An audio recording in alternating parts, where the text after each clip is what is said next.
this special live webinar. If you probably may be listening to this on a replay on YouTube, or you may also be listening on the podcast, but glad to have each and every one on here. We are kicking off our 4-week implementation coaching calls for the next couple of weeks. We'll be on meeting on Thursday nights here at 7 p.m. Central for the next 4 weeks. We'll be going through a variety of different topics of helping you to implement more of what you learned over the last couple of weeks, or the last since we had the virtual note buying workshop. Now, if you have not taken the note buying workshop, you're going to be a little confused on some of the things we talk about. So I highly encourage you to go sign up for the next note buying for Dummies workshop, which is going to be in March 30th. I'm sorry, not March 30th. March 1st, 2nd, and 3rd here in Austin, Texas. You can't make it live to Austin. Don't worry about it. You can sign up and get the replays to the class in December that we just taught by going to notebuyingfordummies.com. If you can't make that, then guess what? I'd sign up for our monthly membership at $97 a month to get access to the replays and everything else along with it. But we're honored to have you guys join us. I know we're going to have people join us throughout here. We got some people watching online that can't make it. I know a lot of folks are like, hey, I'm back to work the week after the holidays. I don't have time to watch it live, but I'll catch the replay. And that's A-okay. I will tell you this right now. If you're watching this live, I expect you to ask some questions. I want you to ask some questions because we'll be going through a variety of topics. Now, I'm a big believer that you're not going to learn everything about the note business and not in a 3-day workshop, not with 4-hour-long or hour-and-a-half long coaching calls too as well. It's about implementation. But what I hated being an investor and growing as an investor, but also going to hundreds and hundreds and hundreds of different classes is the workshops are great, right? It's phenomenal. It's exciting to get pumped up and taking a workshop, learning something new. But when you leave that class, if you haven't often signed up for like the high-end coaching program, you're kind of lost in a lot of cases. You get back to real life, life slaps you in the face, or at the end of the holidays, you get slapped in the face of the new year. You're like, where do I begin? What do I start doing? And that's what I always wanted to overcome. Like, I want to make sure that my students, especially after taking my 3-day workshop, whether it's in person or live, you've got a game plan. Now, one of the biggest things that we do on the last day of the workshop is we go through, hey, what are some things that you need to put in place to get the ball rolling for you? We'll briefly talk about that going forward here tonight.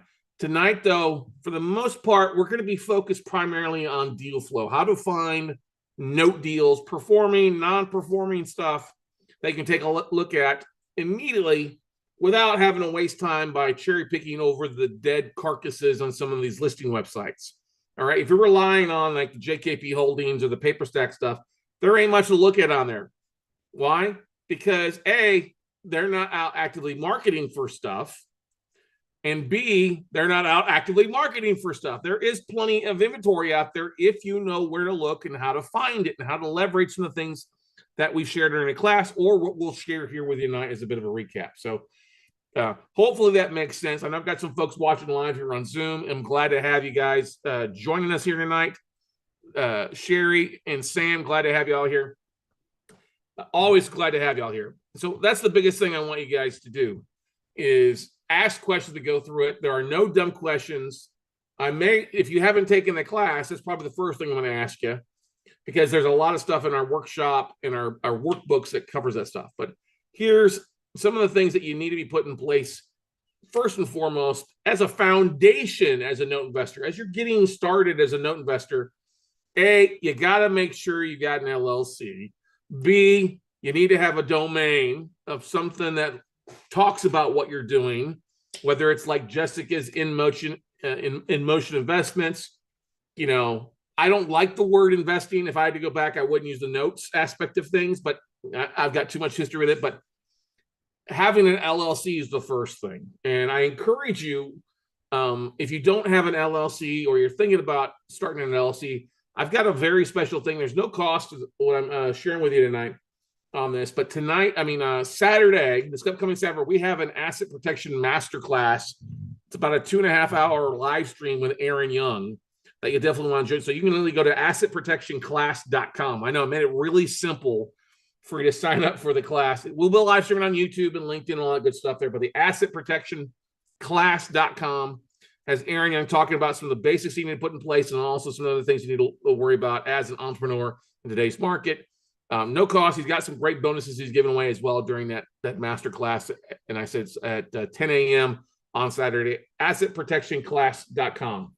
But anyway, you got to have an entity. And a lot of people ask me, well, Scott, do I need a website? And yes, you really do need a website these days, or at least a landing page. Now, what is a landing page? A landing page is basically, it's a one-page website.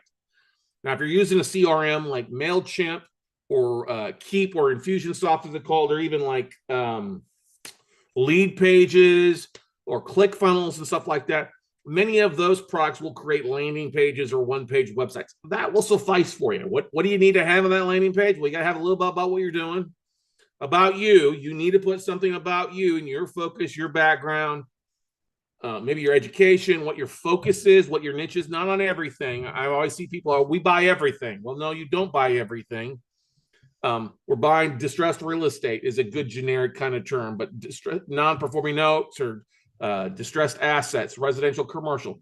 Put a little something about what you're buying. If you've got some investment history, deals you've done, fix and flips, you're a loan officer or a realtor, talk about that, your experience in doing that and working with people.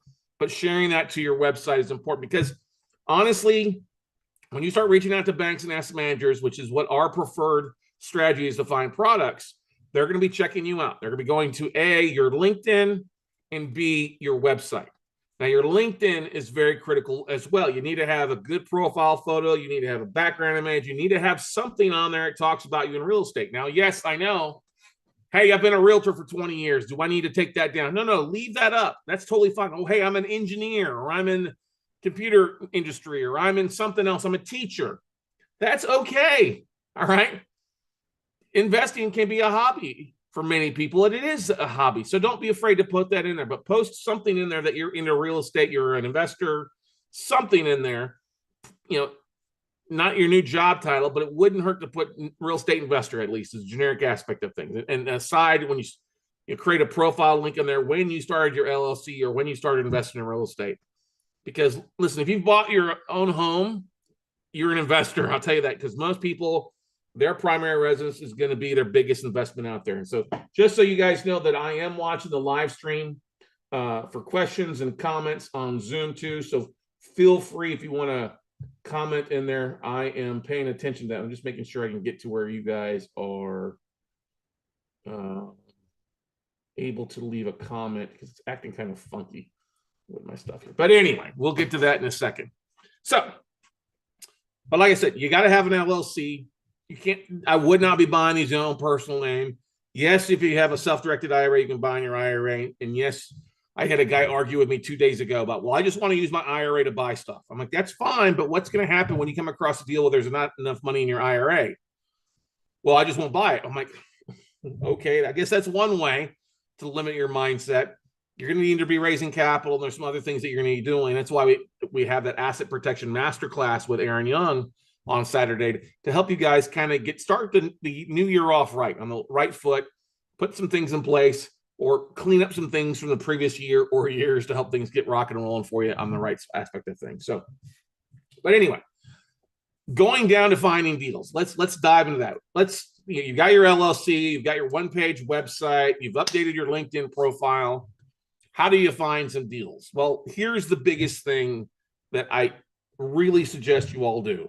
All right. And LinkedIn is what we've been using for years. It works really well. There's a variety of other little different things you can do out there. And I highly recommend that you do some of these things. It's kind of like calling a play. If you're well, we're in football season right now, and a coach will go into a football game with a play sheet. If you've ever watched the NFL games or watch college, you see the head coaches or the play callers who have like a laminated sheet in front of them, right? And depending on the situation and the scenario and where they're at in the game, or where they're at in the yard line, or down, tendencies of the defense or what they're doing, they have a play sheet. Now, they're not going to call every play every game. They may call one play just once a year, right? Because they have the right situation, or they may not be in the right position for it. But you're going to have a variety of different plays that you run throughout the year. Now, as we are now in the first quarter of 2024, it is a good time to be reaching out banks and asset managers. Everybody's talking about a Q2 recession, Q2 sell-off. Well, if we're going to have a Q2 sell-off, you need to be making the connections in Q1. All right. And you need, and this is actually easier than it's ever been before. When I first started, I'd have to make 50 to 100 phone calls, cold calls every day. And now I'm not asking you guys to do that because I know many of you would run for the hills and go a different direction. Even though a lot of other real estate requires you to make cold calls, you don't necessarily need to do that in the note business. Now, there is a time that you need to pick up the phone and call asset managers, and we'll get to that later on. But the most important thing you can do is really leverage the power of LinkedIn to make things happen. All right. It's good to see some folks on there. Hey, Jessica. Hey, Catherine. Hey, Lisa. Hey, Sam. Hey, Sherry. And then we got folks watching on YouTube there. But if you have a free YouTube account, I mean, not a YouTube account, sorry, a free LinkedIn account, that will work all right for you. LinkedIn in the last year and a half has really put kind of a limitation on how many connections you can reach out to on a regular basis. If you've got a smaller account, by smaller account, really under probably 1,500 connections, under 2,000 connections with just a free account, you're probably only going to be limited to about 20 invites a day or 100 invites that you can send out on a weekly basis. That's small to what it's been, but think about this. When was the last time you all went out and met 100 new people in a week? I'm not talking about Christmas parties where it could be a smorgasbord of people. I'm literally talking going out and connecting with people, 100 people in a week. Probably many of you, it's zero, never, zilch, nada, right? Can I get an amen to that? Or I'm at home, I work from home, or I may talk to 5, 10, 20 people. Now, I'm not saying if you go to a conference or something like that, you're going to meet some folks. Yeah. But I'm talking something consistently where if you meet 100 people, you leverage 100 new connection invites on a weekly basis for the next 52 weeks. We're in week 1. You could connect with 5,200 prospects for you. Now, the idea here is you're just not going to go willy-nilly inviting things. There are specific things you want to look for. So let me share my LinkedIn. My LinkedIn's a little bit of an exception because we're capped out at 30,000 connections. I know it's hard to do. I'm in the top 1% of LinkedIn profiles because we've worked very hard to make this connection. So I have to go back in and eliminate some folks from time to time. But one of the most important things you can do is LinkedIn is one of the best ways to find note deals. It is. It literally is one of the best ways because it's one of the easiest ways to literally find the right individuals at different departments, different banks, different institutions. And it's a great way if you at least do what I'm going to tell you to do here, and you have a profile that looks somewhat professional, you're going to do okay. All right. You're going to do okay by just sitting to this. And if you just did this aspect, it should help you. Okay. Let me bring this up here. So we'll pull my LinkedIn profile. So we're on my LinkedIn profile here. And oh, look at that. Cal Ewing's one of my coaching students. He's got a posting on there, mortgage note investment deals of the week. He's doing this. This is a great way. We'll talk more about this later on in probably week 3 of it. He's doing this webinars during the week, a lunch and learn, basically just to attract investors. And it's starting to work for him. He's done it for a couple of weeks now. He's doing a really great job to us. He's got not a very big database either, but he's been leveraging LinkedIn, leveraging some socials to attract people to a webinar. And I think the first week he had 1 person, the next week he had 8, next week he had 20. But starting to grow where he's breaking down one deal. Either it's a deal he's already closed on or a deal that he's working through due diligence on. So it's a great way to raise capital. But one of the great things about LinkedIn is just the search bar. All right. Now here, the easiest thing that you guys can do is just go over here and type in note buyer. Type in note buyer. Now, what you might want to do is you could even narrow it down by the state that you're in. All right. It's like, if you go to and click on people, like Jessica's in St. Louis, Missouri. So if I type in note buyer, it's probably going to pull up note and buyer both. But you see that it says 1.1 million results. Real estate note buyer, hard money lender, note buyer, note buyer. You can see some of these I'm already connected to, others are new. So literally sending a message, a connection request to these individuals is one of the easiest things you can do. You might start locally where you're located. All right. Maybe it's in Michigan where Lisa is at. All right. Maybe it's in Florida where Darlene is at. Maybe it's here in Texas where yours truly is at. Okay. Cal is a bit of an idea. He lives in Canada. So he was actually trying to connect with other Canadian residents, other note buyers in Canada. It was just a smaller margin for him. All right. But let's pick this. So you click on people, note buyer people, and then your locations, you can type in, say Texas. If we click, let's just do Texas, United States, because it popped up there. Give it a second to kick in. Come on. I probably got too much stuff open. Yeah, show results. There we go. Helps if I hit show results. So that dropped it down to 31,000 results. But what you see on here is it's a lot of buyers. So you got to be a little bit, you got to clear it up a little bit. So like Scott Wynn, real estate and mortgage note investor. He's out of Waxahachie, Texas. You're going to want to spend some time going through this, making sure note buyers at Note Buyers of America, Terry Reagan. So like we could do this. She's out of San Antonio. Very simple. Just hit the connect button. Okay. And add a note. All right. It's just, you've only got 300 characters to send it to. And now some people are going to be a little private about how they accept things. So just simply say, hi, Terry. I'm a fellow note investor in Texas and would love to connect. What are you buying or selling currently?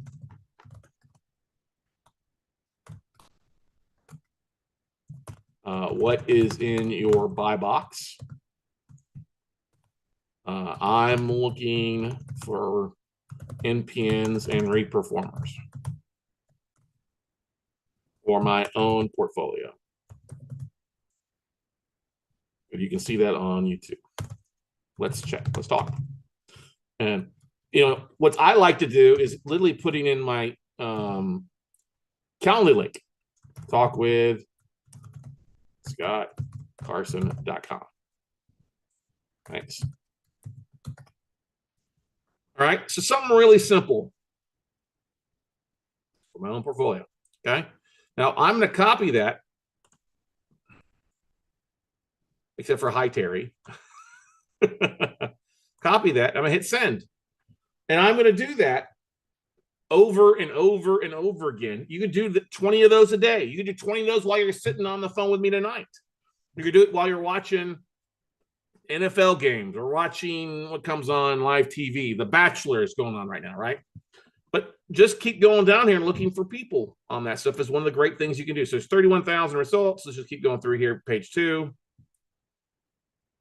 Real estate buyer specialist. You're going to get probably a lot of realtors on it, but just keep looking. Like and like Edwin Lozenges, mortgage bar. He's at Killeen Temple area. Okay, I'm going to connect. I'm gonna add a note. Hi, Edwin. I know this sounds redundant, but it really does work.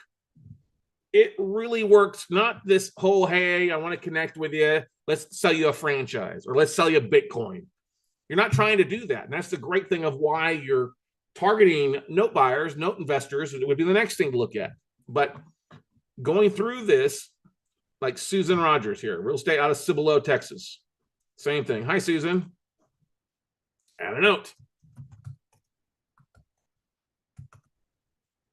Boom. You're going to find stuff. And that's one of the things that has separated us and what has helped us over the last couple of years. Because in all honesty, 2020 was a rough year when it comes to finding deals. Okay. Because guess what happened? Everybody shut down. People weren't working in the offices. You couldn't foreclose on anything. A lot of the major funds weren't moving a lot of stuff. They weren't buying and selling because they didn't foreclose on anything. So banks weren't really moving off their books. They were hoping to get the out of jail card. Hey, Montrese, good to see you, buddy. Hey, Lorelei, good to see you as well. So then what did we do? We went the grassroots effort. Now, most people just gave up and got out of the note business in a lot of cases. People that were used to buying from the funds, all right, they gave up because the funds didn't have anything. But what did we do? We went and targeted our database, our network, not just banks and asset managers. That was great. We started that. But we started contacting investors that we either sold to in the past, or B, we leveraged the county records to start looking for note buyers and people who had bought notes from previous sellers.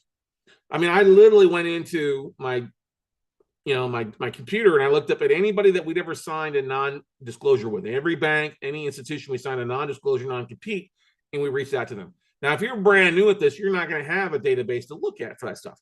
So that's why you need to look and leverage LinkedIn for note buyers, note sellers, and looking for that kind of stuff. Okay.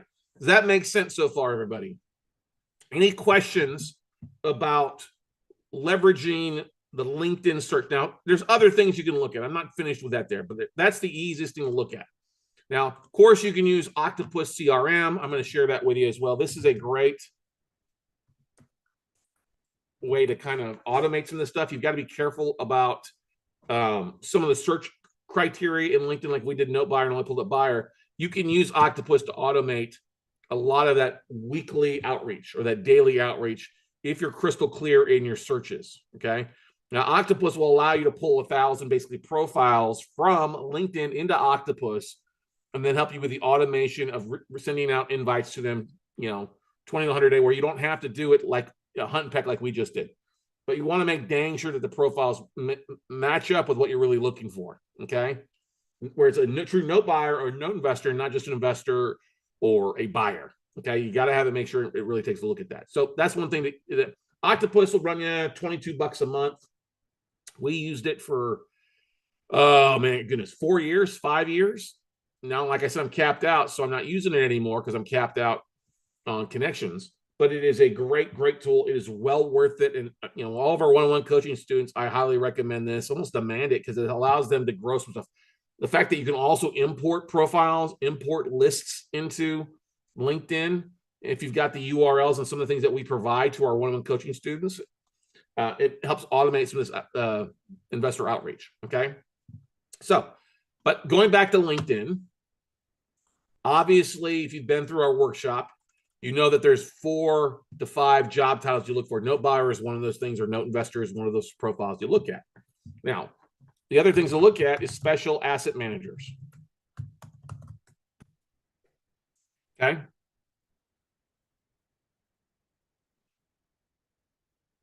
And you might even say to work the algorithm, you might even type in bank. Special assets manager and type in bank. So like corporate special assets at Sedence Bank, same thing. We got Texas still in here, because so you could do the same thing and say, hey, Colton, I'm a note investor. I wanted to see, let's just do that. Add note. Hi, Colton. Are you the correct individual at your bank in charge of note sales? I'm a note buyer looking for non-perform. Just put NPN on my own portfolio on residential and commercial. That's across the country. I'd love to talk if you have anything.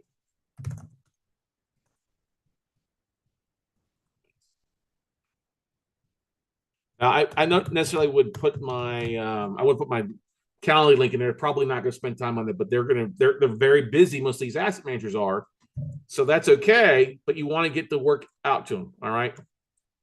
Same thing. I'm going to copy that because it's this copy and repeat. Copy and repeat. So let's look at VP Legends Bank, Brandon Hill. We already connected to him. Special assets at Bank of Texas, Brian Jacobs. Let's take this. Hey, Brian. You've got to be very selective, because you may run into that 20 connection requests in a day. I know that Montrese was running into that when he first started using Octopus. But the thing is, like I said, unless you're going to a seminar or a conference with other people at it, this is one of the most effective strategies for you to get out and at least connect with 20 people a day or 100 people in a week to build those connection requests. Now, you may want to also avoid, like, here's the thing. What would be really good you should have done is, if you look at Colton doesn't have a profile picture or background, okay? So he's probably not on here a lot. He might be, it could just be his profile pictures. You could also click on contact info and see if there's any other content. There's not. So he may not be on LinkedIn quite a bit. So it may not be effective reaching out to Colton. So you may want to go to people that are actually spending some time that have a profile picture, like Brandon Hill here. I don't know. Just so same thing. He's only got 92 connections. I'm connected. He accepted my connection request. Okay, great. But he's probably not very active on it with only 92. Hasn't posted yet. All right. So that's the thing to look at is who's active on here, who's got an updated profile. Take a little time to take a look at. Now, yes, the thing with Octopus, you're basically willy-nilly at inviting people, and the great thing about Octopus is that if you've got a bunch of outstanding connection requests, invites that are getting old, you can go in there and delete those in mass in seconds, so that because LinkedIn will only allow you to have 2,500 pending invitations outstanding before it lets you say more. So you can go back in and say anything beyond a month, you wipe that out. Very easy to do. But special asset manager is the first one we look at. Same thing, secondary marketing manager. So just in Texas, so it's pulling up people here locally for me. And the same thing, connect, send a connection request. Hey, are you the right person in charge? You can use the exact same lingo. Hi, Justin.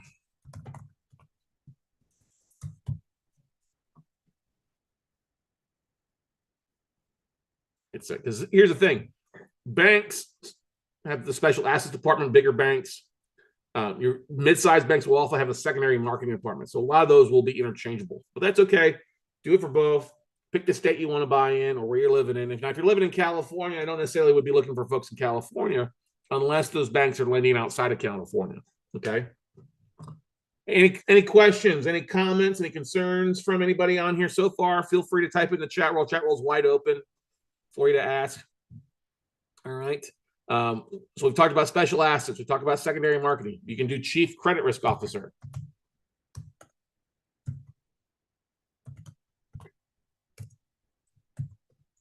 This is going to be in your smaller institutions. Okay. Now, some of these, like you see, chief credit risk officer, credit cards at Wells Fargo.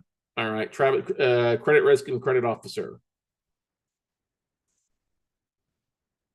Just going through the profiles.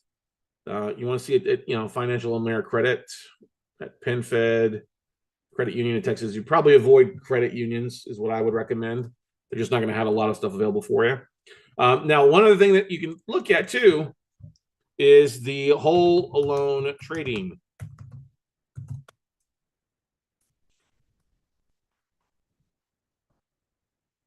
It's like Annalisa, whole loan trading at Flagstar Bank. Okay. Head of mortgage pricing strategy and trading at Flagstar Bank. Mortgage trading. When they say mortgage trading, mortgage trader, that's a pretty good sign that person's in the right spot for you. Can we agree to that?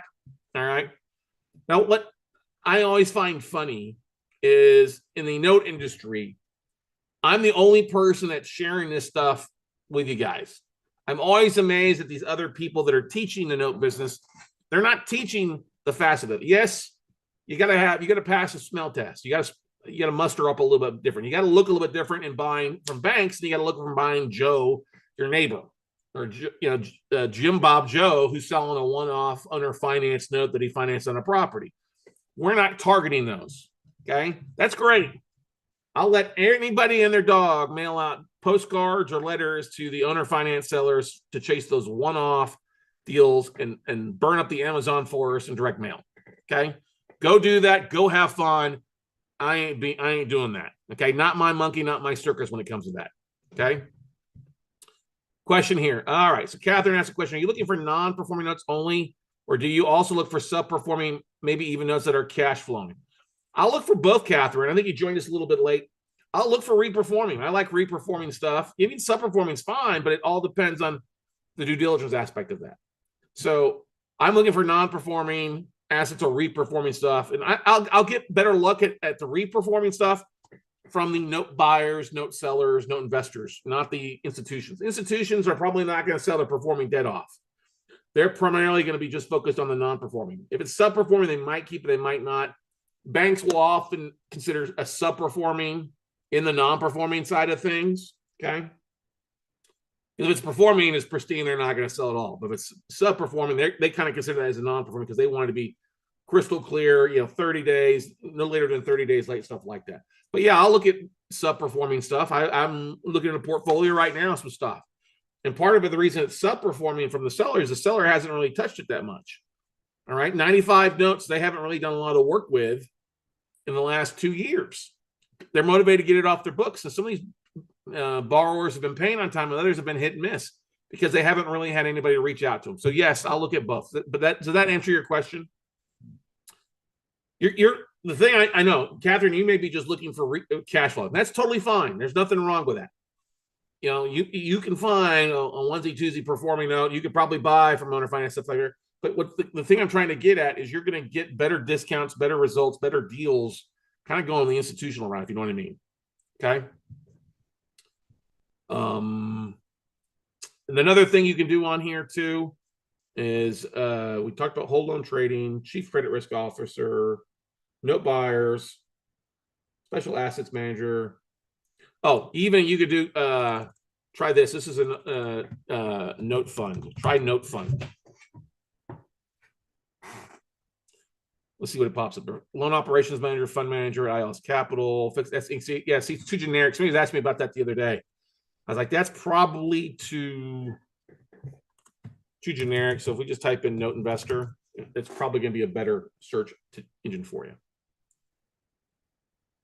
So you're going to get a lot of just investors, VC investors, saying that's pretty, land investor, note investor in Texas, California, Florida. So there you go, Armando Jaloma. He's out of San Antonio. He tells you where he's buying stuff at.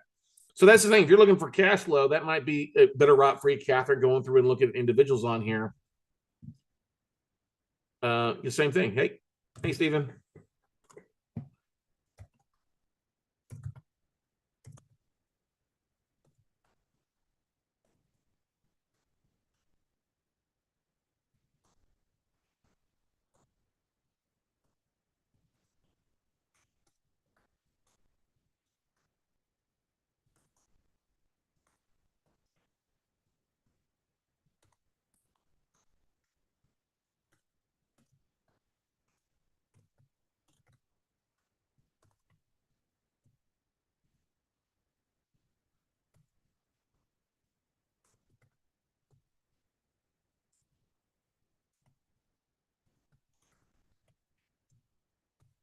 All right.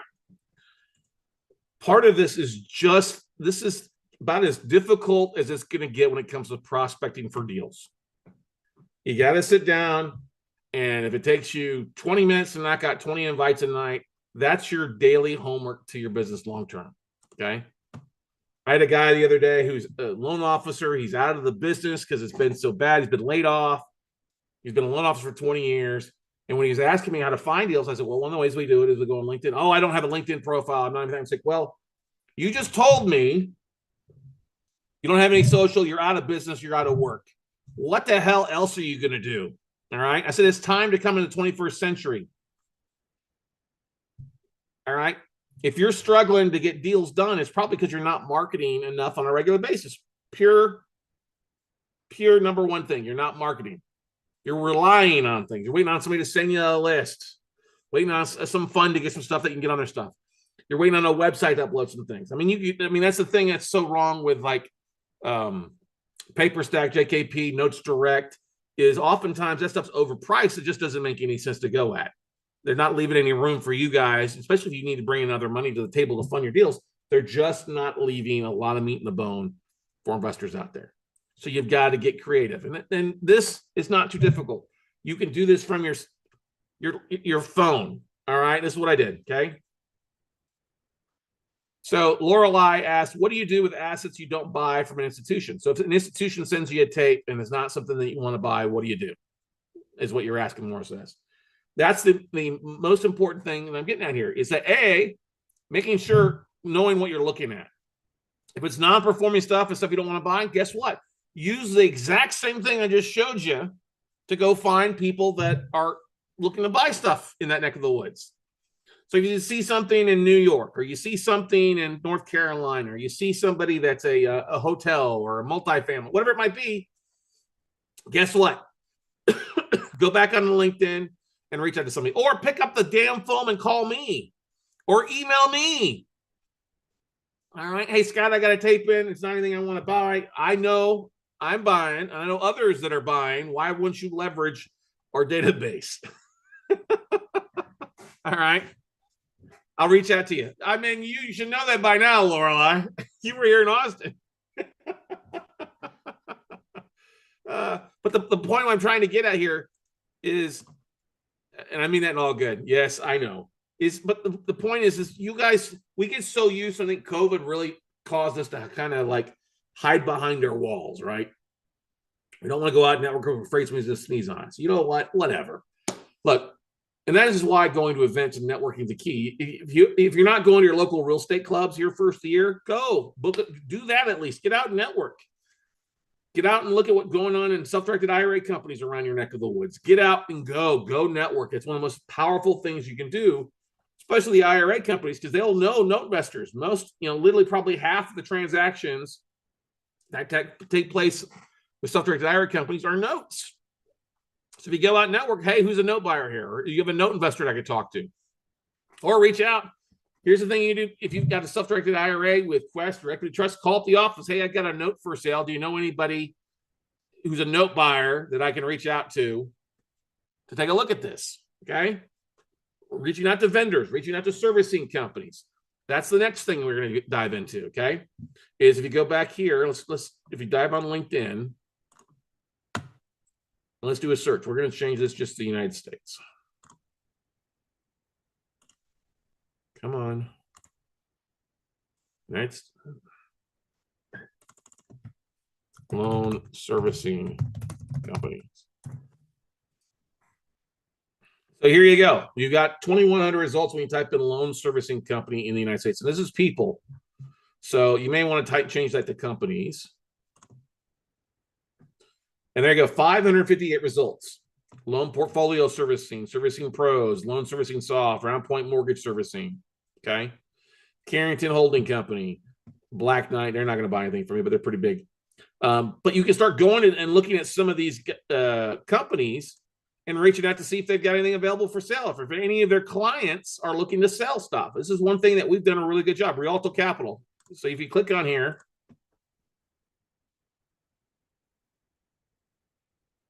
all right. And let's see if we can't follow. See if their contact information here is the fully integrated real estate investment management and asset management company with a dedicated special servicer. Investment manages assets throughout the real estate capital structure in real estate properties, loans, and securities. Okay.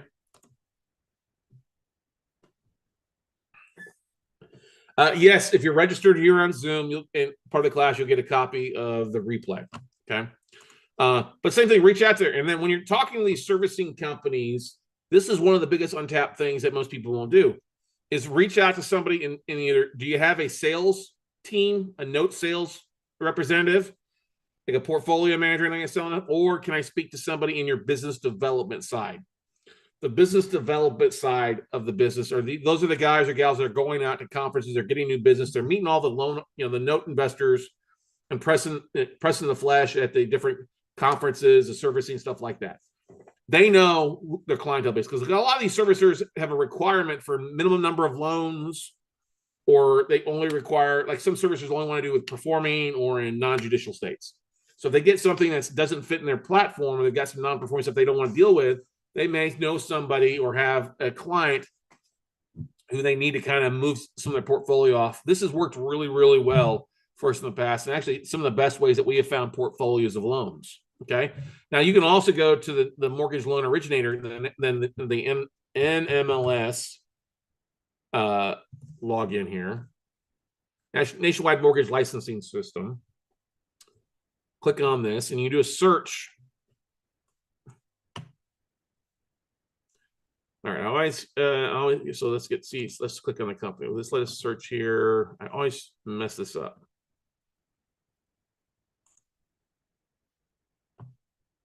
Actually, let me just do this. Loan servicing companies. Let me just look up there, see what pops up.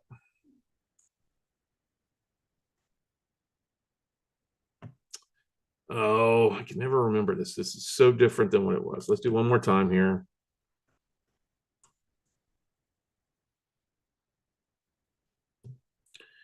It is, I'm looking, here we go.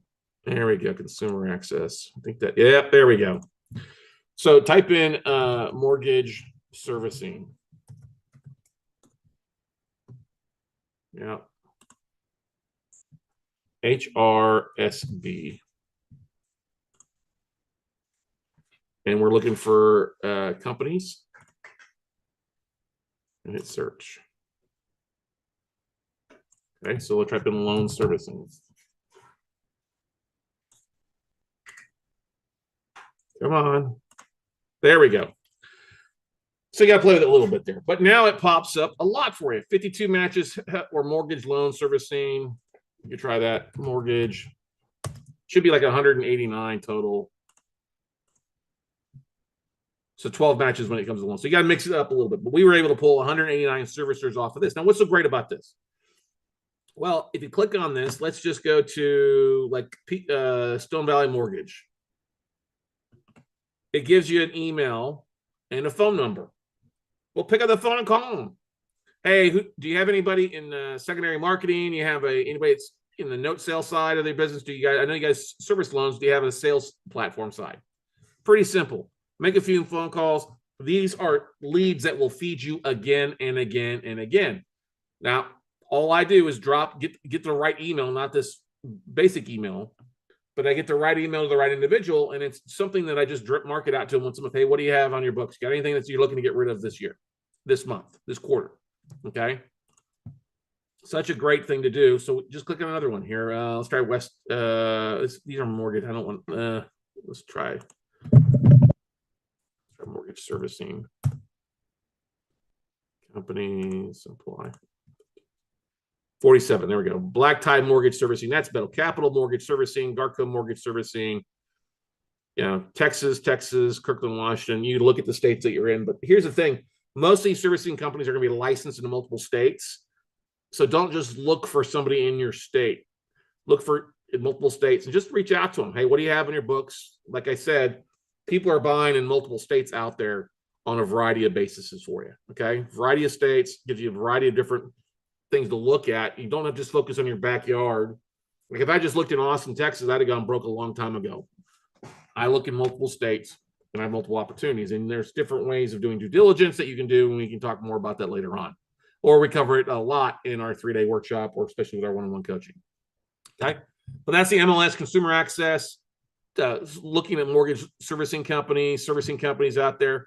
It's a great way to find folks. And honestly, ladies and gentlemen, it only takes you finding 2 or 3 trading platforms or servicing companies that have trading platforms that will provide enough deals for you for a lifetime. Just keep following up with them. Okay. One of the, seriously, I can't tell you enough about it. Now, the other thing is going to come down to drafting off of some of these different websites. Okay. So if we go over here to this one, and if you do for sale, and if you just pick the available, the single assets, I don't care if they're first or second, performing, non-performing. So if you did that, it's 131 found. If you did, let's see, just first, that's what we want to look at. Performing 104, so non-performing, they only have 20. Oh, they got a few more since yesterday. So we'll click on that. So 124, we're going to export that to a CSV. We're going to download the CSV. And here is the magic. Okay. Let me share this with you here. Give me a second. I'll make it a little bit easier to see. All right, new share. All right, so you should be able to see my screen, right, everybody? Okay. Now, here's the thing. Look at, it tells you the listing number, the listing type, the list date, the seller, the availability, all this other stuff are in here. I don't care about the rest of the stuff. Yes, if you're going to be buying off here individually, you can, but actually the gold is not in that, in the asset. The gold is right here in big bold. All right. This, I mean, like this in green. This is where the money's at, right here. Okay. Because these are sellers. And I have found that most sellers will have more than one note. But most of them don't want to spend the time to list their 10, their 20, or their 100 assets on PaperStack and go through all the rigor mortis of doing that. They'll list one or two, and that's about it. Some will list more. But the great thing about this is you can sort this, custom sort it by the sellers. And now you have a list of people to reach out to. Okay. I wouldn't deal with this one up here. If you look at the sellers, you sort it by sellers, you can see what kind of stuff they have. If it's all small valued stuff, okay. Ugh. If they got some performing stuff, great. All right. Non-performing, great. You also want to look at their negotiation type. Are they flexible or firm? Okay. If they're making an offer, you know they're motivated to move that. If they're firm, maybe not. But if they're flexible, hey, I would be reaching out to them because you can often get a better price than what they have listed here. So look at this. Like all you got to do is just copy this here, copy that name, and then guess what? Go over to where? To your favorite website on LinkedIn. And just do a search. Boom. Credit Investors LLC, real estate. Click on them. It takes you to, they had 11 to 50 employees. You got your website. Boom. Just like that. Let's see if they got anything about us, who they are individually. About us.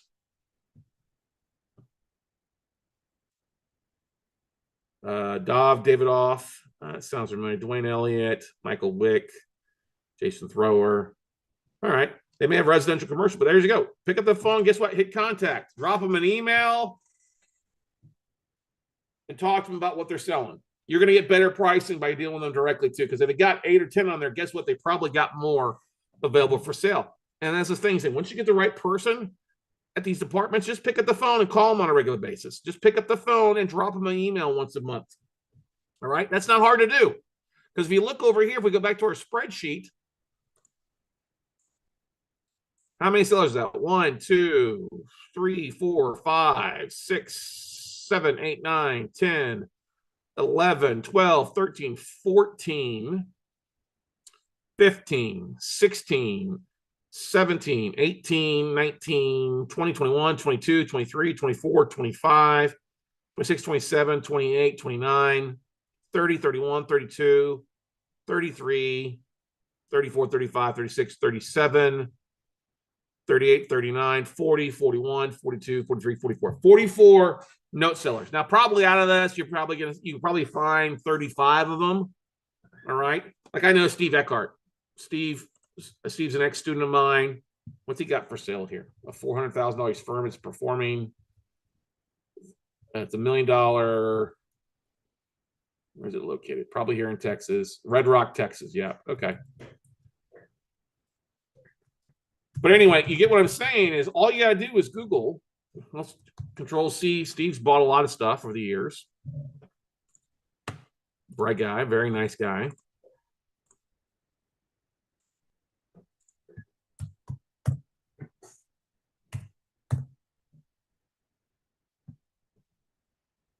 There he is. He's in Austin, Texas.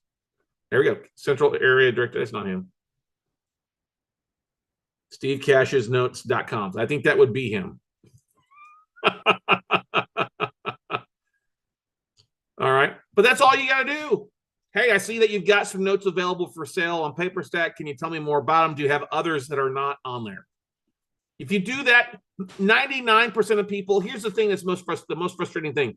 Most people will go to that website or they'll go to another one or two and they'll just look at it. Well, there's nothing on here.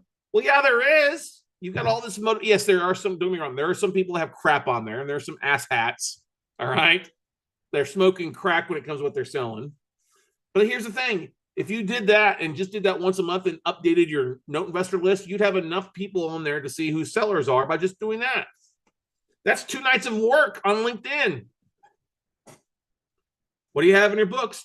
Or, do you have anything else available for sale? Or do you mind if I email you once a month? You have a seller's list. You have a buyer's list that you're looking for. All right. That's not hard to do.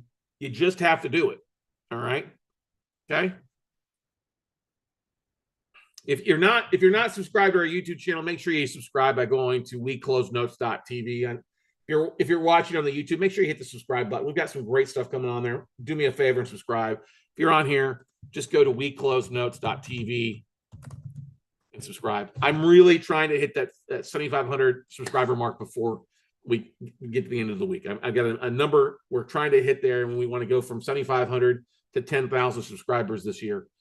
And I mean, we've got the number one YouTube channel already, but we'd really love for you guys to help us out there and hit the subscribe button or share it with somebody else out there. But anyway, seriously, ladies and gentlemen, that's some of the easiest things for you to find in product. It's just, what do you say? Hey, I'm buying notes. You know, what do you look, when they ask you, what are you looking to buy? Then you need to know what you're looking to buy.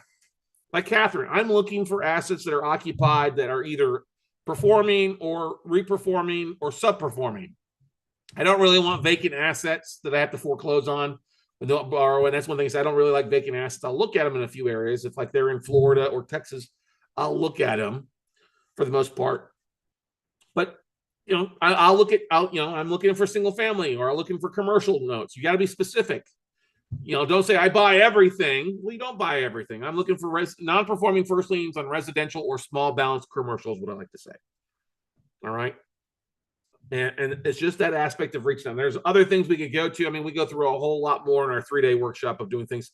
But honestly, when I was sitting there back and thinking of things that everybody here can do today, tonight, tomorrow, those are the simplest things that you can do to prime the pump to get the ball rolling for you. Okay. Now, you don't want to send an email from Tiger Lily 05 or I'm too sexy for my shirt at hotmail.com. Okay. You know, I'm too sexy for your listing. You know, but here's another thing. Like if you're looking for a specific asset class, like Montrese, you're doing mobile home parks, you're doing mobile homes or buying individual mobile homes. You know, one of the best things that you can do, and I think you already have Tanya, your wife, doing this. And by the way, great Christmas photo with the red and black plaid. I love it. Great photo of the whole family. I hope you got that on your website, and hopefully you got it on your pitch deck. Is if you're reaching out to asset managers, look at mobile home lenders or look at mobile homes, you know, in your area and call, hey, do you have any mobile homes for sale? I know that you're probably already doing that, but I'm just trying to help you out there a little bit there. But you get what I'm saying, ladies and gentlemen? Sometimes it makes more sense when you get stuff in it. It's not anything you want to look at, but you've got an opportunity to sell something. And flipping something, making $500 on something is better than making nothing. Can we agree to that? Making 1,000, making 5,000 is better than making nothing. Oftentimes people get these lists and they don't know what the hell to do with them because they give up because it's not ideal. Well, guess what? You've got a gold mine of stuff there. One of my most successful quarters was a few years ago. And I got this list in from an asset manager out of New York, Sasha. And Sasha's passed on now, unfortunately. But Sasha sent me this list of about 106 non-performing first liens, small balance stuff. Some of it was vacant, some of it was occupied, but it was the bottom of the barrel, or what we call it, the tail of the tail end of the trade. Okay. Now you couldn't let it go for nothing, but he was willing to let it go for a lot less than what most people do. And I said, well, listen here, Sasha, I don't want to buy all this stuff because I can't buy it all. But if you let me work my marketing and let me work my networking, and in today's world, it's easy to connect with people, just like I showed you in LinkedIn or email or Facebook groups. If you let me work my marketing, I bet I can move some of the stuff. If you tell me exactly what you want per asset, what your bottom line number is, great. Let me work it, anything, and I'll go to work marketing it to my database. And if you allow me to mark it up a little bit, I'll share in my markup with you. He's like, what do you mean? So, well, the first $2,000 above markup or above what you want is mine. But anything above that 2,000, I'll split with you 75-25. So if I can sell this note in outside of Charlotte for, you want $5,000 and I can sell it for $8,000, guess what? I'll give you your $5,000. That $2,000 is mine, but I'll give you an extra $250 off that extra $1,000. So I'm making $2,750 and you're making your $5,250. He's like, I like that. That's not a problem. Let's do it. So we did that. He literally gave me a non-exclusive option agreement on the whole tape for $10. And I went to work marketing that. I got that tape in October. It was about the week before Halloween. And I remember going on there, and I was traveling. I was in North Carolina. I was actually staying in Taylorsville, North Carolina with my friends Lanny and Jimmy Harrington. And I got this tape in, and I immediately started working through the tape. And there was a thing called Postlets that used to be around that you could create a website that would hook up with all these other real estate websites and stuff like that. So I started creating websites for every one of these notes. And I hustled that 90 days. I made 100 grand plus in commissions just by hustling. I think I sold 15 to 17 of them, something like that number. And everybody's happy. Sasha was happy because he was making more than what he expected, and somebody else was doing the work. I was dealing with all the herding the cats of the investors. I was happy because I was making some money on it. I would be charging more for my time now, but that was a different time frame back then, right? But working through that, and that's the same thing as you see things being listed that aren't moving, that have been around or been around the merry-go-round. Like, I'll give you a great example. David Polio is sending a list out of 197 non-performing notes. These things have been sitting around for 6 months. Okay. And what's on there? And congratulations, Lisa, on making an offer in your Ocala, Florida one as well. I saw that today, and then others out there. A few others made some offers and some stuff there. I mean, there's some jewels in there if you know where to look and how to break them down. But if he's really smart, he'd be reaching out to investors like me and say, "Hey, who do you have who's buying in Alabama? Who do you have who's buying in Detroit, Michigan?" But they're not. He just blasting out to his database, and he keeps thinking it's slamming against the wall that everybody that hasn't seen that tape is just going to imagine, suddenly get interested in the junk that he has. You got to get creative. You got to have a come to Jesus meeting with the seller and say, "Listen, this stuff isn't going to sell. It hasn't sold in 6 months. We need to come up with some reserve pricing that makes sense and get this thing moved. Get these things closed up, because for every day that stuff sits on, I think it's AHP's or somebody else's portfolio, it's cost of money and servicing costs, and the assets aren't getting any better. But there's some opportunity there. You're right. And am I talking about wholesaling deals? Yeah, I'm talking about wholesaling deals. But always act like you're going to buy for your own investment. Don't just blast the list up. Maybe pick one or two and dive into what's it look like. Is it in good condition? Is it in bad condition? All right. There was one that was in, was it Augusta, Georgia? It looked pretty good. One of my students made an offer on today. It's been, it's vacant, but there's a lot of value there. The unpaid balance is low. I was like, well, make an offer at 33 cents of unpaid balance, because there's a ton of equity.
All righty, everybody. Hey, hope you all are doing well. We are going live here. I'm just giving everybody a second or two to get logged on here. Hope you've had a great week so far. We are in week 2 of our implementation coaching tonight. Tonight, we're going to spend some time talking about, I'm just making sure I get the restream with the stream here. Come on now. Give me 1 second. There we go. Now we're cooking with Crisco. Anyway, last week was week 1. We talked about some of the ways to find notes and things that everybody can implement. We talked about leveraging LinkedIn and reaching out to people and what to say, what not to say. You're going to get some questions. I know that Lisa's been reaching out to people. She got a response or two, which I responded today to you on that. Hopefully you saw that, Lisa, on a couple of things. I don't know if your guy was actually asking for actual specific case studies.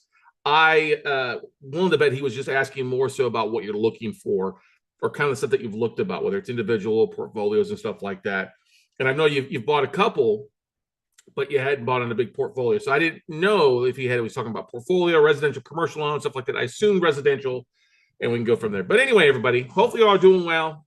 Week 2 here. Good to see some familiar faces. Crystal, Jessica, we got other folks joining us here as well. Today, we're going to get into kind of the aspect of raising capital. What are some of the things that you need to be doing to raise capital after going through our 3-day virtual note buying workshop? And today, we're going to cover a couple of things, but I have to give a success story.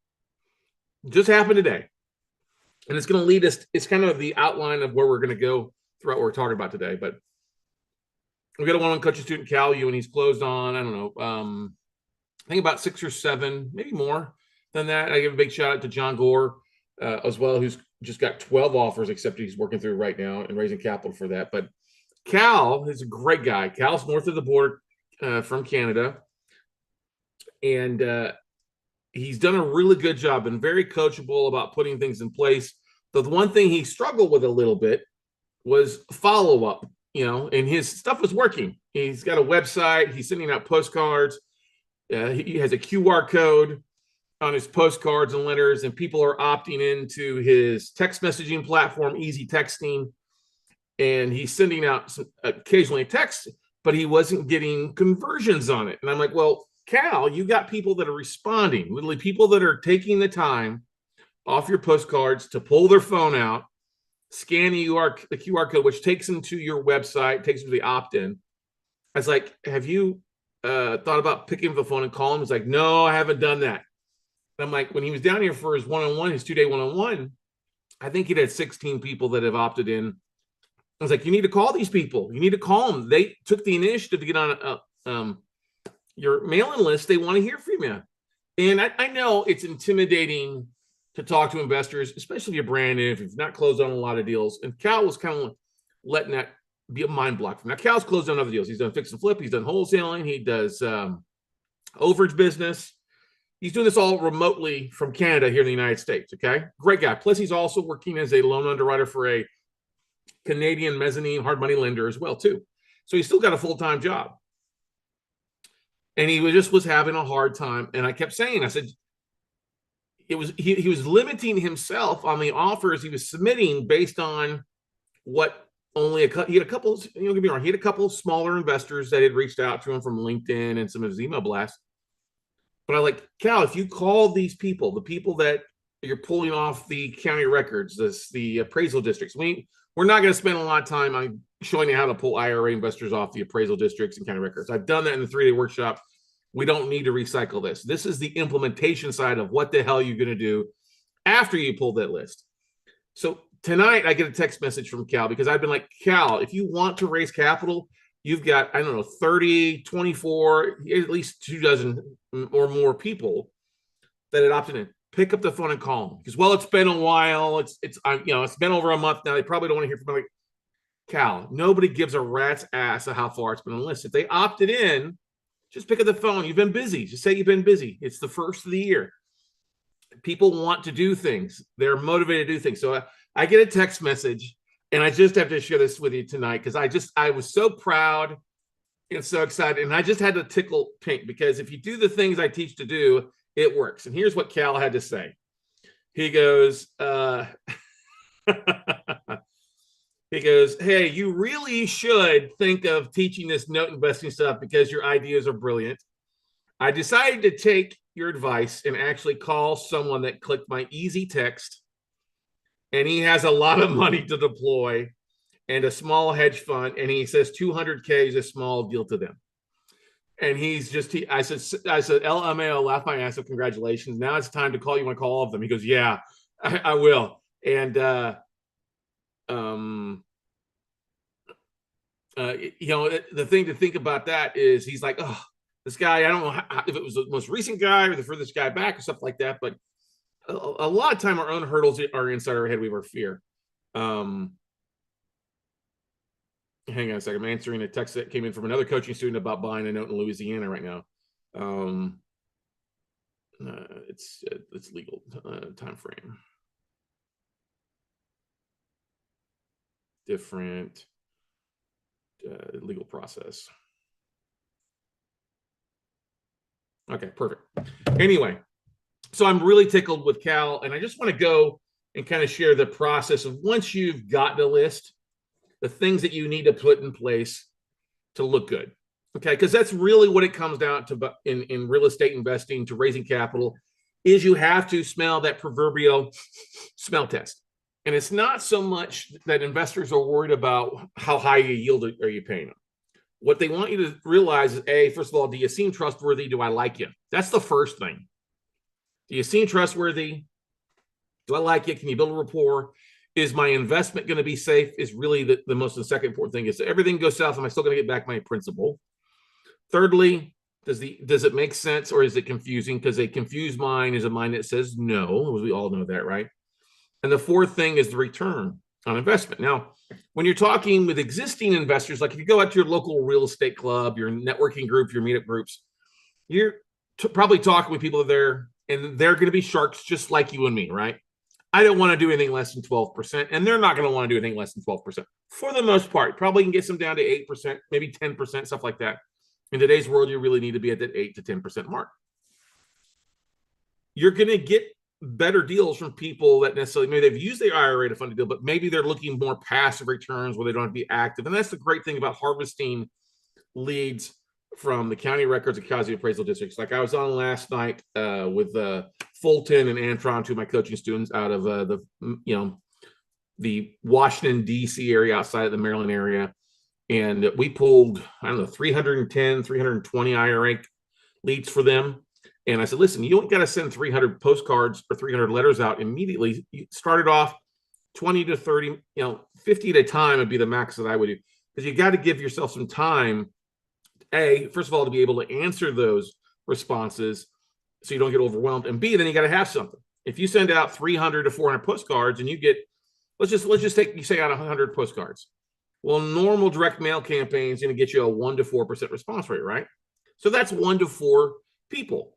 But if you're sending out to self-directed IRA investors and you're sending out a letter like we like to talk about, or a postcard of some sort, and I'll share some of the lead gen stuff that helps out with that, you're going to get a higher rate of return. You're probably going to see at least a minimum of 4%, maybe sometimes a 10 to 12%. I've seen as high as 25% in some cases with stuff we send out. So it all varies on what you end up putting and how much you pass the smell test. Now, the smell test is just not the deal.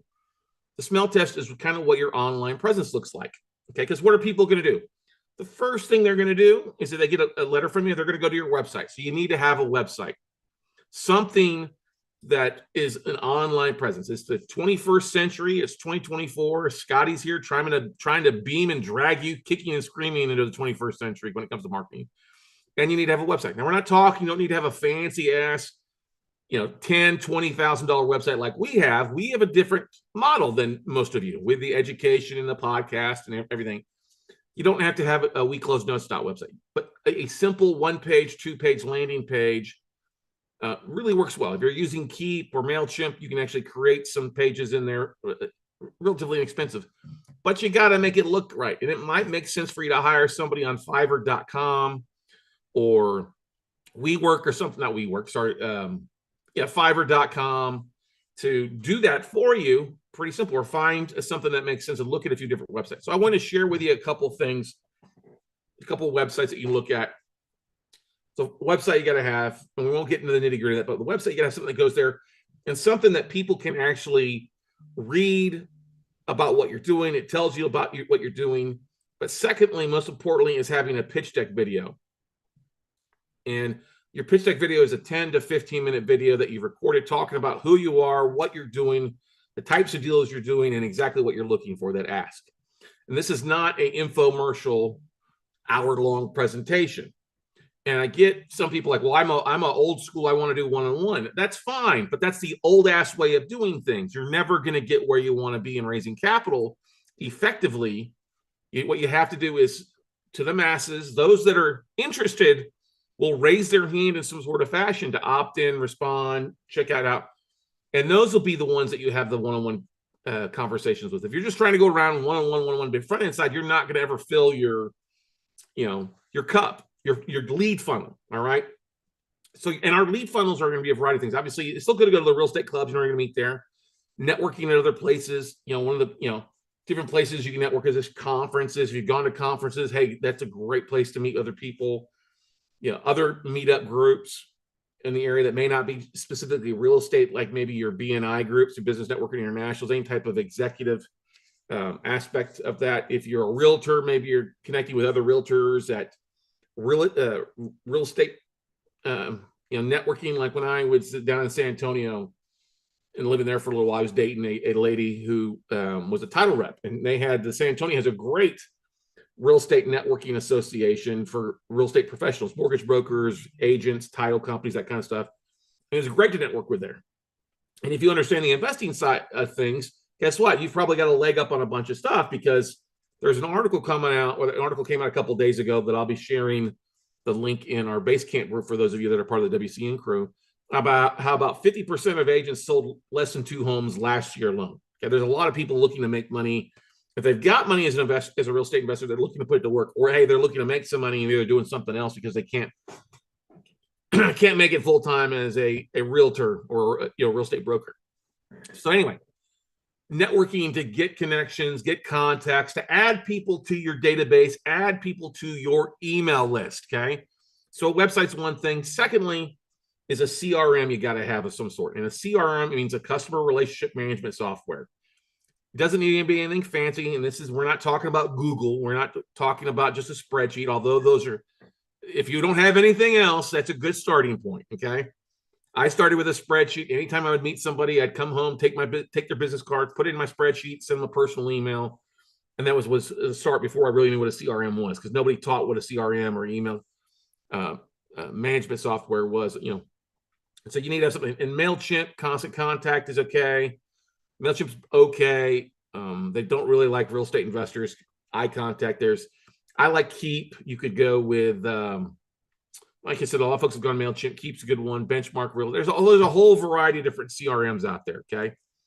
I use Keep because we've used them for 15 years and we've got such a huge database, but it's the basic fundamentals of what I do are the same things that you should be doing in this year. You're getting contacts, you're networking with people, you're putting them in your database, and then guess what you're doing? You're reaching out to them in some sort of fashion. So the things we talked about so far, so we're not getting ahead of ourselves. You got to have a website of some sort. The website's got to have some sort of opt-in where people can opt into your newsletter. You got to have a video on there, which is a pitch deck video, 10 to 15 minutes implemented, and some sort of, really what your website is like a one page. It's like an executive summary talking about a little bit what you're doing. Okay. And I'll share a couple of websites you can take a look at and model after as well for yourself that have worked well. So you have that thing, you have some sort of newsletter, a CRM that you can be emailing out to people. Another thing that you use is in leveraging technology in today. Okay. You've seen those little QR codes where people, if you scan, it was very big during COVID, right? You go to the movie theater, go to a restaurant, and they didn't have any paper menus. They had a QR code where you basically snap a photo and it pops up their menu on your phone. And then you're squinting through the small print to try and read it, right? If you've can't see small print like I can anymore, right? But you can use that QR code on your website or on the mail pieces that you're sending out to your contact list, or putting the stuff into your email, or sharing your QR code of where you want to feed people to via your social media posts, your letters, short video, whatever. You can use your QR code in quite a few different ways. Okay. But you're using these things to be able to track what people are saying. If you just send a mass email through Google or Gmail, you can't really see who's opening it, and you can't see what their click-through ratio is, or what they're clicking on, or if they're actually going to check out and they're opting anything until they've opted in, right? So part of this, though, is to get the word out what you're doing, sharing case studies, sharing deals that you're working on, getting people to raise their hand in some sort of fashion. By raising their hand, it's either A, hopefully they pick up the phone, call you, or B, they watch something and they click on opt in for something more. I want to get more information. I want to get on your hot deal list. I want to download the ebook you're going to give me, or I just want you to call to invest with me, right? Those are different things to look at. All right. Now, I am also a fan of having some sort of SMS service, a text messaging service that's simple enough that you can, if people are opting in, they give you their cell phone number, you can send text messages out to them when you get a deal in, because text messages have roughly about an 85, 86% open rate within the first 2 minutes, right? An email has about a 17 to 20% open rate in the real estate industry. Okay.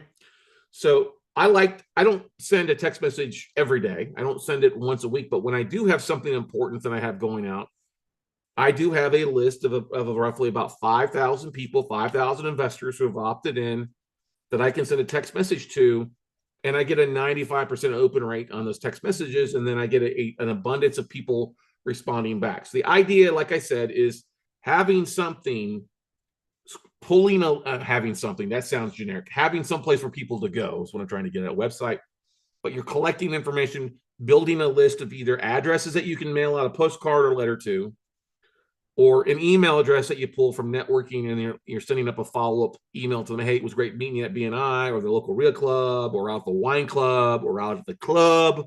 You know what I mean? Love to connect with you more. Here's a little bit about what I do, and would love to share with you about what I'm doing in case you know somebody that might be interested. You know, it's the whole, we used to call it in sales training, the indirect sale, right?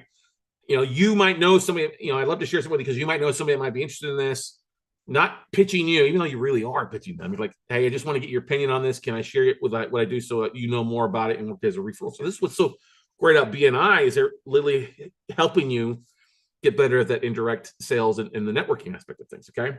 So what I want to go through with you now is just kind of sharing a little bit of those things, and so you can kind of get a feel for yourself. Now, an executive summary is also one of those things that you're going to need. And I mentioned this earlier on. An executive summary is basically a one-page kind of bio about what you and your business is. Okay. If you look in the manual, there's a one-page executive summary, and it talks about, it's got my logo, We Close Notes, across the front. The first paragraph is about what WeCloseNotes.com is. Second page is about who Scott Carson is. And then the third paragraph is what we're looking for. I add in that, you know, we also have an education side of the business, you know, and that doesn't necessarily need to be in small font. It can be in bigger font. You definitely want to have your smiling face on there. All right. Your photo on there. I create mine in Canva because it's very easy to create in there and drag and drop and then print to PDF. And that's on the front side. And I print in ink. In colored ink, so it looks nice. On the back side, most people will leave this blank, and that's a big no-no. That's a lot of real estate. If you're going to be mailing out letters to IRA investors, you want to fill that blank page with something to get them thinking. This could be a deal that you've closed, or several deals that you've closed. It's something that we've done before. We've shown like 3 simple case studies in the back. We've also put pictures of our mastermind groups when we've had those meetings get together where people say, hey, this is the mastermind group from Austin that gets together. This is a group that we're a part of that's buying notes. So it adds credibility beyond just yourself and I, right? You can put in there maybe your vendors list. The idea is the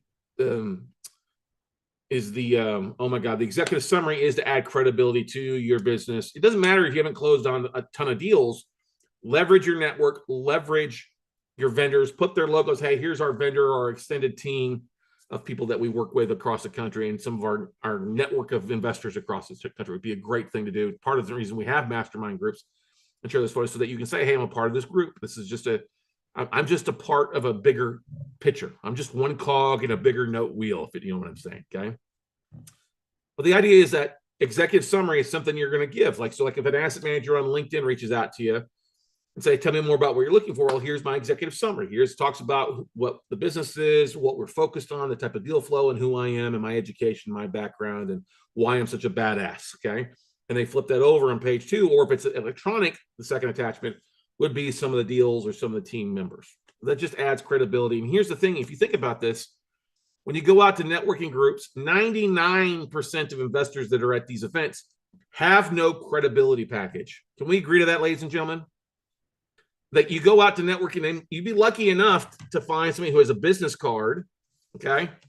Business card, right? Ooh, yes, I still do business cards. In the back, I have a QR code, which takes people to my podcast, right? Podcast is a very nice thing. You don't need to have that. You could have this going to your website. You could have this going to your pitch deck video. This is what we're talking about, like a QR code. And this is very simply, we created that with Bitly, all right? If you're using MailChimp or you're using Easy Texting, there's actually, or even using Keep, they offer the text messaging service. You can create the QR codes in there that directs them directly to your landing pages, direct them to wherever you want them to go, okay? So the executive summary, one-page thing, talks about you, your business, backside of it, some case studies. You also want to have some sample case studies that you've done, or the types of deals that you're looking at. I mean, we put case studies in the manual, and we always tell people, like, listen, these are the types of deals you're doing. And you want to diversify it, unless you're only focused on one type of asset. Like if you're focused on performing notes, then put, hey, here's a note that we bought was non-performing, we got it reperforming, or here's a reperforming note we bought at this yield, or here's a property that we foreclosed and took back and sold it. So it's good to have a mixture and share the different time frame. One could be 6 months, one could be a year, and one could be 2 years. It just varies a little bit on what your focus is. But the reason we have those different case studies is it's different examples, and it sets expectations a little bit differently for the people that are literally getting that. And if we're sending out a letter, and when we pull a list of IRA investors, we are sending a letter out the first time. Okay, that's usually what we do. We send a letter out, it's mail merged. Hey, I want to reach out to you, see if you're the right person. If you used your IRA for real estate investments, which they did. It's easy to tell that.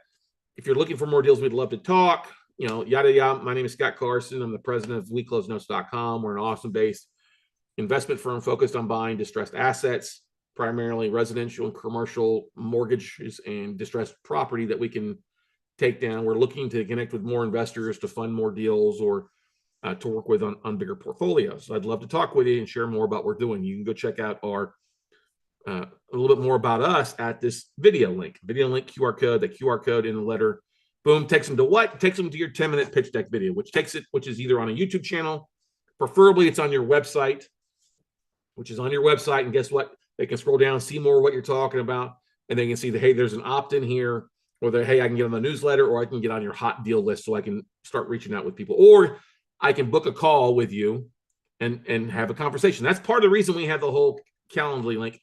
Talkwithscottcarson.com. Now, if you're using Keep, there's a scheduling calendar in there you can use. All in one spot's really good. We've just been using Calendly forever. But it's a lead gen. It's literally a lead gen. Talkwithscottcarson.com instead of Calendly.com/1ScottCarson. I make it simple for people to understand. So I put that Calendly link in a lot of places. I put it in my LinkedIn. I put it in my email. I put it in the letters we send out. The reason it's on my Zoom like it is, the show talkwithscottcarson.com, is it's up there constantly. People to see, like I can go talk to Scott Carson right now. Okay. You might, talk with Crystal Reynolds, talk with Jessica Bircher, talk with Lisa Rush, whatever it is, talk with Cal Ewing, talk with Larry. Oh my God. What's Larry's last name? I'm not Larry Hoffman. Oh my gosh, I just drew a blank there. LJH. Anyway, but that's the thing, is you're capturing these people, and then it's hitting them again. All right. Once you send that first letter campaign, you're going to get a few people to reach out to you. You wait a month or 2 weeks. 2 weeks, it would be, I wouldn't send anything newer than 2 weeks, but 2 weeks, then you send a postcard. You could get on Vistaprint or Amazon or a whole, send out cards and send out a letter or a postcard to people and say, hey, we just closed on this deal and our investor is making 8% on this. Do you have any lazy asses to go to work? Do you need to put your IRA to work? We've got a whole box of postcards that we have just for that, and we send them out at 50 to 100 at a time. So letter campaign, and once again, the letter includes just the hello letter, the executive summary, images about deals, case studies, and then that's what it is. So it may be 4 to 5 pages deep, depending on how you structure the case studies. Like I like to make the case studies their own front and back. So I have one case study in the front, a second one in the back, and a third one, and then I'm putting maybe a fourth one on there, or I'm putting the executive summary on the back of the fourth one. So it gives something that people to look at. You can squeeze it all into one page, like some people have done, put 3 case studies on one page to save on printing and cost for it, and that's totally fine. I just like to pay. I mail merge the stuff, and I have FedEx print them in really nice glossy colored. So it costs me, about $75 a page, 75 cents a page. If I'm sending out 6 pages or 5 pages, 6 pages at 75 cents, that's about $5 just in the printing per letter. But it looks nice. It looks like, hey, they spent some money on this to send it out. You might include lumpy mail or something like that. People have done that before. We had one of our students, Jimmy Harrington, sent out Country Time lemonade in there too. She's like, hey, we like to turn lemons into lemonade. Make lemonade out of lemon deal, or turn, my whole slogan is saying we turn problem properties into profitable solutions. Right? There's other things you can do. People have done. Some people put $1 in there. I'll buy your time, or hey, here's a Starbucks gift card. I'd love to, let me buy you coffee this week if you're doing something local. You know what I mean? So anyway, you've got your letters you send out. That's getting people to come to your website. You're getting them to opt in to watch. You may use some sort of tracking HTML code on your website to grab that IP address that maybe goes out and finds an email. But the idea is getting people to opt in. And I want to share a couple examples so you can kind of see. Now, the great thing is these QR codes and stuff like that, you can use them in a variety to drive back to really the mothership of your marketing. Your mothership of your marketing is your website. But you can't just have a website by itself, because nobody's just going to go looking for your website unless you're directing them to it with social media posts, letters, videos, podcast episodes, text messaging. There's a whole variety of things to do to drive engagement to your website. That's what you're trying to do. Website by itself is not good without you creating content to get things to take a look at. So let me share here. And I'm going to share Cal's website tonight. It's just www.calewing.com. One thing he needs to do is go and do another with his DNS, with his website, is make it work where it's just calewing.com versus www. So you see here, calewing.com, www.calewing.com, and you can see it. Literally, this pop-up button pops up where he says, hey, subscribe to Cal's Note Investing newsletter. Their email address, very simple. You don't want to ask for really more than 1 or 2 things when you're asking for people to opt in. An email, and then first name and cell phone is 3 things I require. Okay. I can get away with just an email address and a first name, but I really do like to get a cell phone, because then I can add them to a list, or I can send a text message and say, hey, thanks for opting in, or thanks for joining the letter. And I'll do that. I will send people a custom text message from my phone, and I got a little video saved on my phone that I can send directly from here, or I can send it through like easy texting, and keep depending on which service we're using at any time. But so this is very simple. He's got the calewing.com that popped up there, but you can see it's kind of a clean, very clean kind of website. The one thing he should have on here, he should have his oh my gosh, his logo. 19th Street or 19th Purple up somewhere here, but anyway, he doesn't. But that's okay. Don't need to have it. You see, it's a 1 minute, 11 minute, 1.11 minute video, which is just welcoming people to their website. And there you go. There's his logo, and you can see this is basically 49th parallel properties, mortgage note investing deals with Cal Ewing. We'll just click on that. And you can see it's 13 minutes and 59 seconds. And he's literally taken our PowerPoint slide that we've given our coaching students to go in there. And he's basically just taking the guts of it, which is what we do with our coaching students. 90% of it is going to be about the same. He'll change it up for some of his deals, his information a little bit different, but it's literally a nice, simple, clean video, him just going through it, talking about what they're doing. It's not anything difficult, but it's basically, this is the stuff that you're going to be saying on a regular basis, or regular all the time. Okay, here's what we do. Here's what we're looking for. Here's the types of deals we're looking, and here's who we're looking to connect with, people that have money. They're looking to put their money to work. That's really what it comes down to. Okay, but you see the QR code here. You know, he's got a contact us here. Click to schedule a call. This should take him straight to his the booking link, and the QR code on there. It says you'll receive deal alerts via text message, which is great. If they opt into that and they want to get deal alerts, then guess what? If they give you a cell phone number, text message, guess what? Pick up the phone and call him. If you got people that are opting in, getting on your list, they've done 90% of the work. They are like saying, yes, yes, yes, contact me. Please call me. Please invest my money for me. Please help me. You just got to pick up the phone and call. And he's doing a great job. Cal has done a really great job with his orange branding. If you go to, let me go over here to LinkedIn. So we can't find Cal on here as well. I was just looking at here earlier. There you go. Same. And here's the thing too. Cal had a good photo before him, but it looked a lot younger. Now Cal's a young looking guy. All right. He's going to age very, very well. But he had like a ball cap on. He looked a little younger. Then I said, hey, Cal, go get you a better photo with instead of a polo that's unbuttoned, that's got that, that wide V, go get you a white polo, white collared shirt. Take a better photo with you smiling. This is important. I was just talking with another student last night, Antron, and I was like, he's got a great picture. He's in a suit, but he looks like he's like, I'm like, you're not going to catch a lot of honey with a vinegar scowl. You know what I mean? You're not going to catch a lot of flies with it. Put on a smiling face. Take a picture that looks good where people want to work with it because you can smile. Okay. And you can see he's done a really great job with his branding, his background. I buy performing and non-performing notes, his information, how to connect with him. It's very, very easy. Yeah, he's out of Calgary, Alberta. He's using Octopus a little bit to connect with people too. He's only got 2,309. Actually, he's got about 2,800 connections, but that's still a great start. And you can see he's posting things on a regular basis, posting articles, working on this nice little mortgage note deal in Detroit. I think, Lisa, he reached out to you to drive by that one and pull some CMA on that. So it's just really good. So you can see kind of what he did with this one. And here's the thing. When you create flyers like this, one of the big things that we want to do a lot of times is we want to throw all the information on it, right? And he was throwing up every bit of detail on his flyers. And I'm like, that's not, you're giving too much information away about the deal. You want to give just enough information on the deal that is going to entice somebody. So he's like, Detroit, Michigan, performing up, property value is 80.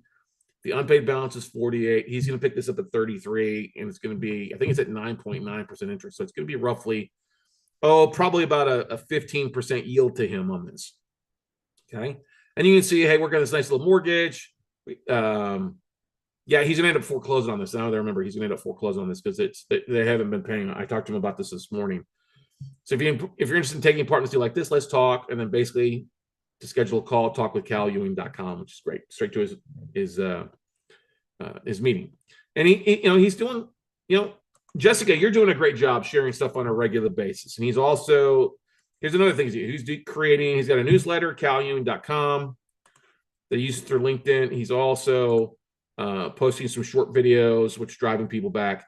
Now, I know it may seem like a lot of work on short little videos and stuff, but honestly, that's what you have to do. You got to market because it's the 21st century. In this digital age, you got to create content. You got to get things to get people excited to want to work with you.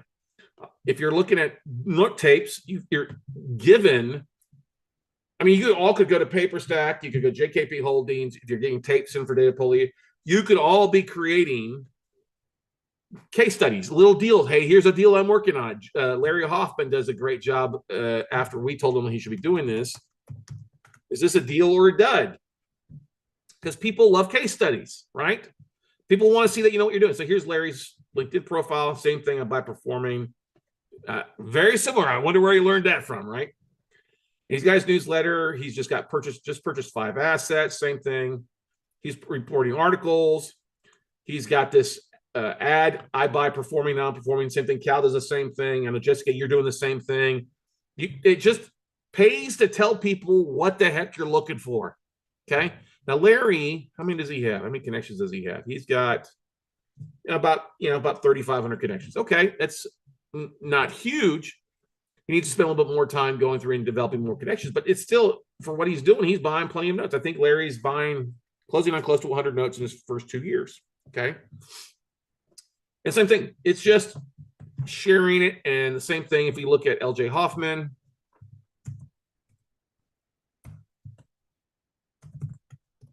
LJHinvestments.com is Larry's. Larry has the same thing. Hit a very clean website, very simple about. Work with me, sell your note, his blog, and frequently asked questions. Free report investing with your IRA. In this 12-page report, you will learn the top 10 ways your IRA can make average budget averages easily consistently. He uses this as lead gen. Did he write a 12-page report? No, he didn't. He took 11.5 page from us, and he added a half page to it as well. So it's an ebook for him to use. Same thing. Hey, here's what I am. It's not, what we look for. Let's continue the conversation. It's the exact same stuff that we go through, but this works. Larry's, I think, raised close to $4 million in private capital because he follows up with the people that called him. Cal will raise $1 million in the next 30 days because now he's going to follow up with people that opt in. And same thing, Larry's getting people to go to his website from sending out postcards to IRA investors and using the QR code for people to scan and opt in. Okay. And then what's the conversation look like? People ask, this looks great, but what's that conversation when somebody calls? And it's a really simple conversation. Okay. You're not meant to close them on the one phone call. Okay. If you think you're going to close them on the phone with you, just don't. There is really a 4-step kind of process to it. And I encourage you to go back in and listen to our podcast where we go through the 4 steps process of how we do things. Let me see if I can't pull that up here real fast. Sorry. I can tell you exactly what episode it is if you just give me a second. Or if you go to our YouTube channel at WeCloseNotes.tv, you can find exactly what episode it is. And I can tell you what it is. Give me a second. It won't take me long at all. Our 4-step process for raising capital. And we've recorded quite a few episodes in the 4-step process is episode 790. Okay. Episode 790 on YouTube or our podcast, anywhere you listen to podcasts, the 4-step approach to raising capital. Because the first phone call that you have with people is just an intro call. Hey, Crystal. Hey, Jessica. Hey, Lisa. Hey, Cal. Hey, Larry. Hey, Dimitri. Hey, Antron. Hey, Dave. Hey, thanks for opting in. I'm just giving you a phone call just to talk with you. Can you tell me about you? And that's the thing. The most important thing to raising capital is keep the God ratio intact. Now, what I mean by the God ratio? Well, God gave you 2 ears and 1 mouth, right? So you should listen twice as much as you talk, okay? Matt, yep, exactly, 790. Thanks for saying this. Episode 790, and watch it on YouTube or anywhere you get the podcast. It's a great episode. And I've been doing that 4-step approach for a while. I also went to the Capital School training as a while back last year, and actually, that's exactly what I do. So the first phone call is just a conversation. Hey, thanks for opting in. I'm just calling just to shoot the breeze. Tell me about you. Where are you from? What's your occupation? What do you do for fun? And then you get to your message. Okay. Form, F-O-R-M. Where are you from? O is for occupation, R is for recreation, and M is your message. And this is the whole idea on this first phone call is just to purely build rapport call. Okay.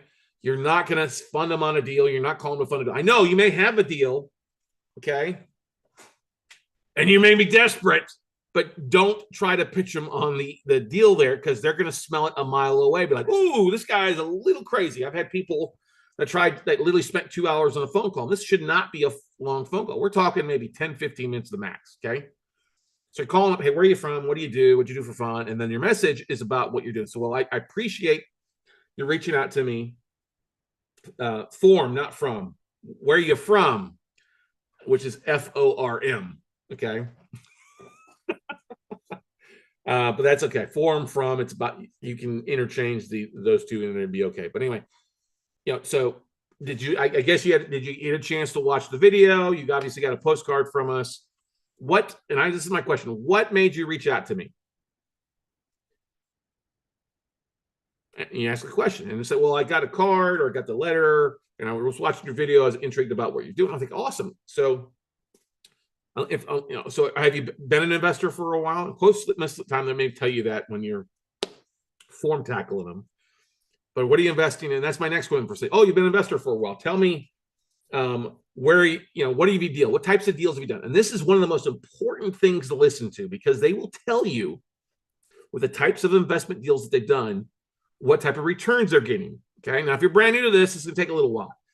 And so if they say, I haven't invested in real estate before, that's a good thing for you.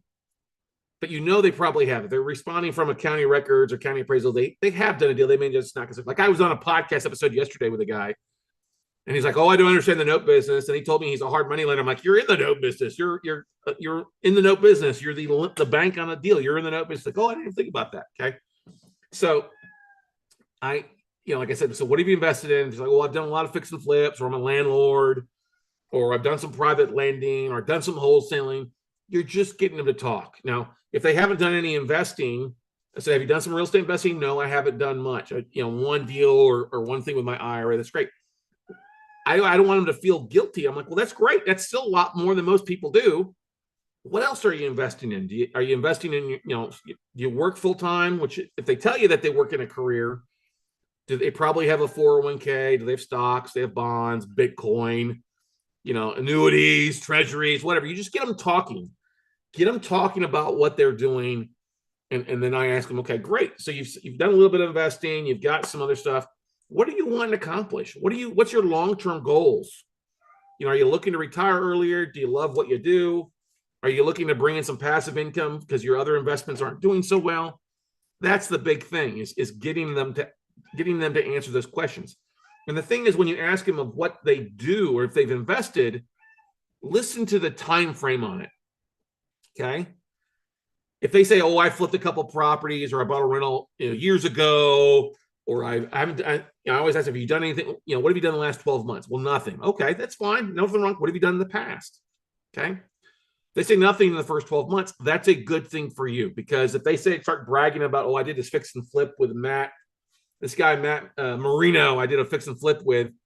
It's pretty good. We each made about 10 grand. I'm like, "Oh, how much did you invest?" "Oh, we invested 50K each." I was like, "Oh, so you made a 20% return on the deal. That's great. How long did it take for that deal start to finish?" "Oh, it took about a year." "Okay, so you made a 20% annualized return. That's phenomenal. But you didn't do anything else?" Like, "No." So your money, while it was great sitting there, you didn't do anything the next year, right? So you really only made about a 10% return over the past 2 years. 20% one year, 0% the next year. And that's the same. When I ask them to do the math, and we try to work the math out in their heads, very simple. Okay. Is if you did that deal, you probably had to fix and flip, meet the deal with the contractors, or you had to deal with toilet stands and trash outs. Why aren't you doing more of those types of deals? I ask and I listen. Okay. And they will tell you the reason. "Oh, I can't find any deals. Their stuff is too overpriced," or "I don't trust Matt Marino anymore." Okay. Or "I'm just too busy at work," or "my wife left," whatever it might be. Just listen. Okay. You are just a sounding board to listen to them. Okay. Now, if they start getting into the thing where, like, "I had to sue this guy and that guy and this guy," that tells you that, guess what? You don't want them as a funding partner. If they're suit happy and they're complaining about everybody and everybody else, guess what? You would be the next one they would complain about. All right.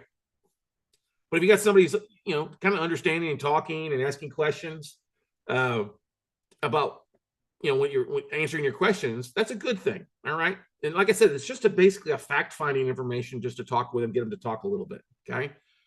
And the thing is, like, well, if you mentioned you had this rental, you made some good stuff. You said you always want to get into real estate investing, but you didn't have time to do it because you're working full time. If I could show you, and like you said, on that flip that you made 8 to 10% over 2 years, if I could show you how to do that, and we did that for 2 to 3 years where you didn't have to do any work, it was purely passive, would that interest you?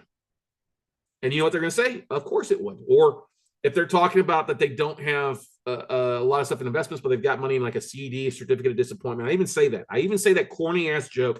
"Oh, you've got it in a CD, a certificate of disappointment." And they always laugh. Ha, ha, ha, ha. It's just to break the ice. Okay. Or "I've got money in my 401k. It's like, "Oh, it's still a 401k, or is it a 101k? Ha, ha, ha. Silly, stupid man." It's just that to break the ice, to laugh a little bit, and I'm not afraid to poke fun. But one of the most important things, like I said, is if you're listening to people talk and not talking, if you're talking too much and they're not listening or not saying anything back, guess what? You're talking too much. If you're asking them questions and they're talking, they're naturally going to build rapport with, like, oh, he's a great listener, or she's a great listener, or somebody I think I can trust, right? And part of sending out that letter, like we talked about, is building rapport, that they can go to the LinkedIn, they go to your website, they can see your video, they can start seeing what you're doing, and like, oh, I think this guy or gal knows what the heck they're talking about. But here's the thing. If you don't have a website, if you're not sending anything out, they don't know that you exist. Or they may only know you as how they know you.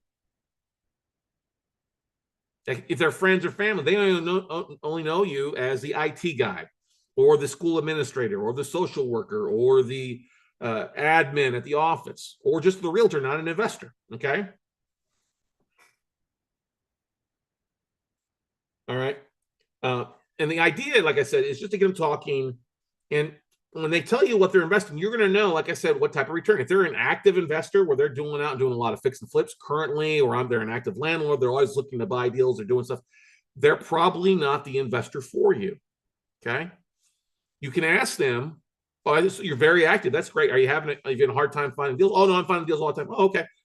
Do you have any part of your portfolio that's passive where you don't have to do any work? And they may say yes. If they do, they're great things. If they say no, well, are you looking for anything passive? Oh, no, I got to be active. Well, that's great. Then my deals, then what I'm doing may not be a fit for you. I will literally say that on the phone call. Because then they're going to start, well, what do you mean it may not be a fit? They already told you via contacting you that they're interested in getting more information. But if you look to take that away, like, I don't think this might be a fit for you based on what you're telling me. You want too high returns. We're looking to give somebody an 8 to 10% return for a short period of time, like 24 to 36 months. Now, for some investors, short term may think 90 days, but for most people, when they think of note investing or mortgage investing, they think, oh, my 30 years. And then when you say short term of 2 to 3 years, like, oh, okay, I like this. Okay, yeah, I can do that. That's what my CD's tied up for, is 4 years or 5 years. My annuity's in there for 7 years. My 401k I can't touch till I leave, until I retire or whatever. That's what I'm trying to get at. Okay, you're just going to basically talk with them and just see what they're expecting. What are they looking for? What are your goals? What are you looking for? If they've responded from the IRA list, like, hey, so you have an IRA, are you using that on a regular basis? Do you have other funds you're looking to invest with? How much are you looking to put to work? And that's my question. And then I shut the hell up. You have to ask this question. How much are you looking to put to work? Let's go ahead and say that, everybody. How much are you looking to put to work? Not how much are you looking to invest? That's a flag. How much are you looking to put to work? Okay? Because here's the thing. You got to know that first phone call if they're going to be a serious investor or there's somebody that's kicking tires and you're trying to light fires. Okay? You also got to know if they're just kicking tires, how much are they looking to put to work? If they only got 5 to 10 grand, you can't really do a lot with that. And that's not saying kick them to the curb. You can put them on your long-term nurture campaign. They can be a referral for you. You still love on those people, but you just don't have time to spend when they've only got 5 or 10 grand to invest. That's why you always ask them, I see you have your IRA. Are you just using that or are you using other funds? You get them to start thinking about other things. Okay. You have an old 401k that you need to roll into something, just get the, it's like I said, it's a fact finding mission. I said, what? Okay, great. Well, that's awesome. You would be interested. That's awesome. I'll tell you what, I really enjoyed talking with you tonight, Matt, Crystal, Jessica, Lisa, Devin, whatever. I've enjoyed talking with you. When I don't have anything right now, okay, and I appreciate you. And you can also ask, hey, what did you like about the video? What did you like about the flyer? Did you have any questions about that stuff? And you're going to ask it. Do you have any questions? And they're probably going to say, yeah, I got some questions. Well, I'm asking questions. Well, how do you find these deals? Or what are you doing? So, well, we're buying the debt. We're literally becoming the bank. We're buying the distressed asset at a big discount because we're buying direct from banks and hedge funds. And then we're working to rehab the borrower. We keep the borrower in there, get them to start making payments on time, and we become the bank, and we're getting that as cash flow. If they won't play ball with us and get back on track of some sort of fashion, then we go the route to liquidate the asset through foreclosure or working with the borrower to walk away from the property. Pretty simple. You don't want to go into showing them how to make the sausage, okay? Tell them the high end, show them the flavor. but don't get into all the nitty gritty. They're not going to listen to that. They're not going to remember it. Okay. So, okay. When they say they've got, 100 grand or 200 grand, or I got a 200 grand's a small deal for you, you're going to sit there like, that's great. But here's the thing. I always, when somebody tells me they've got, say, I got 200 grand investment, well, great. Well, let's start with half of that. I got 50K. Great. Let's start with half. I got 5K. Sorry. Well, that's great. That's awesome. Glad you got that. It's just too small amount. Our deals, we're usually looking for somebody that's got 50K or more. Just what I would recommend, 50K or more. Okay. If they say 200K, 100K, they say half a million, 250 or 100K to get the ball rolling. Just to get, because here's the thing. Not only are they interviewing you, you are interviewing them as well, right? You're interviewing them as well, because the fact is you don't want to deal with pita bread. Now, PITA stands for pain in the ass, okay? And if you're using somebody's last 5 or 10 grand to get just a little small deal done, guess what? That little deal is going to turn into a big deal, a big pain in the ass if things don't go right. They're going to be the ones that badmouth you. They're the ones that are going to be upset with you, stuff like that. Now, I haven't mentioned anything about accredited, sophisticated, or making them make sure that they're qualified. I have asked them and qualified by the questions along the way. What are they investing in? What are they doing? What are they looking to put to work? So that number of what they're looking to put to work decides whether they go to step B or phone call number 2. Now, what phone call number 2 is, it says, basically, when you're talking to these folks, they say, great, that's awesome, I appreciate it. Say, listen, I don't have anything on my desk right now, but do you mind if I send you some more case studies, or I send you a couple things that we've worked on in the past? Okay. And you can take a look at it. You mentioned you're using your IRA. I can send you a couple of samples that might work for your self-directed IRA, stuff like that. Do you mind if I send you some of that stuff here in the next couple of days? Okay. And that's the thing. You're just setting the expectation that you're going to basically send them something usually within a day or two. I don't say I'm going to send you something immediately tonight, because you never know where you're at. They're calling you and you're out and about. You may not have the opportunity to send them immediately. So what you want to do is under promise, but then over deliver. So if you say, hey, if I can send you something tomorrow evening, you send it tomorrow morning. If you say, I'm going to send you something, and if it's Sunday night, we're talking, and say, I'll send something to you by Tuesday, and you send it to me by Monday. Okay. The reason is, before you get off the phone call, say, hey, I want to make sure, is this your cell phone number? Because what I'll do is when I email you, I'll send you a text message so you know what to look for, just in case it goes to spam or goes to your junk folder, just so you know I sent it. And then, oh, no, that's my office number. Oh, okay. Well, let me get your cell phone. Okay. That's it. That's simple. I'll just email you the stuff. Okay. No, I'm not going to spam. So that's your first phone call. Form them. How much are they looking to put to work? What are your goals and expectations? Figuring out if they're going to be a fit, just to see what they're doing, right? What questions they have and moving forward. Okay. Roughly, you send that stuff within 24 to 48 hours. You give it a few days. And within 5 to 7 days, so if you send them on a Sunday, you would call them on a Friday, or call them on a Friday afternoon. I wouldn't call anything after Friday at 3 o'clock, or especially Friday after 5 o'clock, because most people checked out. If you get them on the phone, they're worried about the weekend. Okay. So if you can, try to call them on a Thursday evening, or wait till like a Sunday to call. Or what I like to do is, when I send them an email with the stuff, the next day, or I send a text message, hey, I just sent you an email with the stuff. Do you mind if I follow up with you in a couple of days, just to answer any questions you might have? And then you know what they're going to say? Yes, that's great. Okay, awesome. I'll call you in a couple of days. So within 5 to 7 days, you're calling up, and you're just calling and say, hey, Matt, hey, Crystal, hey, Jessica, hey, Lisa, Scott, Carson. I just want to say it was really great talking with you last week. I just wanted to make sure, I know you got my text message. Did you have time to review the case studies or the deals that I sent you? Yes or no? Okay. Yes, I had a chance to look at. Great. Did you have any questions? Can I answer anything about those for you? Just let them go. All right. And here's the thing. We bought this note. It took us a while to foreclose. We got it from a hedge fund. We bought this. You're just kind of walking them through the story. Preferably, when you send these case studies over to them, you've got a paragraph or two that's in like 4th grade language that people can understand what the hell you did.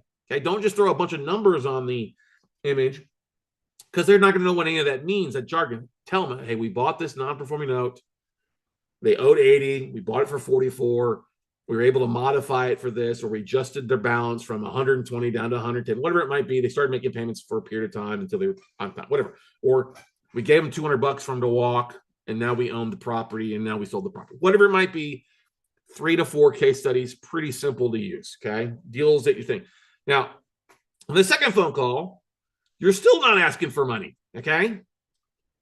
The idea here is I wanted to make sure that these things fall in line with what we talked about and to get your comfort level. Does this sound like something you look like? Okay, great. If it is, great then. Do you mind? I says, what I can do is I've already got a lot of folks on my list to call. But if something falls through the cracks that nobody else picks up or just doesn't hit right, do you mind? Can I call you with that opportunity? You want me to give you a phone call if something pops up that falls through the cracks that others don't jump on? Is that all right? Provided that's a deal, of course, right? You know what they're going to say? Yes, please call me. Okay. So that's the whole thing. Yes. Can I call you if something falls in my lap that I think you might like? Simple way to end the phone call. Yes. No. If they say no, okay, fine. I thought you were interested. No. If they say no, not interested. Okay, that's fine. Thank you. Move on to the next. Now you don't kick them off your list. You still drip market to them with an email on your database contact that you send stuff out once every week or two. But the second phone call is just checking to see that they got what you sent them. It could be a mixture of your executive summary, some new case studies, other things that you're working on, other people's deals. You were on a podcast. You could even share that, hey, I was on a podcast while talking about the note business. Okay. All right. Let's see here. I started to send voicemail on their cell phone using the microphone feature from your text. That's good. That's good. Send a voicemail to their cell phone. That's great. If you're doing it straight from your phone, that's totally a great way. Call the text, call the voicemail. What you have to be careful about too is very soon they're going to have some big changes about sending like blind texts if people haven't opted in. There's going to be some issues with that. So yeah, sending a voice text. I like to have a little short video that I can film. It's a lot of the times very similar video, no longer than really a minute or two that I can send a video along with my text message. You can use like Zoohoo or send an email with a video. I just like to send it directly to the cell phone so I know that they get it. You can see delivered or whatever like that. Okay, but that's good, Matt. Glad that you're doing that. All right.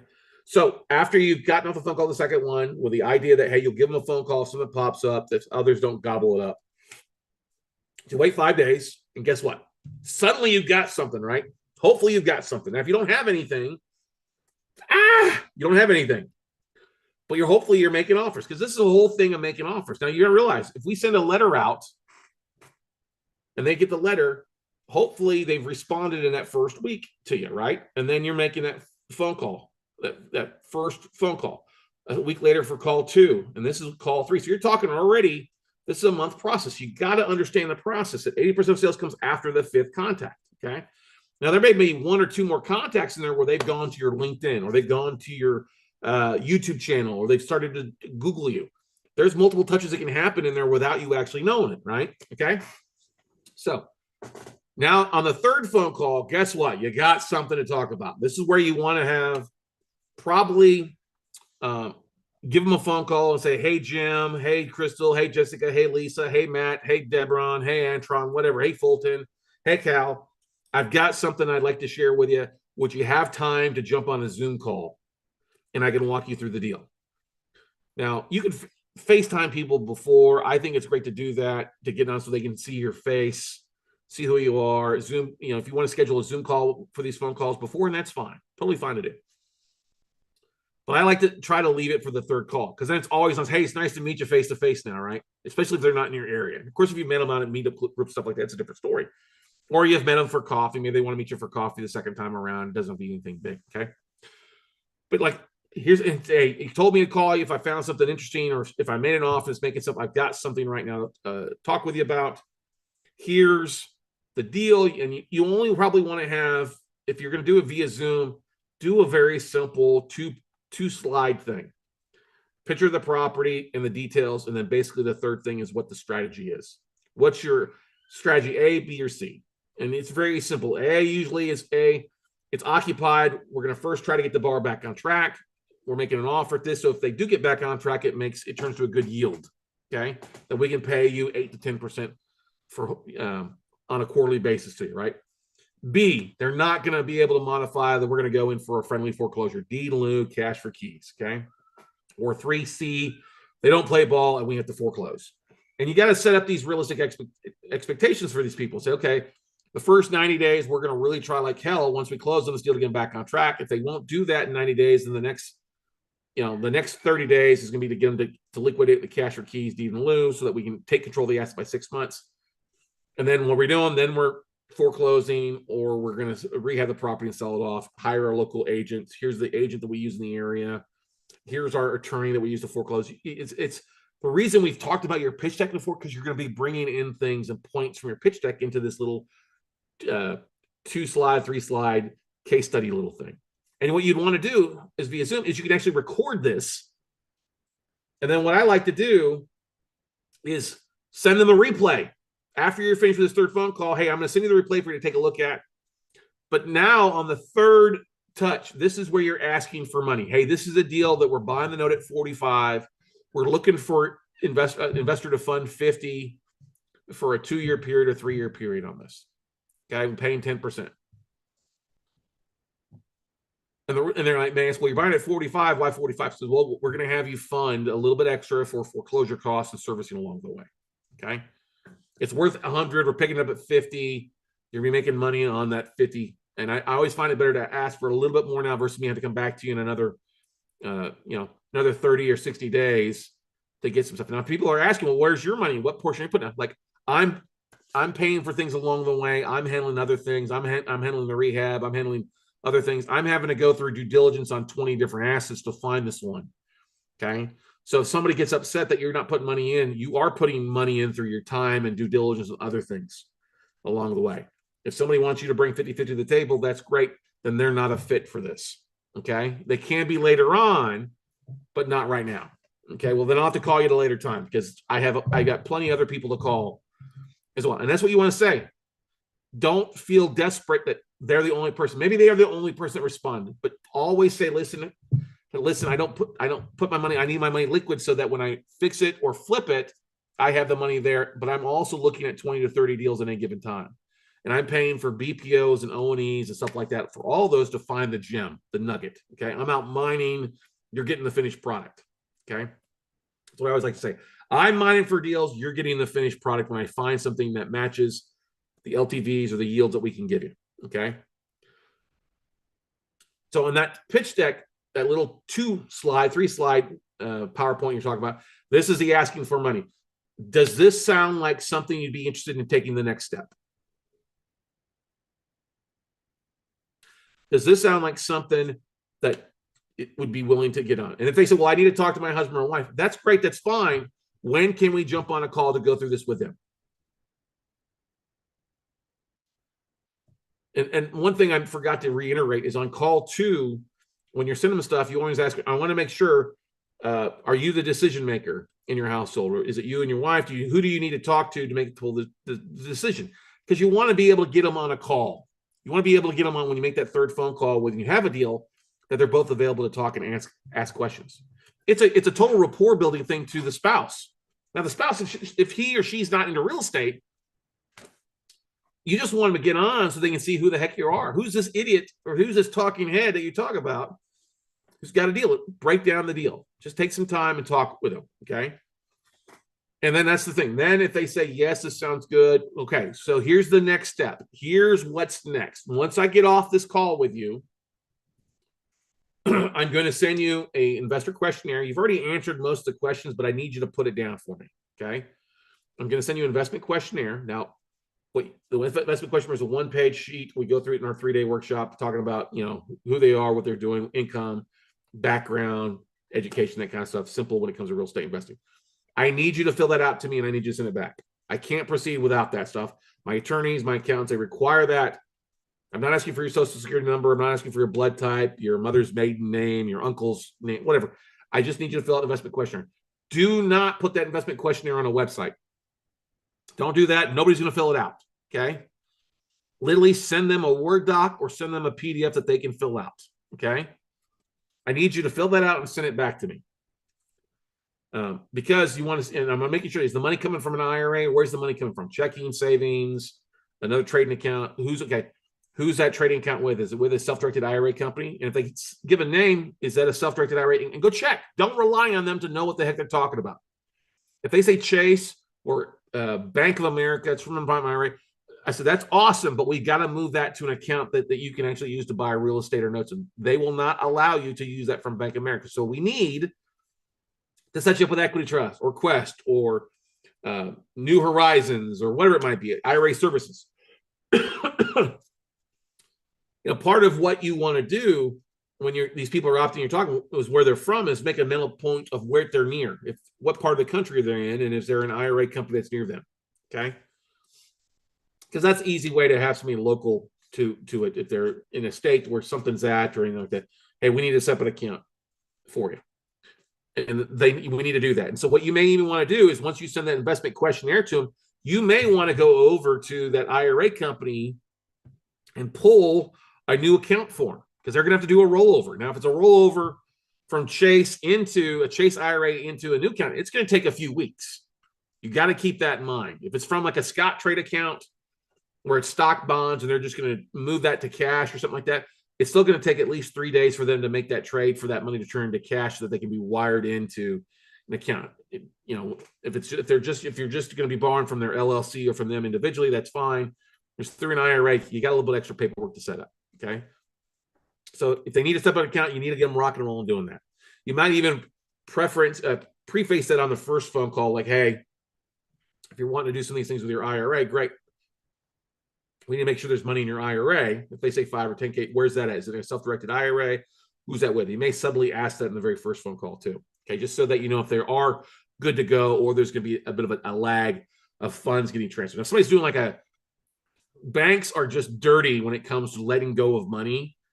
Banks will not send a wire from an IRA account to an IRA account. They will issue a check through snail mail. And it can take 4 weeks to 6 weeks. Okay, so expect that. Say, hey, we may not be able to do this. I can call you the next deal, but we can let's get the ball rolling, get these things set up so we can get you rocking and rolling. Okay, their account's set up, then great. Then you're basically say, okay, awesome, perfect. You send the investment questionnaire, and then I also need you to send me, besides the investment questionnaire back, I need you to send me proof of funds. I need you to do a screenshot of your account where the money's coming from. You can scratch out the account number. Just send it to me so I know you have the funds. And then I need you in that email to say, hey, Scott, I know your account may have $500,000 in it, Matt or Jessica. That's fine. Just say, here's a copy of our quarterly bank statement or our trading account. We're going to pledge 50K or 100K to do deal with you for 24 months. That's all you need. That's the pledge letter. Okay. So once you got A, investment questionnaire, B, proof of funds, and C is just an email with the bank statement saying, hey, we're pledging 100K out of the balance of this to do. You keep those in mind so that if they do flake on you, you have something to show who the seller was, that you did have funds lined up. And you also use these in case they do ask for proof of funds initially on the trading side, just to cover your assets. All three of those things have got to be a yes. You've got to get those in. Otherwise, they're going to flake on you. Okay. So once you get those things in, then you're coordinating. Obviously, you're evaluating deals on the other side at the same time, making offers, going through that due diligence process. You want to keep your funders in the loop. Okay. And it's okay if you're doing due diligence on a deal and you find something out that kills the deal. Okay. That's a good thing. It's not a bad thing. Okay. Maybe you order a BPO and the picture comes back bad where it looks like ass, okay? Or you find out that the balance isn't what it is or it's a trouble borrower. Share that with a funding source. They will appreciate that and say like, hey, Lisa, hey, just want to let you know, here's a picture of the property we're talking about putting you into. Unfortunately, the value came back cheaper or less than what we thought it was worth. So I'm gonna kill this deal. Can I call you on the next one? Can I get you ready for the next one when something else comes on? Or instead of this one, I have another one. And it's the same thing. Hey, here's what we're doing. Most of them will be like, okay, I trust you because you've already gone through all these steps with them. That's fine. Just give me the basics on it. It's the same return, same amount, same period. Okay, sounds good. That's about all what they want to care. But what I start doing is we create a Basecamp folder or then a Dropbox folder too, that we start putting the stuff. So like I say, hey, you can literally just upload your quarterly statement and a pitch, your email to me and your investment questionnaire into this Basecamp file folder. It makes it easy. I'll send you an invite. You can just upload it to it. Makes it simple. And then as I start to do due diligence, I'm dropping the due diligence docs in there, the O&E, the rent rates, any collateral files. And I'll tell them like, hey, if you want, Crystal, I can copy you on this file folder. And so anytime we get something in, you're going to get access to it and seeing that stuff load and understand what's going on. And feel free to ask questions. Most of them are not going to ask questions. Some will, but they're like, oh, this is awesome. They're sharing all my information, stuff like that. And then when it comes to funding, if you're going to fund on like next Friday, and it's this Friday, you really got to get the start getting the documents. If it's with a self-directed IRA company, get that pre-filled out, make sure they've got everything they need. You may even want to call the IRA company, get the directional investment form filled out as much as you can without their account number, and then literally send it over. So all they've got to do is fill in the rest, or may jump on the phone to help them fill it all out. Okay, because that's one thing. If they're looking to fill out an IRA form and they've never done it before, it can be a little confusing if they're doing it for the first time. If you filled it out once, they're all about the same anyway. Okay, so just walk them through that. You may need to send a copy of the note if they're buying the note from you. If they're partnering with it, then you'll need to send the funding agreement that you can send over to them to take a look at, which is a flat line agreement. No, I will not give you a copy of that. That's only for our one-on-one coaching students. If you got a few folks on there, it's pretty simple. Here's the big thing. If somebody's not investing $250K with us, they're a flat loan agreement. If they're $250K or more, then we don't mind going splitsies with them, but we're going to create an LLC at that point. Anything less than that number, it's just going to be a flat 8, 10, 12% return, sometimes 6. If they're making zero, their money's making zero, and they're happy making 6%, and I can be a salesman and sell them at that, and they're happy with it, why not, right?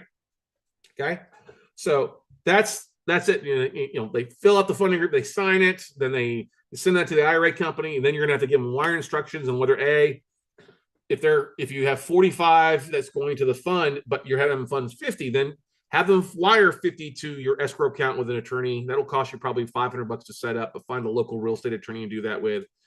If they know and like and trust you, you can just open up a separate bank account and that money go in there, sit there, and then that way the money's available for you to wire out to the bank directly, and then you're not having to go back to them for another wire again. But when they send in a wire to you, they let them know, hey, we received it. And then when you wire that money into the bank, we upload a copy of the wire. So, hey, just let you know, we sent the wire today. We'll be getting the receipt and the assignment sent to us. And then you're just letting them know that, hey, stuff is coming in.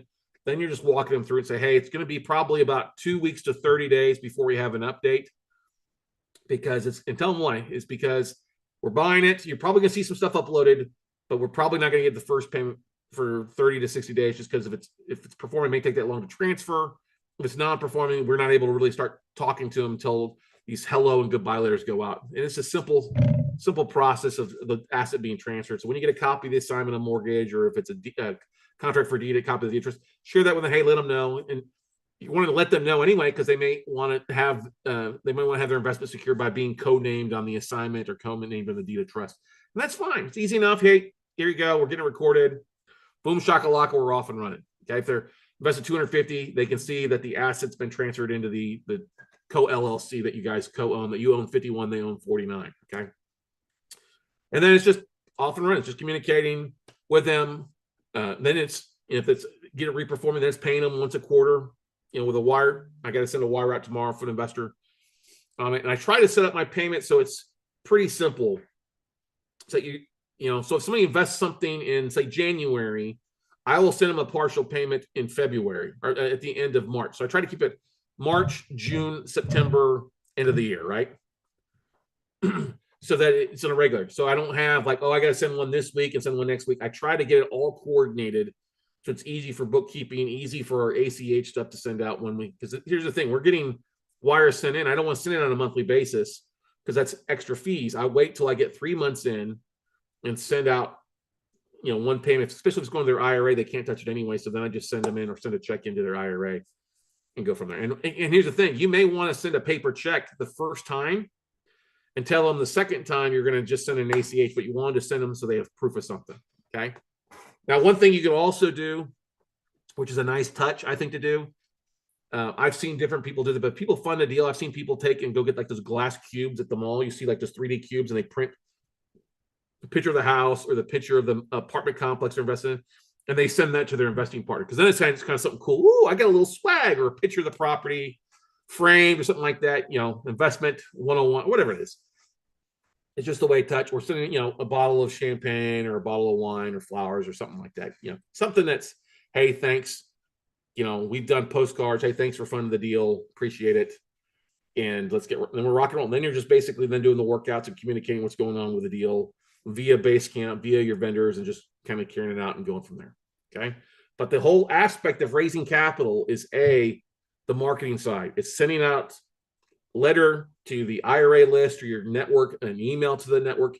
And here's the thing, ladies and gentlemen, you should be sending something out to your warm database on a weekly basis, not a monthly basis. Okay. A weekly basis. If all you have is an email database in your LinkedIn and social, that's great. Share once a week. If you've got a podcast or other things, that's a different thing. You may not need to send an email out once a week, but we have religiously sent an email out once a week, at least once a week, sometimes 2-3 times a week with different content. And of course, people unsubscribe. That's fine. Okay. Or they'll opt out. That's totally fine. It's a good thing. Cleans your list. Okay. But if you don't send something out to them on a weekly basis, a newsletter, case study, news article, part of what I've been doing with posting articles into Basecamp for you guys that are part of the WCN membership is they're just little talking points, little things that you can share. You should look at the article and then tweak up the paragraph so it's something that you say. You don't necessarily, it's okay if you want to copy paste exactly what I put in there, but you should also put your little wording to it or tweak it for how you would read the article. Okay. Because that way if somebody reaches out and says, hey, I read the article, and you're like, oh, what article are they talking about? The Oregon eviction or the Oregon lead or the commercial real estate foreclosures, whatever. You know what I'm saying? So that's the thing. And that's literally just that communication, that building a database, that drip marketing to them. And that's the thing. If I get a list of IRA investors, I'm going to hit them with a letter, a postcard, a letter, a postcard. The postcard's going to be basically the same thing. A deal we just funded, or hey, let's put your money to work. Just following up. Hope you're doing well. Happy holidays. The first letter is going to be the biggest, thickest 5 to 6 pages. The other letter, like I said, letter, postcard, letter, the second letter or the third mail piece is just a 1-page letter. Hey, just wanted to reach out to you. Hope you're doing well. We've got a new deal. You may want to check it out here. Put a link to your newest deal that you closed on, or hey, if you're looking to put something to work, we've got some different opportunities. Just touching base. Hey, here's what we closed on, or here's a deal. And that's the thing.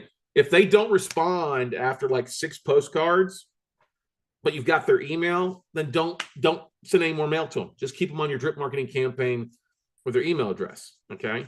Because here's the thing. You don't need a lot of people to respond. If you've got 200 people on an IRA list, okay, 200 people, that's going to take you technically 4 to 5 months to send out in the first batch, right? 50 this month, 50 the next month, 50 the third month, 50 the fourth month. And then of course the follow-up that goes along with that. Out of 200 people, if you get a 4% response rate, that's 8 people. 8 people with an average of 150 grand. That's 1.2 million. That's about all that you need. Okay. That's more than enough for you to get off rocking and rolling, that you may not need to keep sending out postcards, letters. You can move everything to a drip marketing campaign. The idea here, ladies and gentlemen, that's what it comes down to. I know it sounds like a lot. As we go back here, let's do a quick little recap of everything we've talked about here on the things that you should be putting to work. Obviously, a website, clean, not too much stuff. 1-page landing page is fine. Talking about what you're doing, a place for where B, your pitch deck, your little 10 to 15 minute video about what you're doing, what you're focused on, that kind of stuff. Okay. Third thing is some sort of CRM, some way to email, communicate back with these people. I would also say 3-part 2 or 3B. 3A would be an email. 3B would be a text messaging service that may be incorporated in with your CRM or maybe separate. Okay, like I said, I use Keep. We use also easy texting as well on stuff like that. We've used Mobit. We've used some bigger things with opt-ins and stuff like that, but you don't have to get that far in the weeds. Okay, and then so we've talked about CRM, landing page, text messaging service, pitch deck, 1-page executive summary, and then you start putting a couple case studies together of what you're doing, and then Vistaprint, Amazon Web Services, or something like that. Send out cards, something that you can start sending out letters or postcards to those folks. That's pretty simple. You want to implement QR codes on your mail piece so they can scan it and go to your website or go to exactly where you want them to go to.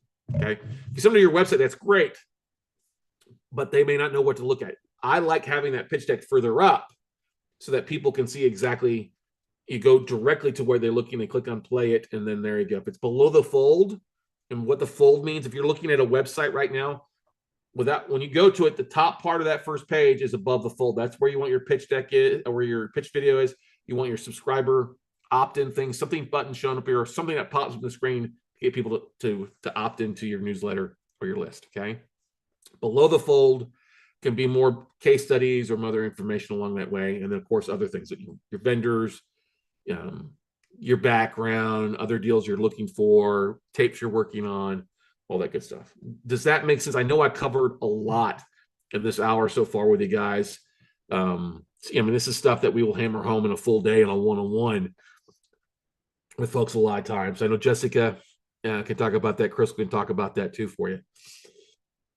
But that's how it comes raising capital. You find a list of investors, networking, pulling off accounting records, and then that's how you hit them. And then here's the thing. Nobody talks about doing this. It's not illegal to send out a postcard, say, hey, I saw that you bought a property or you funded a deal. Are you looking to do more deals? Okay. There's nothing illegal about that. No solicitation. The one aspect of that is if you do have a securities license, I know one of my students who is a securities license in 663 and 724, you're not allowed to target IRA folks to do IRA rollovers. I don't know why the FINRA decided that, but that is what it is. But if you're not that, guess what? You're not out trying to raise money for a Bitcoin or anything like that. Hey, just looking to see if you're looking to do more deals. I always say deals, not look for joint ventures or partnerships. Hey, looking for somebody to fund some more deals. You're looking to fund some deals, looking to put some money to work in your IRA, looking to put your lazy asses to work, learning to turn your CD from a certificate of disappointment into a certificate of amazement, whatever, certificate of return, whatever. I could go all day with my corny jokes, okay? All right. I want to open up for questions here for a few more minutes before we let you guys go for the evening. Has this been valuable to you guys and gals out here that are joining us live tonight? I'd love to get a thumbs up. If you're watching on YouTube, make sure you subscribe to the YouTube channel. What we did last week with week 1 is we added that to the replays of the workshops. You can go back and watch that. We also took the video is live on our YouTube channel from week 1. I left it a little bit live longer than I probably wanted to, but we did take the audio, we scrubbed the audio, and we actually put it as a podcast episode of the Note Closer Show for you guys to listen to. So if you didn't go back and listen to it, you can go back and watch that. Lisa said, yes, appreciate the info. Lots of work to do. You know what, Lisa? It does seem like it's a lot of work. Totally agree. What we got to realize is your executive summary. The reason we talk about the executive summary is that basically you're going to be regurgitating that same 3 or 4 paragraphs everywhere. You're going to regurgitate it to your website. You're going to regurgitate it to your letter campaign. You're going to regurgitate it in your pitch deck.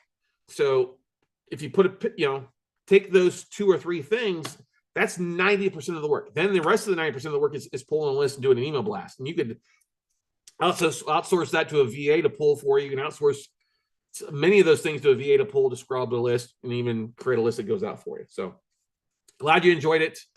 Any questions, any comments, any concerns before we let you go here on week 2? Matt, I appreciate you the comments. Lloyd, hey, bud, good to see you, Lloyd, as well. Anybody else that's watching there, give me a shout out there in YouTube so I see who's on there.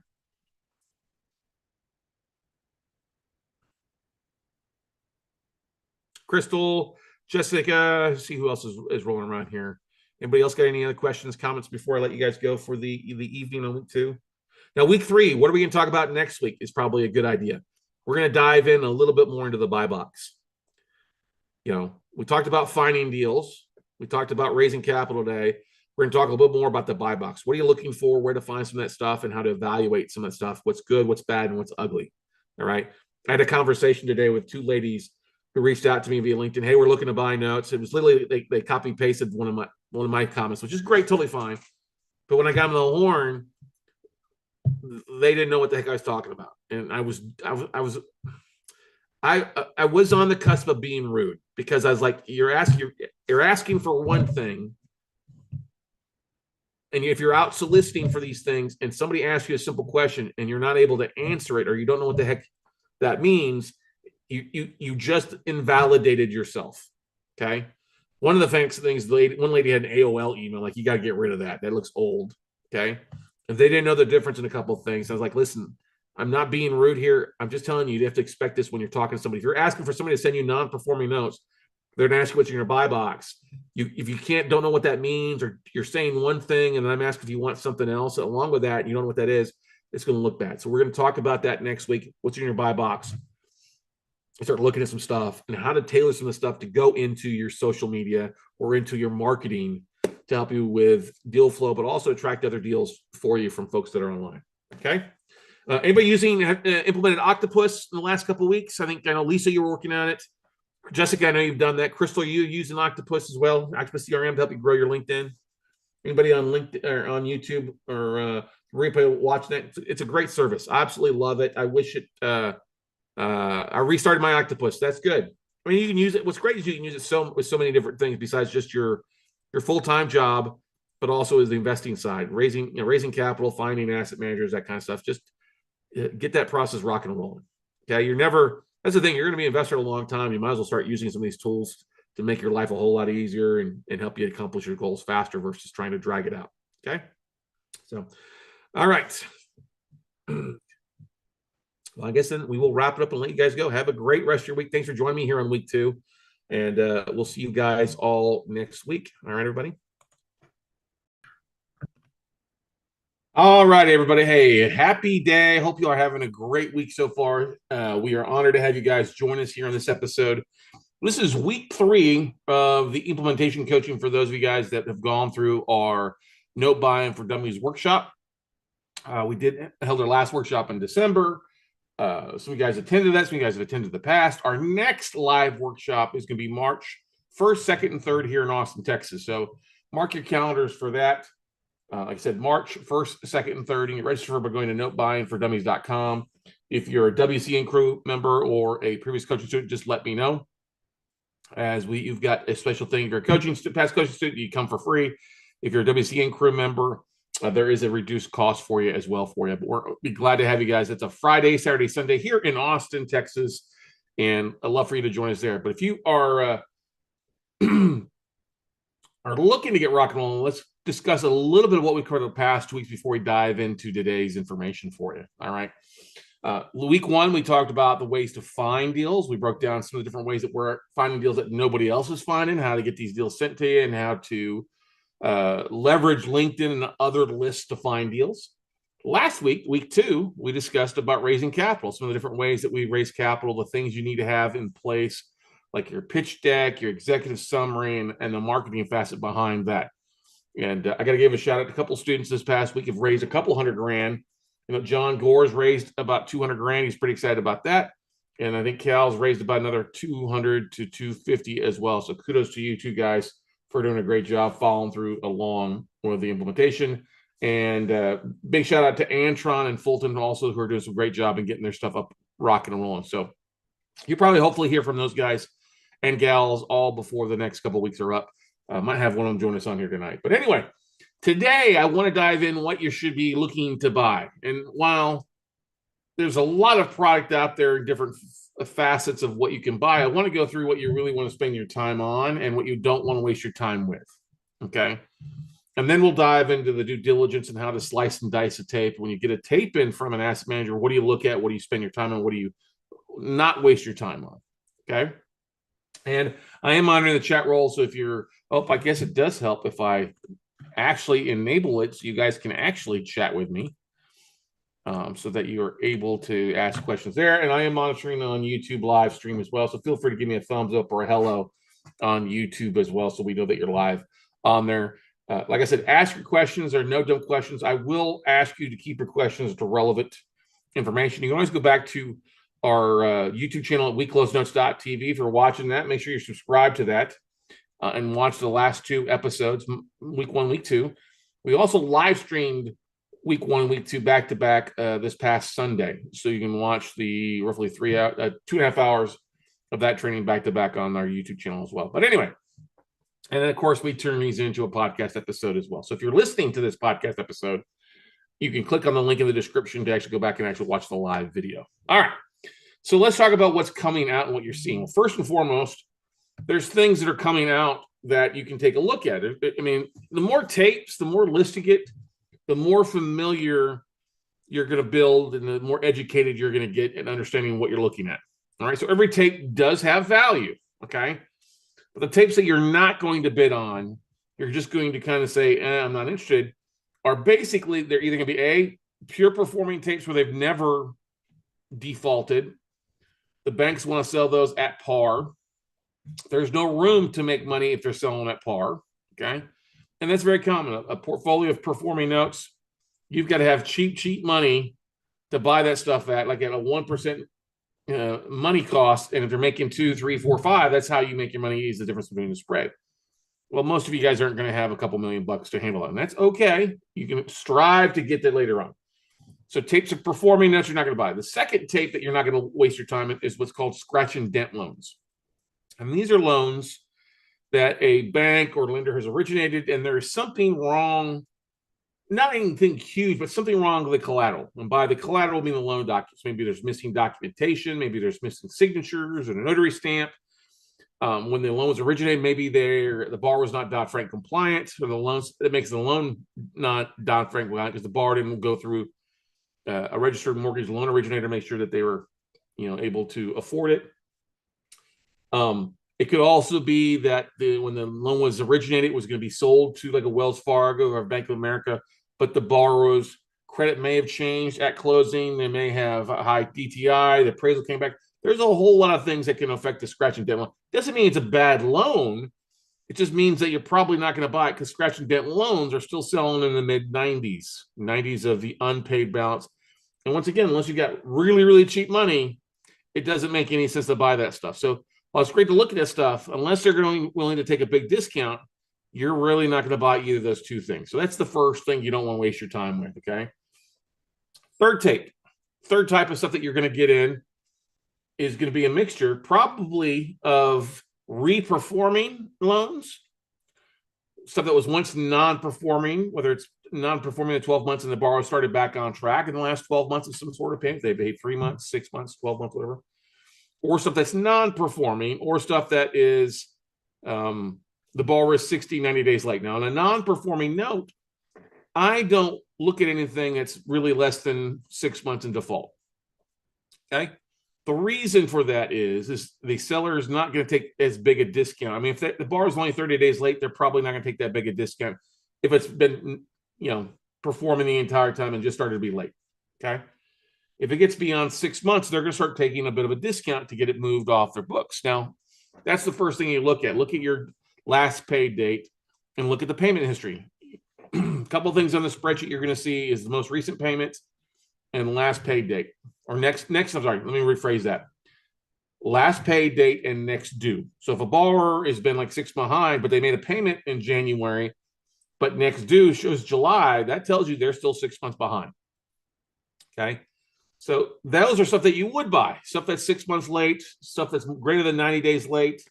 That would definitely be stuff that you'll buy. That's truly non-performing stuff. Now, when it comes to the non-performing or stuff that's reperforming, borrower's back on track, sellers are selling it at 70, 80 cents on the dollar. That's a price that kind of makes sense for the performance stuff. All right.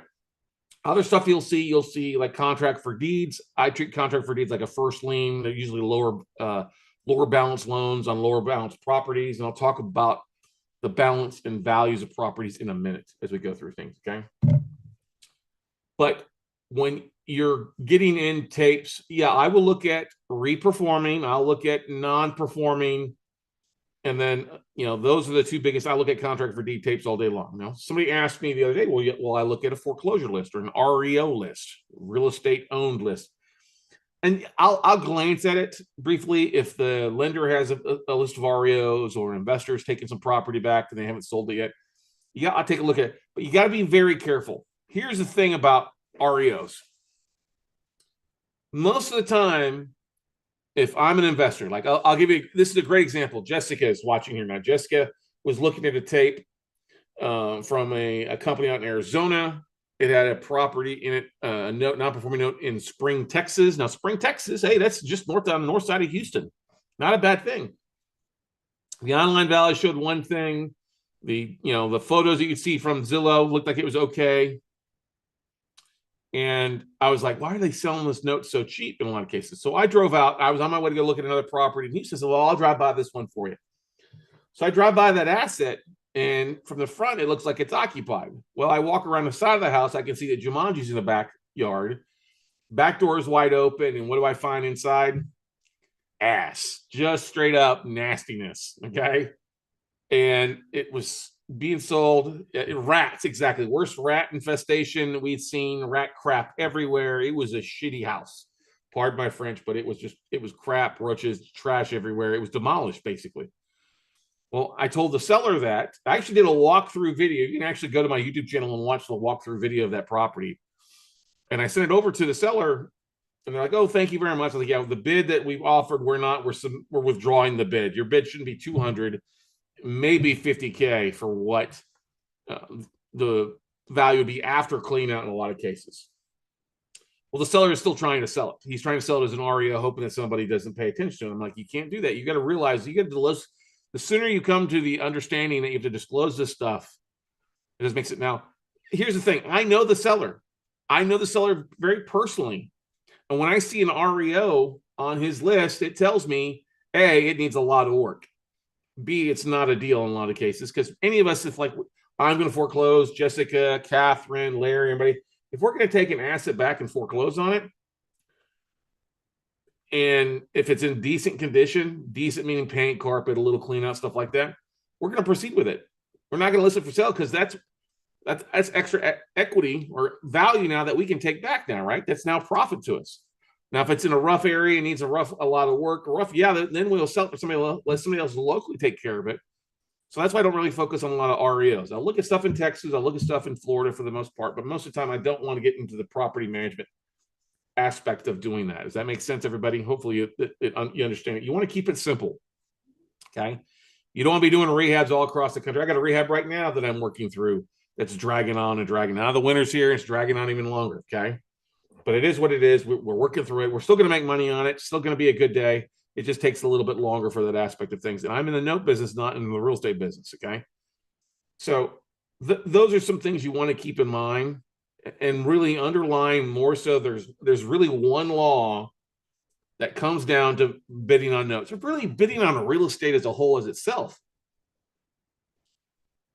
Now, somebody would say, well, is that location? Well, that could be, yes. Everything has good location. You know, every city has good parts. Every city has bad parts. You know, a few cities I won't buy in. Chicago, just as a rough area to foreclose. Chirac, Crook County, I don't like that area. I don't buy in New York, New Jersey. I don't buy in the West Coast states, you know, Washington State, Oregon, or California, just because it's kind of crazy there. It's not friendly. I don't buy in New York or New Jersey because of the long foreclosure time frame. I don't buy in Louisville because of the bond they want you to have on there. But most of the rest of the states are A-OK, all right? If you hire a local servicing company, servicing that's licensed in that state, and if you need to foreclose, you've got an attorney that's licensed in the state, ask those folks, what's it going to take to foreclose? What's the cost? And what's the time frame? And go from there, okay? But the underlying number one rule isn't location. The number one underlying rule when it comes to any type of real estate investing, and primarily in notes, is never buy something you don't want to end up owning. Never buy something you don't want to end up taking back, all right? And I'm serious. Never buy a note on a property you don't want to end up taking back. So it might be the greatest deal. Might be getting the best return on this property, but if it's in the middle of a crack alley, or it's the smallest property on the block, like it's 800 square foot house, or it might be out in the edge of town with nobody else around, so maybe Dexter, the serial killer, living in it, okay? It's not a deal, okay? You got to run the deals. I'll give you another example here. I won't say client. It was another investor that reached out to me. He's like, hey, I'm getting ready to buy this note in LaGrange, Texas. Now, you guys know where LaGrange, Texas is. It's east of Austin, about an hour. ZZ Top made it famous a few years back, obviously, in their song. And LaGrange is not a bad little city. It's great. It's your typical kind of mid-sized, small Texas town. I mean, Texas is it's exciting. You can foreclose in a year. I mean, less than a year, really, like 30 days, right? And I had this guy come to me. He's like, hey, Scott, I'm really excited about this note deal. And I'm like, oh, that's awesome. Tell me about it. He goes, well, it's in LaGrange, Texas. I'm like, okay. I go, tell me the numbers on it. He goes, well, it's worth about 90K. I'm going to pick it up for around 30K. I'm like, okay, that's not so bad. You're buying it for 33 cents on the dollar. Is it occupied? Needs some work. It needs some work. I said, well, how much does it need? Well, it needs about 35K in work. I'm like, okay, all right. And I said, okay, okay. That's still not too bad. You're buying it for 30. It needs at least 30K in repairs because it needs outdating, paint, carpet, and some other stuff. It's worth 90. So you're sitting at 60, basically 67 cents on the dollar, right? 60 divided by 90, that's where we got that. So you're buying it 67 cents down on the dollar. Okay, great. I mean, they owed a little bit more than 90, so it was underwater a little bit. So he's basically truly buying it at like 60 cents of owed, and it was like 67 cents of value. I'm like, okay, who's going to finance? He goes, well, I got a hard money lender who's going to finance me at 12%. I'm like, okay, you're kind of getting skinnier now. I go, what are the days on market? And he's like, what do you mean? I'm like, well, what is the days on market? Have you talked to a realtor to get your comps? He was like, yeah, a realtor says it's worth about 90, maybe 90 to 100. Okay, but what are the days on market? This is one of the things that always, he's like, I don't know. I'll have to check. When he came back, oh, it's a year. I'm like, then it's not a deal. He goes, what do you mean? I'm getting it 66 cents on the dollar.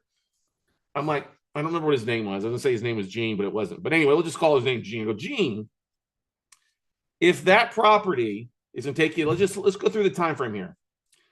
You're buying it at 30. You got to put 60 into it. There's probably another grand in foreclosure costs and servicing. All right, now you're at 61. All right, and it's hopefully at 90K. Your hope it's going to stay at 90K, but it takes a year to sell. Now, if you list it at 90 and it takes a year to sell, what are you going to do to move it faster? Because you're going to, if you have hard money loan on this stuff, that's at 12% plus 2 points. So 12% on his $60,000 investment, $7,200 plus 2 points. That's another $1,200. So we'll just say 8,500, right? So now, if everything goes right and it sells in a year, you're sitting at $70,000 in costs on potentially a $90,000 sales price. He's like, yeah, that's still good, 20 grand. I'm like, no, it's not. Because if you take realtor commissions out and closing costs, that's 10% of your 90. Now you're at 81. Now you're making less than 10, really rough about 10 grand. He's like, oh, I didn't run the numbers through for that. I was like, do you know any back? Oh, yeah, there's a couple years in back taxes. He's like, I think 5 grand. I said, well, now you're at 6 grand. Now you're at a skinny deal. So some of the things I want you to take away from that, ladies and gentlemen, never buy something you don't want in owning. Okay. Make sure you know your numbers. Okay. And know the days on market. In today's world, we can all agree what? Well, days on market have increased, right? It used to be anything that didn't sell in 2 weeks on the MLS was basically junk, right? Even junk was selling faster than 30 days. Okay. If you're seeing a market where it's taking a year to sell something, you got to understand, you got to price that puppy to move. You're not going to get full value. You got to do a 30, 60, 90-day quick sell price, which is mean you're going to be dropping the sales price 10, 20, 30% in some cases. You got to make sure it's an ideal asset. You've basically got to rehab the property up to be the best looking one on the MLS. And you've also got to make sure it's a cookie cutter house or a cookie cutter property that people are looking to buy. 3-2, 3-1, 2-2, that kind of stuff. If you get to where it's a smaller house or it's got a funky setup to it, that's not going to work well in your favor when most comps are being pulled just off the square footage. You know what I mean, ladies and gentlemen? So that's the thing, is never buy something you don't want to end up owning. Is one of the most underlying deals I can tell you when it comes to. Now, I've bought lower valued assets. I bought stuff cheap that I didn't mind owning because it was decent looking assets. I knew I could hold on to it for a while. And if by worst case I had to rent it out, it would do good. But I've stayed to that at least 3-1 or 2-2s. I don't usually do like a 2-1 unless it's in a highly densely populated area where I know I can move those pretty fast, or more so 2-1s are decent little rental properties. I'll look at condos all day long in Florida, definitely, where there's safe harbor rules and stuff like that. I'll look occasionally here in Texas, stuff like that too. But that's the biggest thing. Don't buy something that you don't want to end up owning. Just because the numbers on your spreadsheet are looking good based on the calculation of your yields and running your numbers, and we'll get to more of that later on. But that's the thing to look at. Now, as we dive into your spreadsheet, there's things that you want to start slicing and dicing. And by slicing and dicing being a note samurai, I mean by stuff that you just want to remove, get off your list. Literally take off, delete, get rid of them. It's just not worth it. Okay. Now, first and foremost, we already mentioned some of the states. New York, New Jersey, I get rid of them most of the time. Washington State, Oregon, California, I'll pretty much get rid of them anyway. I may send them out to a few investors that live in those neck of the woods that I know are buying. It all depends on what the price point is. And that takes us to the number 2 question you've got to ask for due diligence before you even dive into it. What the hell do you want for this? What price point? What's the sales price? Give me some sort of color or breakdown on what type of discount or price point you're looking for. If you want 90 cents or 95 cents on the dollar for non-performing, never mind, it's not worth waiting. If you want par, it's not worth wasting my time. I'll move on. If you're going to give me some sort of discount, if it's non-performing, I can make a discount offer to it, great. But I don't want to waste my time. I don't want to waste your time. So that's important. What's the price point? Because I'm going to ask you that. I get people all the time. I got a deal. Well, what makes it a deal? Is it a dud or a deal? Well, I don't know. What's the price point? Well, they didn't tell me. Well, you got to ask. You got to get some sort of pricing specifications so you know how to run your numbers, how to figure yield, how to figure your rate of return. Those kind of things are very, very important. Okay. So while we talk about, never buy anything you want to end up on, you also got to know the bid price and roughly where they want you to be. If they come and say highest and best, okay, that's fine. As long as it's not par. I had some bank tell me the other day, oh, it's non-performing. We're selling everything. Oh, I'm non-performing at par. I'm like, well, that's good. Doesn't mean I'm going to bid on it. It's just I've got money costs and I can't make any money that way. So you're going to end up owning that for a while. Okay. So we start getting rid of assets based on the spreadsheets. Now, the first thing, the easiest thing to do is go to your states, filter them, alphabetize the states, and start getting those states that you don't want to invest in. Now, I always tell investors, start with 3 to 5 states. Okay. So I'm going to give Darlene and Lisa an example here. Darlene and Lisa are from Michigan. Actually, Darlene lives down now in Florida. Well, guess what? Then the first 2 states you should be looking at stuff is what? Michigan and Florida. The next state I would look at, it would be Ohio. Okay. Because if you're going to do a non-judicial state like Michigan, that's great. Everybody loves non-judicial states. I wouldn't just be buying in non-judicial states. I would look at also judicial states as well. Florida is a judicial state. It's got a little longer foreclosure time frame, but the values are obviously higher than Florida, and values are still maintaining in Florida, and there's still people moving to Florida even with the insurance costs. If you can find insurance, great. If you can't, you might want to avoid it. But Michigan is going to have plenty of assets to take a look at, and that's what I want you to think about. What are the states that I can look at that I'm seeing inventory in? That New York, New Jersey excluded, unless you live there and you got your own attorneys in New York and New Jersey. Like I've got a few students, you probably don't want to waste your time there. Okay, but Ohio, Michigan, great states you see plenty of inventory. Missouri, where Jessica lives, you're going to see some stuff there. Next door in Kansas, you're going to see some stuff there in Kansas. Kansas is a 12-month judicial foreclosure process. Missouri is 90 days, something like that. I would look at Indiana. Indiana is kind of like about in the middle, about a 9-month process to foreclose. Illinois, people always ask me about Illinois, and I'm not a fan of Illinois, especially in Cook County, around the Chicago area. It can take you a while to foreclose in Illinois, but when you get all the red tape and the dragging out, I'll look at other counties besides Cook. But if it's in Cook County, I'm going to kill it off. Okay. And like I said before, I won't look at anything in Kentucky. Louisiana, I'll look at if it's in like New Orleans or Baton Rouge or Lake Charles or where they're major areas. And that's the next thing you want to look at. Okay. You're going to get these states and stuff like that. If you recognize the city, guess what? Yay. If you don't know where the hell that city is, take a look at it. And if it's out in the middle of nowhere, out in the sticks, okay, you don't want to be buying stuff that's rural for the most part, unless you're looking for like land that you can go hunting on or something like that, or you're fine. Like it goes back to that first rule: never buy something you don't want to end up owning. I was looking at a portfolio stuff a year ago. There was a property in Michigan, south of Jackson, Michigan, out in the woods, but it was like 120 acres with a 3-bedroom, 2-bath house on it with a 10-acre pond. I was like, that might not be too bad if it wasn't so freaking cold out there. I would look at that. All right. So that's the thing. If it's rural and out outside of town where it says rural route 1 or something like that, or farm to market road, you probably don't want to. And don't get me wrong, there's a lot of farms throughout Kansas and Missouri and Minnesota, a lot of cornfields in Iowa, you know, you're going to see that. That's okay. If you're fine, that's fine. You can, you know, that if that's in your buy box, that's okay. But you got to know what your buy box is. I'm glad that's why I brought that up, because you're going to have asset managers ask you, what are you looking to buy? Now, what's my buy box? My buy box is I buy basically assets anywhere from 50,000 to up to $1 million. These are single family homes I'll look at. I prefer $500,000 and less in most cases, but I'll look at stuff in most of the major markets that's at least 6 months or longer in distress. I'll look at reperforming stuff, but I got to have at least a year of reperforming for me to buy.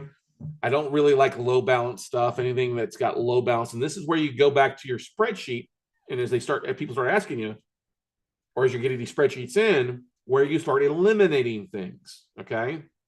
Now, I say this with a grain of salt. Now, if you're using your own funds, your own money, your own IRA accounts, and you find something you're happy with it, you're happy with the return, and it's going to return to you with your own funds, by all means, then buy it. Totally fine to buy it. Whether it's a big balance or it's a small balance, if you're happy buying that asset and it's going to make you whatever your return is happy with, 6, 8, 10, 12, whatever beyond, whatever it might be, okay? That's totally fine. If you're happy with that asset and where it's located, like I grew up in South Texas, down by Corpus Christi, in a small town that originally had like 4,000 people. That's really too small for most people. But since I grew up there, I have friends there. I know that area there. My mom still lives down there. I would do that. Okay. I would buy. I'm comfortable with that. Not everybody else is. You get what I'm saying? So that's the thing. Try to stick to your major markets. I prefer cities that have at least 50,000 people or greater. So that would be one of the things that you might do. If you're comfortable buying in Michigan, Ohio, then what you could do is go to Google and say, hey, what are cities, or go to ChatGPT, what are cities in Michigan or Ohio that have a population of 50,000 people or more? And it'll spit out a list. Well, there's your list. There's the cities that you'll buy in, okay? For the most part, you get what I'm saying? And you start getting smaller than that. The reason we avoid smaller cities for the most part, because it's less people there to buy, less realtors, less rehabbers. It just becomes more expensive for you to buy from rural. A few years ago, a couple students of mine thought they were going to be smart and buy a bunch of these low balance properties that were these like vacant REOs. They were going to go rehab them, and then they're going to offer them on terms and owner finance them. I said, I love the idea. I hate the actual asset. And they're like, what do you mean? I said, listen, there's a reason these assets have issues. There's nobody out there to go. Nobody wants to drive an hour out of town to go knock on a door. Nobody wants to rehab that property. I mean, even you have that around bigger cities. Like this happened in Flint a few years ago. People didn't want to rehab properties in Flint. They wanted to go to Detroit to rehab. So it cost you twice as much to get somebody to come out to rehab your property in Flint. Now, I bought in Flint. I own stuff in Flint. It's not a bad city. Forget the water. Just don't drink the water, okay? But I'm not drinking the water there. Other people are. You get what I'm saying? So that goes back to the thing. Start running. If, like I said, it's to make it easy. If you start cutting your list down and there's nothing left on that list because the population is too low, guess what? There will be more that come along. All right. Don't feel like this one list or this list you're looking at is the only. I got to make an offer. I got to make a deal happen.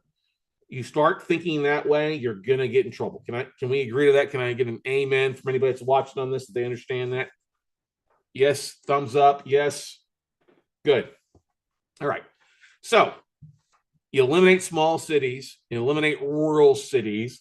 Then you're going to be looking at other things on the spreadsheet that help you identify the opportunities. Now, one of my favorite things to eliminate is I'll look at the monthly P&I payment. All right. Now, remember, if you're using your own funds and you're happy with $100 a month payment coming in off of a small balance note and you're buying it cheap enough and you're getting a good yield, kudos, good for you. That's fine. You can buy it. But what you have to realize is that there are servicing costs. There's going to be monthly servicing costs that are going to be taken out of that monthly payment. Okay. So if it's a performing note, you may only see a $15 to $30, charge each month. And that's fine. Okay. If you're fine with that, you're making $70 now. Great. 7 times 12 is 840. Hopefully you're buying that cheap. Okay. To get that. But that's just to you. Now, if you've got an investor, you now have to pay on top of that. Then you're not doing very well. Then you're not making money at all. You may potentially losing money on that. So I look at anything that's below $250 a month. I just go ahead and get rid of it, whether it's performing or non-performing, because we're going to be using other people's money most of the time. Now, I'll make the exception every once in a while for something we're buying with our own IRA money and stuff like that. Different story. But if I'm using OPM or got an investor who's going to fund the deal, I'm not going to put them into something like that because it's hard to make money when you're barely making $200 a month on a deal. It just becomes more of a pain in the ass to take that deal down. Now, there's going to be times that if you're buying in bulk or you're buying a portfolio, you got to take it all. Okay. On those low balance stuff like that, you basically reduce your bid so much that it can make money for you. But most of the time, if you can just cherry pick or you get low level pricing, just avoid those. I had a couple deals down in the Valley. They were low balance assets on assets that were worth about 100 each. And when I got in the BPOs, the exterior drive-bys that my realtor did and showed me the comps, I was happy with the comps, but the actual photos of the properties were in worse condition than the actual property was online when I looked at it originally. Like the grass was tall, the paint was peeling, it looked like a lot rougher house. And I started doing a little deeper dive. It was a couple elderly folks that lived in this property. I'm like, I don't want to foreclose. I really can't imagine anything I have to rehab in this property is probably not going to make sense. And I don't want to get in that rehab in these rougher areas. So I said no to those. Okay. And that's the thing. Your due diligence is going to help protect you. The money you pay for an exterior BPO and then ordering a title report or an O&E report. The person that we love working with is Dickie Baldwin at BaldwinAdvisoryGroup.com. They're a great company. Very quick turnaround time most of the times. And that's another thing. If you have a rural asset, it may take a longer time to get due diligence back because some of these small counties just don't have the staff to pull stuff. Okay. So once again, get rid of rural properties, get rid of low P&I, monthly P&I payments, really below 250 a month or less. It just doesn't make any sense. And I honestly, the more you get into this, the more that number is going to go up some. You may go to 300. You may go, I got to see $400 a month. It just depends on where you're looking to buy, obviously. Okay. If you saw a $400 a month payment in Florida or like down in Miami, it's going to be like a rat hole. You know what I mean? Not going to be a nice property for the most part. So low monthly payment. And then you're going to look at your balances. You have the unpaid principal balance. And if they have it, the legal payoff amount, estimated legal payoff, I get rid of low numbers on that. Really anything below 25,000 in those, I'm going to get rid of. Like I said, that's my decision. I'm also going to look at the terms of the mortgage. Anything below really 10 months of payments. If they have less than 10 months of payments, really less than 12 is probably a better thing. Because most of the stuff you're going to be looking at is at 30-year mortgages. Okay. If they've got really less than 15 years, it doesn't make a lot of sense because they're paying down too much principal. The interest is going to be a harder time holding on to that note for 3 years if you're taking care of your investor. Okay. So low terms left, I'll get rid of that. Now, the exception to that, and I meant to bring this up there, you may see hard money loans that are only like a 12-month period. As long as you're buying those hard money loans at a price and you're happy making that return for 6 or 12 months till you get paid back, that's a different story. Okay. Your 30-year mortgages, I want to see at least 15 years of payments left. I prefer in the mid-20s, actually, more so than anything else. Okay. What I don't like buying now, too, and this affects the P&I payment, is I don't want to buy 40, 50-year mortgages. All right. I don't want to buy that because the payment becomes so small in a lot of cases and drag it all out. It just doesn't make. I like 30-year mortgages, preferably. I'll look at a 15, but a 15 needs to have at least probably 12 years of interest payments still left available to it. Okay. So get rid of low UPB, low terms, or low months left, I guess you could say is a more accurate thing. Then look at your values. Now, how are you going to pull values on the front end without ordering BPOs? You're just going to run with Zillow. Most of these sellers are going to put a valuation on it. And honestly, 90% of the time, they're just going to do a Zillow estimate. Okay. Now, they may have pulled a BPO. They may have paid for some realtors to pull comps. And I'll throw that in there. That's fine. But that number we know can be varied a little bit. We know that, like, if we go back to that spring property, hey, online Zillow, so this property is worth 250. Well, and realistically, it's worth 50 because of the condition of the report. You got to realize Zillow values, truly values, that's like an AVM model, an automated valuation model. They're going to be taking off what's sold, and most of the stuff that's sold, as you look at it, is probably going to be pretty decent properties for you. Okay, so now they get your spreadsheet. You've eliminated a lot of stuff already. You got rid of stuff that's in New York, New Jersey. You've got rid of stuff that low mortgage payments below 250. You got rid of anything really below a UPB, unpaid principal balance of 25,000. When you look at your values, really anything below, I'd say get rid of below anything 25. When you're starting off, you're probably going to bump that up to 50,000 the more experience you get. I want to see some assets with some values, especially these days. The values have come back. Great. All right. Now, not every city is seeing appreciation growth, but some is staying pretty flat for the most part. Okay. Now, then what do you want to look at? Well, then look at we talked about you only want to own something, buy something you want to end up owning. Then looking at the type of the property type. Okay. I like single family homes. I like condos. I don't care if it's a PUD, or it's a townhome. Those things don't bother me. What I don't want to own really is vacant land right now. Now, I'll look at vacant land differently for my own investment, not for a note investment aspect of stuff. Okay. But you can buy land notes. You can buy land notes all day long. There's people that sell land notes all day long. Just be careful of the values and make sure that the terms and everything look good for you. Okay. But I don't want stuff that's basically, I don't really want a mobile home on a lot. Okay. I will look at that stuff. I have bought some of that stuff depending on where it's at, but you got to be very particular about where you're buying mobile homes. Now, there's some great folks that love mobile home notes, like Montrese Walters, one of our students. There's a bunch of other folks that like that. That's totally fine. That's not my cup of tea. I don't want to take that stuff back to rent it. It's also got to be attached. If I'm going to buy something like that, I got to give my buddy Cal a big shot. He's got 3 that have been originated a couple years ago. They're on time. He's buying them at like 70, somewhere between 70 and 80 cents a dollar. They're going to be great little investments for him. Well, when I say mobile homes, I mean manufactured homes as well, Lorelei, for the most part. Now, I'm not talking like stuff that's in the middle of a neighborhood. Okay, if it's like in a RV park, I'll take a look at that. If I'm talking stuff that's way out in the boonies, it's outside of town. It's in a ratty ass mobile home park that looks ratty ass. Okay, you get what I'm saying? I don't want that. I want something that looks nice that I can move, that I would be proud to own. All right. That's the big thing on that. And I'll look at it. And a lot of times when you eliminate the small cities and start eliminating small cities, a lot of stuff goes away. Okay. Because there's usually zoning in most of the cities that won't allow for mobile homes to be downtown in the middle of, a development. You get what I'm saying? Right. Those are things I'm getting rid of. I'm literally just like slicing and dicing, deleting off. Another thing that you can run due diligence for is check your rent rates. Okay. And every city has a little bit of different rent rate, from the cream of the crop down to the crap. Okay. You might be able to rent a property, but if you've got to go in with 2 guns blazing to collect your rent, it's probably not a deal, right?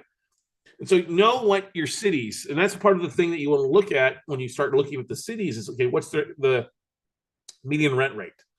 What's the average rent rate of those cities? And that'll tell you, okay, am I on the upper side or the lower side of the rent? If median rent rate's 1,500 and this one says it rents for 1,000, that's below the median. Is this in a rougher area? What's the crime look like? That kind of stuff. Okay, like I'll give you an example, like Michigan, specifically around Detroit, Wayne County.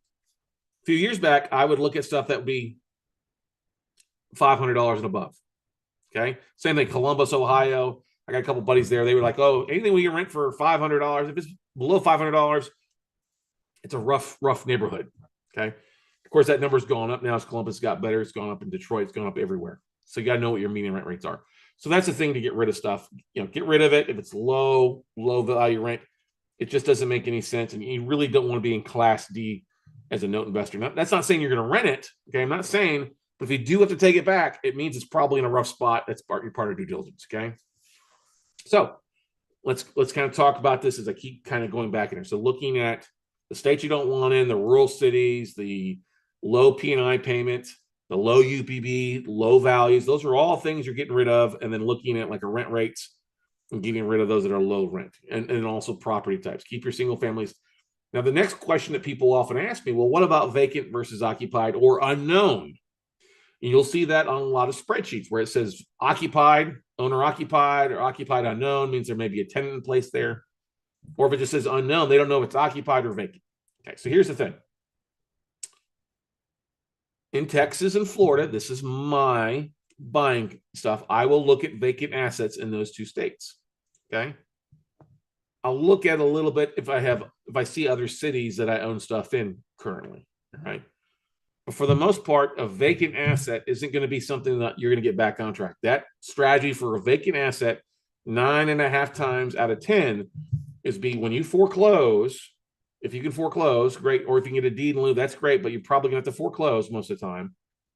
Then guess what? You have an REO. You're basically buying that note to foreclose, fix it up, and sell it. So only do buy vacant assets in areas that you're familiar with, or you've got friends, or you already have stuff in. Okay. Because when you buy a note, you don't have to wait to foreclose to go in and weatherize it. You can go over the minute you close on that note. If the locks aren't changed, as long as it's vacant, you can go over, change the locks, take a realtor over, take pictures, as long as it's vacant. Don't be like a couple guys a few years back. They bought a note. They searched online. They said it was vacant. They called the city, but they called on the wrong address. It was like 696 Davis Drive. Well, they called on 696, and it was Davis Circle. So they showed up to the wrong house, changed the locks. There's this house full of stuff. They pulled up a moving truck and were hauling stuff out. And guess what happened? The cops showed up and the homeowner showed up as they're moving stuff out. Somebody's going to jail. Well, it was a mistake. It was an honest mistake. They ended up paying that homeowner quite a bit of money to avoid that, to apologize. But you got to make sure you're looking at the right asset, okay?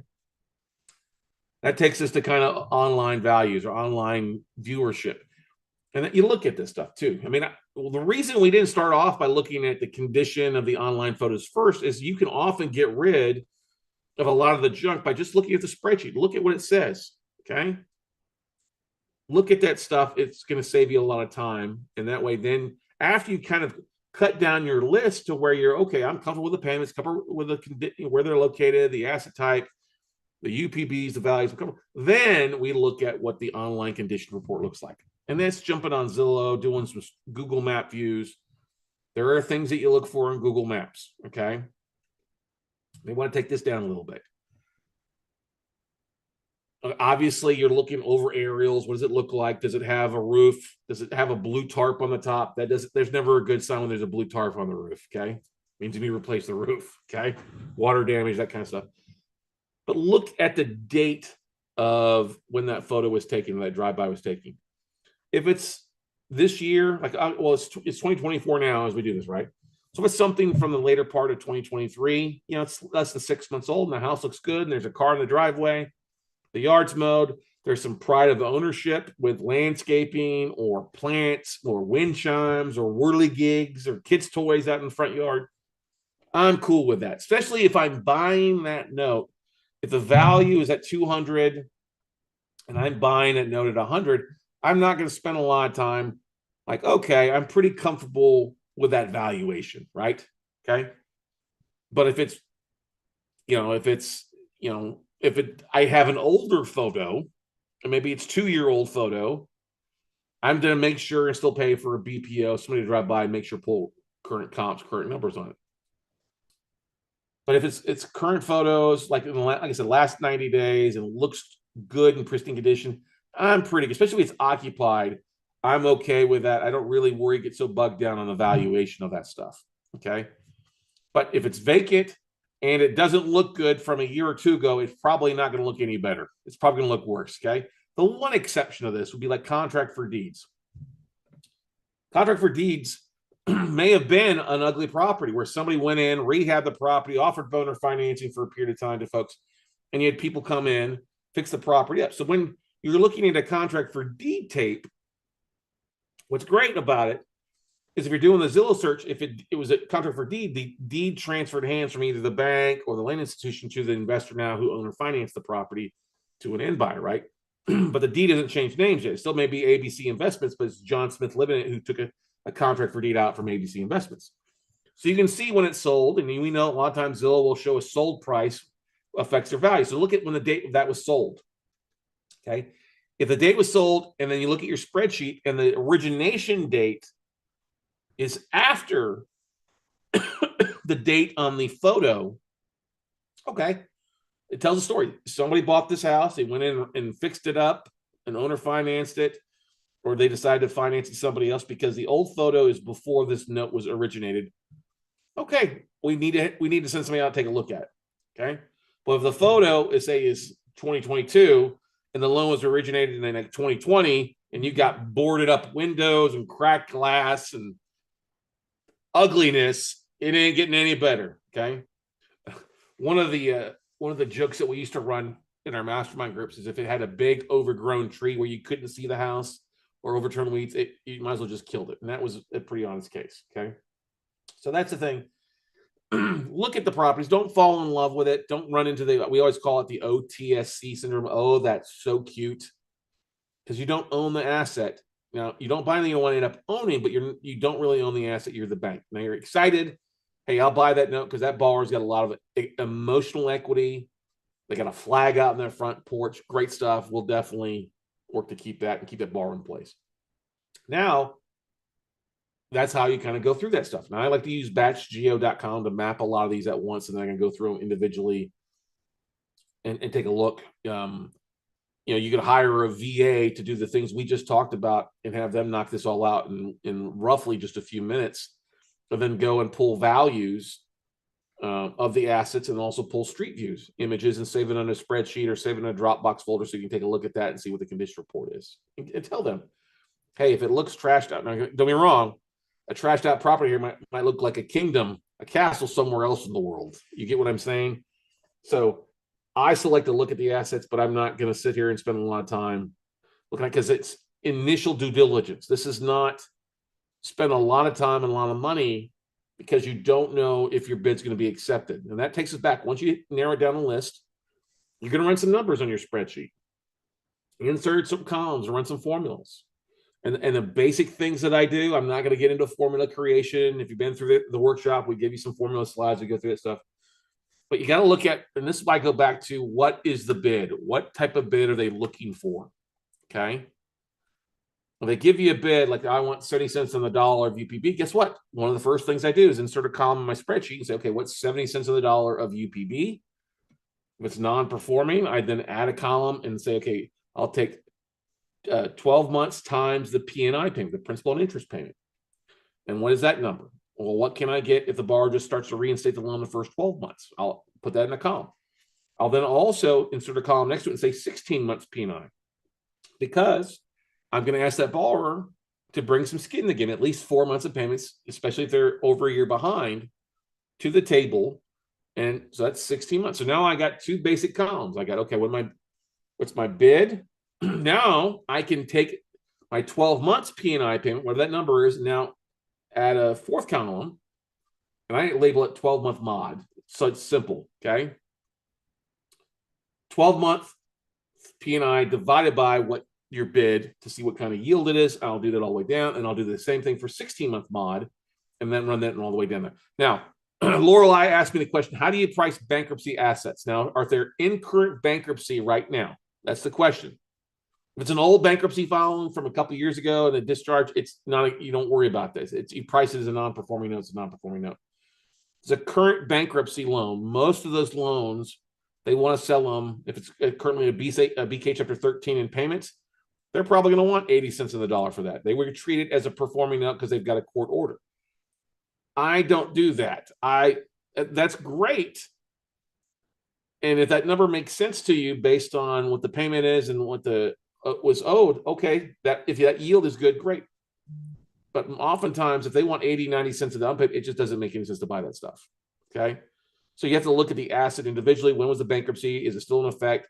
And then that's an extra layer of due diligence that you need to do, Lorelei, and looking at the pacer.gov loans. Okay. By the way, did you ever get a response back from the seller on that tape that you had, on if they had their final pricing? Because I know he pulled that tape. The seller pulled that tape. Well, have you followed up with him more than once? Okay, so that's what I get at. Here's one of the best things you can learn. Do not don't follow up with somebody only once. You got to follow up 80. You got to realize, ladies and gentlemen, 80% of sales are made after the fifth contact. Okay. If you've only followed up with once, you're basically, you still got 4 more times to go. All right. And here's the thing that I'm a big believer in. I'm not bothering somebody. They want to sell those lists off. Maybe they've been busy. Maybe they had something come up. Maybe they missed your email. Okay. So follow up with an email, follow up with a phone call, follow up with a text message. I mean, I'm literally stalking these people until they say me, tell me, no, F off, Scott Carson. We don't want to talk to you anymore. Okay. Just put it. Here's, yes. And Lorelei, thank you for saying that. And here's the number one thing I get that from people. Oh, thanks. I thought I was bothering them. You're not bothering them. People are busy. You are not their only thing they think about. Okay. Now, if you called them like every hour, on the hour, text them on the hour where you were like a psycho girlfriend, psycho boyfriend, you would be bothering them. Okay. But if you call them like once every 2 days, hey, just fall back up, fall back up. I'll give you a great example. Like Larry Hoffman, one of his funds that sends him stuff all the time now. It took him like 8 weeks of calls. It took him 6 weeks to get in the right department. Then it took like another 8 weeks to follow up with it before the asset manager finally sent him a tape. Now he gets a tape all the time. So don't ever apologize. They got notes to sell. They're trying to sell them. Follow up, follow up, follow up. Okay. I talked about that on the first week. Just follow up, continuously follow up. Once a month at least. Once every week. If they got something, there's a nibble on there, they got a list, follow up with them weekly, once or twice a week. Just follow up. Seriously. Till they tell you don't call them anymore. You're not bothering them. Okay, don't take no for an answer. That's part of how you get ahead in this industry is not taking no and making multiple offers. Okay, because you got some options. I'm not picking on you. It's one thing. I'm glad you brought it because everybody needs to hear that. The minute you start thinking, well, I'm sure I'm bothering them, that's where you've got to pull out the gun and shoot that thought. Okay, no, I'm not bothering them. They got stuff to sell. I'm a buyer, or I've got buyers that I can wholesale these to. Let me reach out to them. Okay, so anyway, going back to your spreadsheet. You've entered a column in for 12 months payments, 16 months payment. If you run your calculation of what kind of reinstatement modification we get if the bar started making 12 months by taking 12 months P&I, dividing that by what the bid price is, what they're looking for, that will give you a yield, an interest rate. That's your yield roughly. Same thing for 16 months. Divide that by what your bid is. What's that number look like? Those are rough numbers. I'm not going to sit here and run everything through an ROI calculator, figuring every expense in the book right off the bat. I'm just figuring a high end because on those two calculations, especially 16 months, I'm going to want that yield to probably be, and we're talking non-performing. This is strictly non-performing right now because if it's performing, you're not going to get 16 months, you're going to get just 12 months. The non-performing side, I'm probably going to, I want to see roughly about a 20% yield. Okay, where 16 months of payments divided by what my bid price is, I need it to be roughly a 20% yield. Now, here's the thing. We've had historically low interest rates the last couple of years, right? Not the last 12 months, but before that, we had 2-3 years of really low. You're not going to buy a lot of stuff at a 2%, 3% interest rate, and those numbers make sense. Okay. They're just too low an interest rate, and you're going to have to get a bigger discount, let's say 70 cents on the dollar. Okay. So don't be surprised if you're looking at and you run those numbers and the interest rate comes out like a single digit number. Like, what's it? Well, that's where you go look at the interest rate. If the interest rate's at 4%, well, if you're buying at 70, you're only getting technically a 30% bump. So you're basically seeing about a 4.23 yield. That doesn't make a lot of sense. You get what I'm saying, ladies and gentlemen? So anyway, run your formulas on that. And then what I also like to do is let me see what's the value, put my value in there. What's 90% of my value? Because figuring if I had to sell it fast or pay closing costs and commissions, I'm going to take 90% of the value minus my purchase price, and then I usually add a flat 5,000 on top of the purchase price. So if I'm buying at 70, I'm basically 90 cents of value minus my $75,000 bid. Okay. Now, here's the big thing. That's if there's underwater assets. The value is 90 and they owe 120 and you're buying at 70% of value. Okay, great. But if there's equity, let's flip this number around. They probably are going to want like 80 cents of the dollar if there's equity.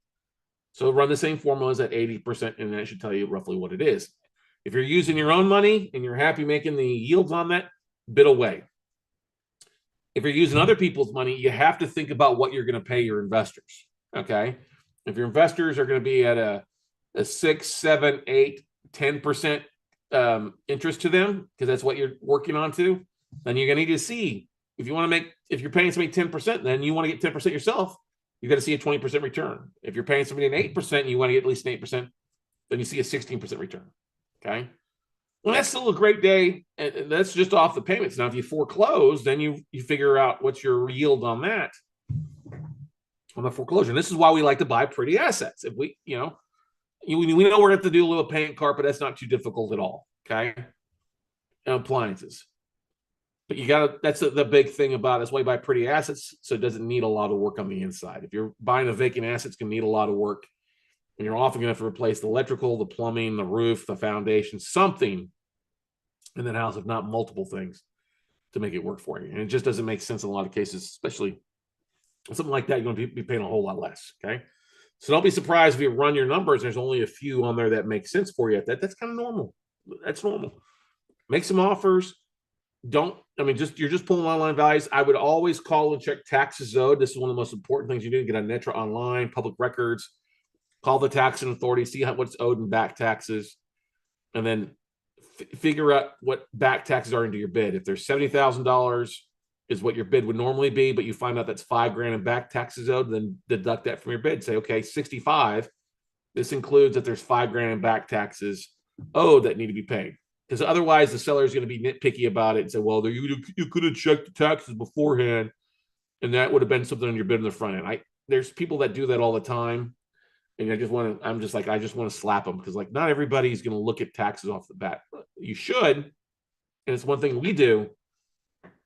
But what I'm trying to get at, ladies and gentlemen, is check it. It's worth doing. If you can't find a number owed, pick up and call the county before you submit your bid. Now, if you're getting last minute, you may want to submit your bid with some stars, and we're not saying, what do you call that when you submit an offer on a property and you've got, conditions, stipulations or whatever, like your bid, like if somebody sends me a tape and I got to get a bid in by tomorrow and it's like 100 assets, I'll run my numbers, say, listen, I don't have time to check the taxes.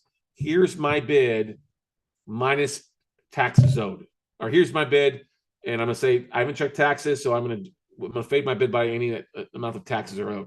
Because I don't know. I'm not going to sit here and waste my time looking at 100 assets if I can't, doesn't make any sense. Why waste it, all that time? Now you're going to hire somebody to do that, but still paying somebody to do that. It's still easier for you to do that. So this is why we wait for the taxes till you've narrowed down the list to really your final 10% of the tape and go from there. Okay. Contingency. Thank you, Lisa. Hey, how's it going today, Lisa? Your contingencies on the contract. But here's the thing. When you're sending a spreadsheet, and how do you make your bids? Attach the spreadsheet. If you're submitting on one bid, one asset, then you could copy paste what the loan number is and the address and your number. Don't copy the whole thing like 40 cell wide and insert that into the email, because it's going to shrink it down so low, the asset manager is going to have to get out magnifying glass or the Hubble telescope to try to read it. Just send the spreadsheet along, eliminate everything else off the spreadsheet but the 2, 3, or 4 assets that you're bidding on, and insert a column on the very far left side, highlight it and label it my bids, or Lisa's bids, or Jessica's bids, or WCN bids. When we put that number on there, and that's how we send it in a spreadsheet. Attached, not inserted. Okay. All right. If it's an individual asset, it's one tape, you could always respond back with an email, say, hey, I'll offer you $55,000 for this one with this loan number. It's simple like that. But if you're looking at a bigger tape, get in the habit of attaching a tape back to it, not inserting it, but only if if there's 200 assets, that's only bidding on 3 or 4, then just send them back. Because the reason it's most important to attach a spreadsheet, you want to make it simple for the broker or the seller to be able to copy paste over your bids and put them into his master spreadsheet, or his or her master spreadsheet, because they're going to get bids from 5, 10, 20 people. And you want to make it as easy as possible for them to take your bid and put it in their spreadsheet as either the highest or the second offer. Okay. And that's the thing, looking at that stuff, going through that stuff, we've got a longer due diligence sheet that if you've attended our workshop, You got a copy of it. I'm not going to go through it tonight because if you guys attended the workshop, you've gotten that, or you've gotten it from me from being in the WCN crew or stuff like that. Let me just share a little bit so you can kind of see what's all involved with it. This is actually kind of start to finish, the evaluation tapes, filter, going through that, determine values, get rid of equity deals, look at your last payments, kind of the simple stair step method. If there's negative equity, kind of bid off of, price it, and it gets into your due diligence aspect of when you order a BPO and ONE, never order anything you're going to pay for in due diligence. Never order it until you've got an accepted offer back.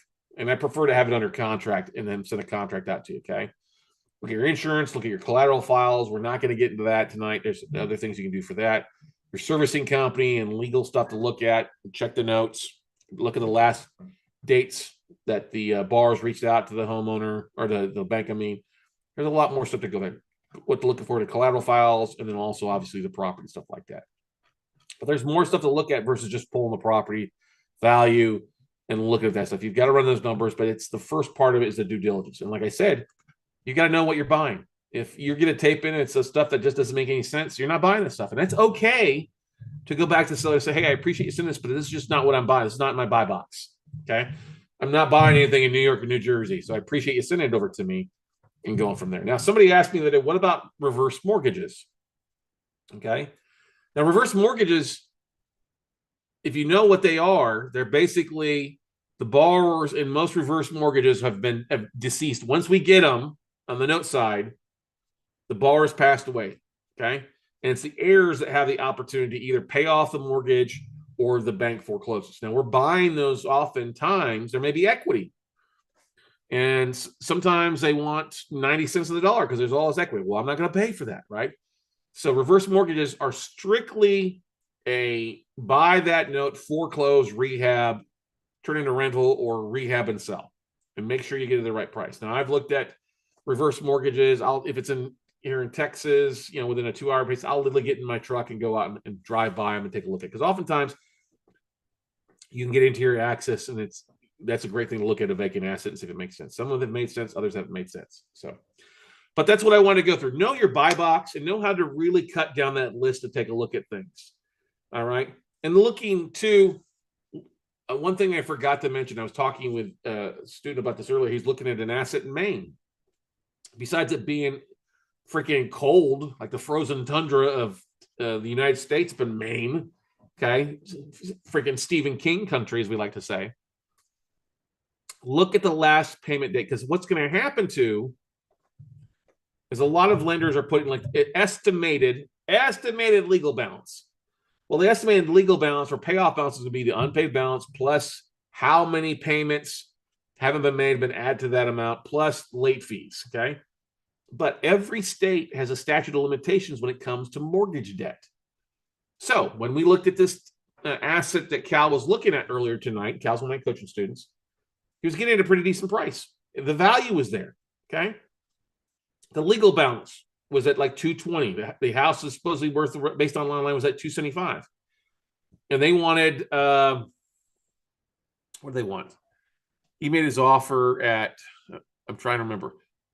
Can't remember exactly what it was, but it was at 70 cents on the dollar of payoff balance, okay? The thing that popped up is that the UPB was only 90. The legal balance was like 220. So there's $130,000 in back payments and late fees. I'm like, when was the last payment made? And he looked over 2014, literally like January 2014. So it was 10 years of back payments on there, added on there. I said, well, wait a second. Most states have a statute of limitations that limits the amount that the lender can go in collecting on late fees. And so with Maine, the statute of limitations is only 6 years, not 10 years. So that would be my get out of jail card. I say, well, he bid on it. They've accepted his bid. I'm like, well, I would go back and say, I'm not going to close on this one because the payoff balance that is enforceable is not 220. You've got to take 4 years of payments off, the 4 plus late fees. So it's only the last 6 years. So your legal balance that is enforceable, I don't know what it was, but it's significantly less than the 220, which means Cal's bid needs to come down significantly as well. Okay.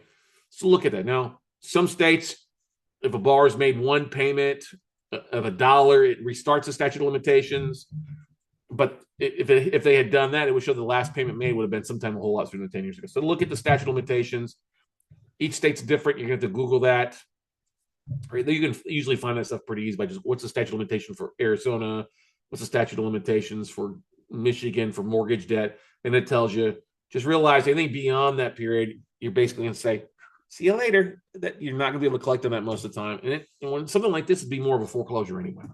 But it's important because you can only foreclose on the enforceable amount that you're due. Now, if the property's vacant and the borrower's moved on, yeah, could you go ahead and foreclose on the full amount if you want to take the property back because nobody's going to contest it? Yeah, you could do that. You could totally do that. But if it gets contested, it could be thrown out, or you're going to have to go back to square one. And in Maine, it's a 2-year foreclosure process. So I was like, have they started the foreclosure process on this one? He's like, yeah, they're like a year into it. I'm like, well, okay, is it occupied or vacant? He goes, I don't know. I said, well, it's vacant. How long has it been vacant for? How much in taxes are? He goes, I don't know the tax. I said, well, you better call and find out how long it's been vacant for, because we've had some extreme winters, and Maine is damn cold up there, and you don't want the ghost of some bar from behind to show up on it. Okay. So that's one thing to look at, to watch out for. We go on and on into the due diligence aspect of it, but these are the things I get the most amount of questions about. When I get a tape in, what am I looking? Is it a tape or a dud? These are the things to look for. I do encourage, if you're watching this, catching the replay on this, listening to this, we do have our one-day note class, note weekend. We host that the third Saturday of the month. As we're recording this, we'll be having the note weekend this coming Saturday from 10 a.m. to probably around 2 o'clock. About a 4 to 5 hour class of me going through the basics of note investing, how to find, fund, and flip. And then, of course, we have our next 3-day class live, actually here in Austin, Texas, March 1st, 2nd, and 3rd. Cost for that is $997. That's good for you plus a spouse. If you're a coaching student, you can come for free. If you're a WCN career student, you can come. It's a reduced price. Just reach out to me and I'll give you a specific link for that. But it's significantly less than the $997. I'll tell you that. Okay. But anyway, guys, are there any questions, any concerns? If we want to ask something before we let you wrap up for the night, I just wanted to go through that tonight to help you. That first part is what really scares a lot of people. It's like they get a tape in, they get a spreadsheet in. What am I looking at?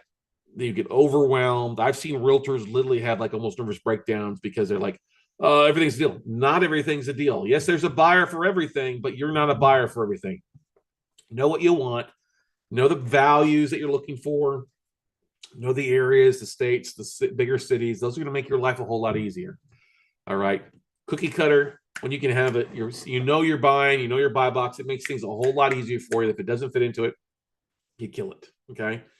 And the same thing, like I'm not going to, $1 million note in Miami, it's kind of an average asset, right? We're talking Miami, Florida, not Miami, Ohio, right? But $1 million asset in Akron might be LeBron James' house or something like that. That's going to stick out a little bit more. So know what's the values, the median values of your properties are area, in the cities and states, stuff like that. Cities specifically, not source states, because it can be all across the board. But important to know that. Know your foreclosure timeframes. One of the best things that you can do when you're starting off is pick your 3 to 5 states that you're looking to buy in, and reach out to foreclosure attorneys. You can go to legalleague100.com is a great website to find them. You can reach out to servicing companies that are servicing an area and ask them who they're using. Ask other note investors who they're using as a servicer. Those are some things to do. And talk to that attorney. What's it take? What's the average foreclosure time frame? What's it going to cost me to foreclose on a note, on a contract for deed, and go from there. But keep it simple. Narrow down. You're not buying everything. If you're buying everything, the way I hear that and what other banks ask me, if you say you're buying everything, you're a buyer of nothing. You're a broker. We don't want that. So don't be afraid to reach out to me. You can always schedule a call with me by going to talkwithscottcarson.com. And then I also encourage you guys, check out our monthly membership by going to noteumbrella.com. That's $97 a month. Get you access to our training and class and stuff like that at a far significant cheaper price for you, and along with some weekly coaching calls and access to us. So any other questions, comments, concerns? Yes, you're going to need a bankruptcy attorney in that state separately from the foreclosure attorney to foreclose. So yes. Now, most of the time you're going to have the servicing company that already is handling that. It already has an attorney lined up. So you just basically retain counsel and take on that attorney to help you out. Okay. Good question, Laureline. All right. All right, everybody. Well, hey, Go make some offers, make some phone calls. You don't need to know A to Z to get rock and rolling. This is part of why we're doing this. Finding deals, start to raising capital marketing, and start diving into the tapes to look what you're doing.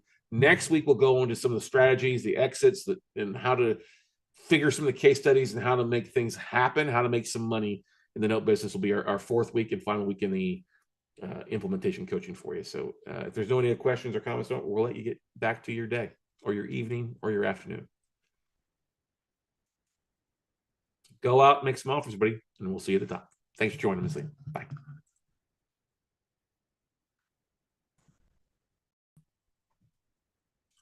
All righty, everybody. Hey, good morning, good afternoon, good evening, whenever you are watching this, whether you're watching this live as we're doing this here on Thursday evening, or you're catching the replay or watching this live on YouTube or watching the replay or listening to podcasts when we release this.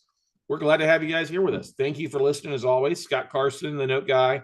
And we are on week 4. We're in the last week of our implementation coaching from the December workshop. And as a quick little recap, what did we talk about the last 3 weeks? We first of all talked about the first one. What was that? How to find notes and the different ways that we do it. Week 2 was what? Was about what? Raising capital and the things you need to put in place. And the things that I discussed there, like the executive summary, your pitch deck, your website, your LinkedIn profile, stuff like that. Those are all things that you got to have if you're going to be in real estate investing anyway. So hopefully you take it and apply that and use it, because that's literally one of the things I talk about with our coaching students, our one-on-one coaching students. I was just literally on a call with Antron, working him through his pitch deck and working through his first mail campaign going out to 25 IRA investors, and how he pulled it and how to phrase it and how we use Chat GPT to help write the letter campaign for him. And that's the biggest thing, is learning these things. Now, the worst thing you can do is allow yourself to get overwhelmed. I know I literally give you a lot of stuff to do or talk about a lot of things, but what you're going to do is roll it back one piece at a time. It's like an onion, one layer, one thing at a time. And that's what you have to do, is get one thing done and the next thing done, next thing done. If you try to tackle all of them, it's going to be like chasing a herd of chickens. You're never going to catch one. Okay, you're going to look like Rocky Balboa chasing chickens in the back pantry, never being able to catch one because you're too busy being all over the place. I had a call earlier this week with one of my coaching students who's just a phenomenal, absolutely. Her and her husband have been long-time investors, and she's been out. I mean, they've had I just drew a blank there. A lot of stuff. They've been working through some things with family, and they just take some time off. They're able to do that. They've got a chunk of properties that are bringing in cash flow, but she's like, we need to dive down and get rock and roll again. And she was picking my brain on what to kind of get started to doing and going through. I'm posting articles. I've hired a LinkedIn coach, and that's great. Those are all great things to do. But I was like, wait a second. I was like, you guys have done a lot of deals. I mean, you basically haven't worked for a few months, which is great. That's what we all hope for. You've got financial independence for things to take place. I said, but why don't you talk about your deals? And I'm like, she goes, I didn't think about that. I'm like, that's the magic pudding. I mean, literally, that's the holy grail. No, these are deals that I have done. No, okay. I said, we'll go through. If you don't, I mean, if you're up in Dallas or Houston, but these properties all over Texas, guess what? Use Google Maps. Just go find a street view of the image of the property. You ain't got to go stand out in front of it and do a selfie. I mean, that's great. But I hate to say this, ladies, you worry too much about what you look on camera when nobody gets a rat's ass about what you look when they're looking to learn about the deal. The deal is the sexy side, okay? We should have a magazine called Notemate instead of Playmate or Playboy, or just deals, right? Sexy deals, baby. There's a performing note on a bearskin rug. Oh, yes, it's been an interesting day. I'm going to make y'all laugh on that a little bit. But you get, hopefully you get what I'm saying, is it's all about sharing the deals. If you do that, that will only boost your confidence. It'll also get your network excited about to work with you. It'll also give social proof to your network. It'll also give social proof to asset managers or people checking you out for deals. So if you've done a bunch of deals, and if you are on here tonight or you're watching, feel free to type in the number of, and these don't have to be notes. Don't have to be notes, okay? Just start sharing deals you're making offers on, your deals that you're doing, and go on there. So that's why I told us, listen, go on there. If you've got 30 deals that are cash flowing right now, that are producing income, that are notes that you own, guess what? Go on there, pull a picture of the property, talk about what you bought it for, what you put into it, how long it took you, and your cash flowing. You don't have to give the address. Don't give the address, but say Kyle, Texas, or St. Louis, Missouri, or Tampa, Florida, whatever it might be. Okay. And then you shoot, you do an image of it. Another slide could be about the details of it. And the third one could be your basically call to action. Hey, if you have any questions, reach out to me, Jessica Bircher. Reach out to me, Lisa Rush. Reach out to me, Steffi Good. All right. For more information on how to put your lazy assets to work, let's do it. But just start sharing those assets and then mixing in what you're looking for, your buy box. Hey, we buy notes. Like I love Jessica, who's on here. He's done a great job sharing. 3 times a week I see you're smiling, and you change your photo up a little bit too, which is great. Put your smiling face. Don't be afraid to share your smiling face. All right. But get in the habit of sharing deals and sharing on a regular basis. So like I was telling them, you got 30 deals. You could share one little case study. You could do one little video or one post about it. You ain't even got to have your makeup and hair done.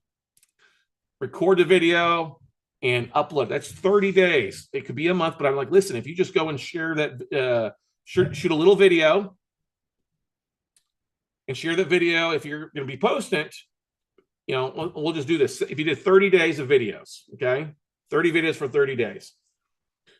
On Sunday, Monday, Tuesday, Wednesday, Thursday, have the video go live. You could shoot these all at the same time, knock out quick little things after you create them. Share it where it goes live on YouTube at 7 p.m. Right?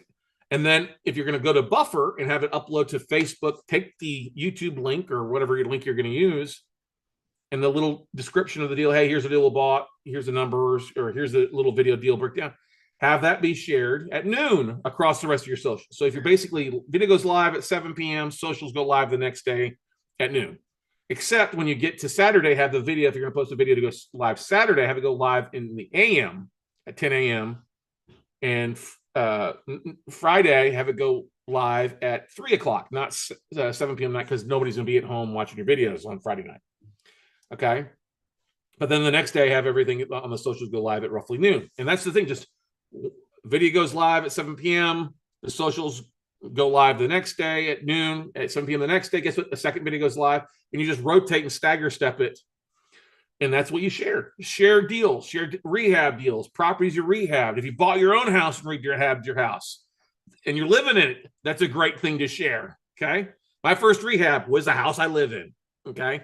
There's one investor here in Austin, Texas. That's all she does. She moves from rehab to rehab to rehab. Her husband's like, I'm so tired of living in properties we're rehabbing.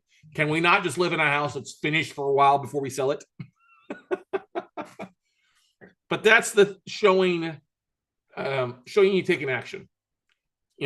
Take action. If you don't have anything, jump on PaperStack, jump on auction.com, jump on exchange.loans, jumps on Crexseed, whatever it might be, and start looking at distressed assets, or pull your foreclosure list and looking at assets there and start reaching out to banks. Just start sharing. But you've got the most important thing you can do is pull the trigger. By pulling the trigger, that means making an offer. And we're not talking, you got to make 100 offers. I'm talking make one offer and then make another offer and then make another offer, make another offer. If you get a tape in, guess what? You've got a bunch of deals with that tape that you can look at. You can look at, pull street view photos. They look good. Hey, here's a deal that I'm working on. Here's another deal that I'm working on. Here's another deal that I'm working on. That doesn't take long, but you'd be surprised how few people do it. And what is amazing, the people that post this stuff, like Jessica's done great stuff with this. Cal Ewing's doing great stuff. Larry Hoffman, Catherine, a lot of my coaching students are doing this because it works.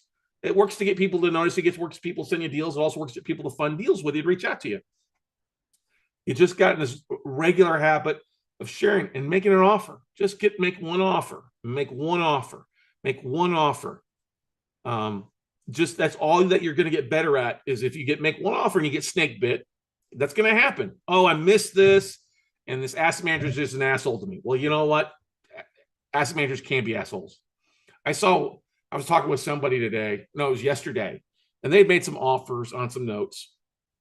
And they didn't check the taxes. It was right before they were going on a holiday. And the guy sent them the tape, say, hey, we need offers by the end of the day. So she made some offers real fast, but she sent in.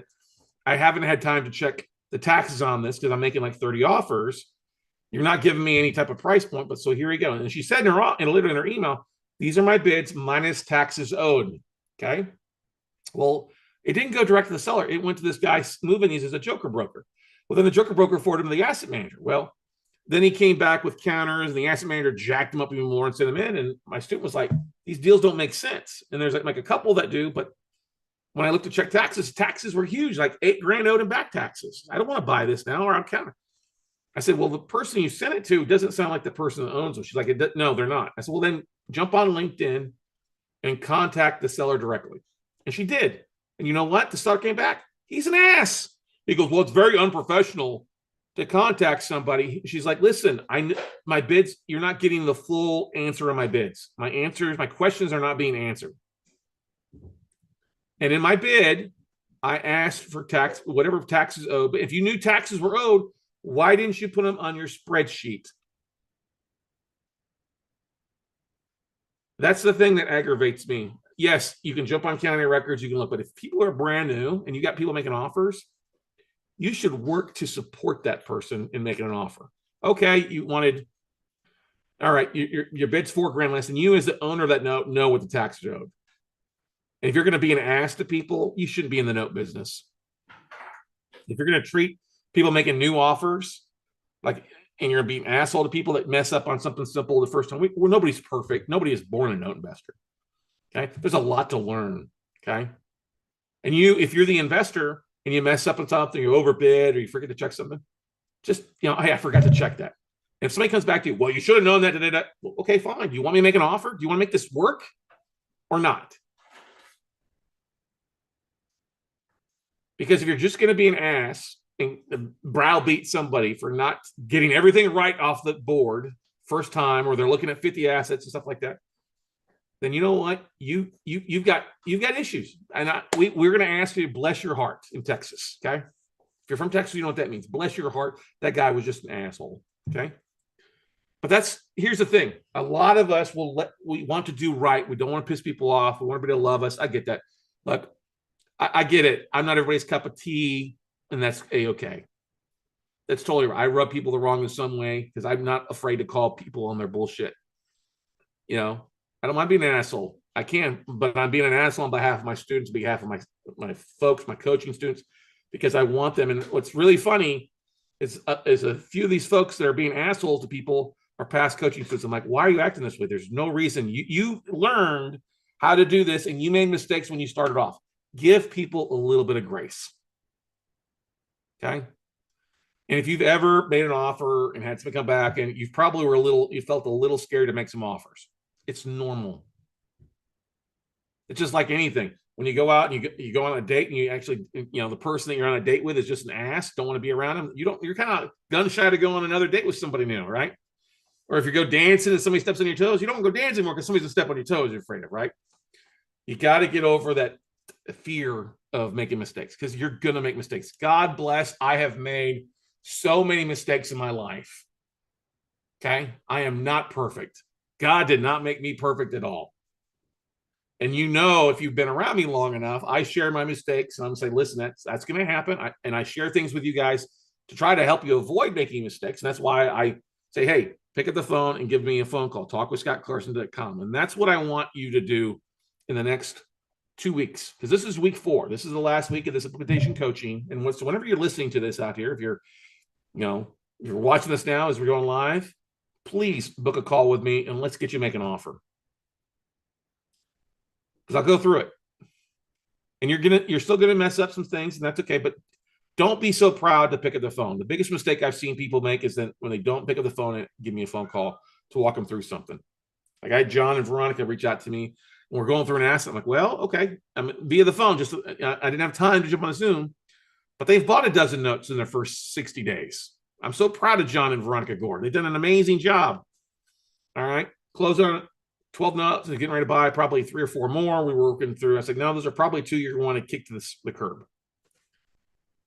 And he's like, well, I made offers on them. I said, well, then when was the last payment? What was like 2006 was 10, it's over 10. I was like, well, there you go. Your statute of limitations is no longer in effect for probably a half of that debt. So the payoff amount's not accurate. So use that as your get out of jail card. The others can be it's too small a city or the asset's not a proper location for you. People need to understand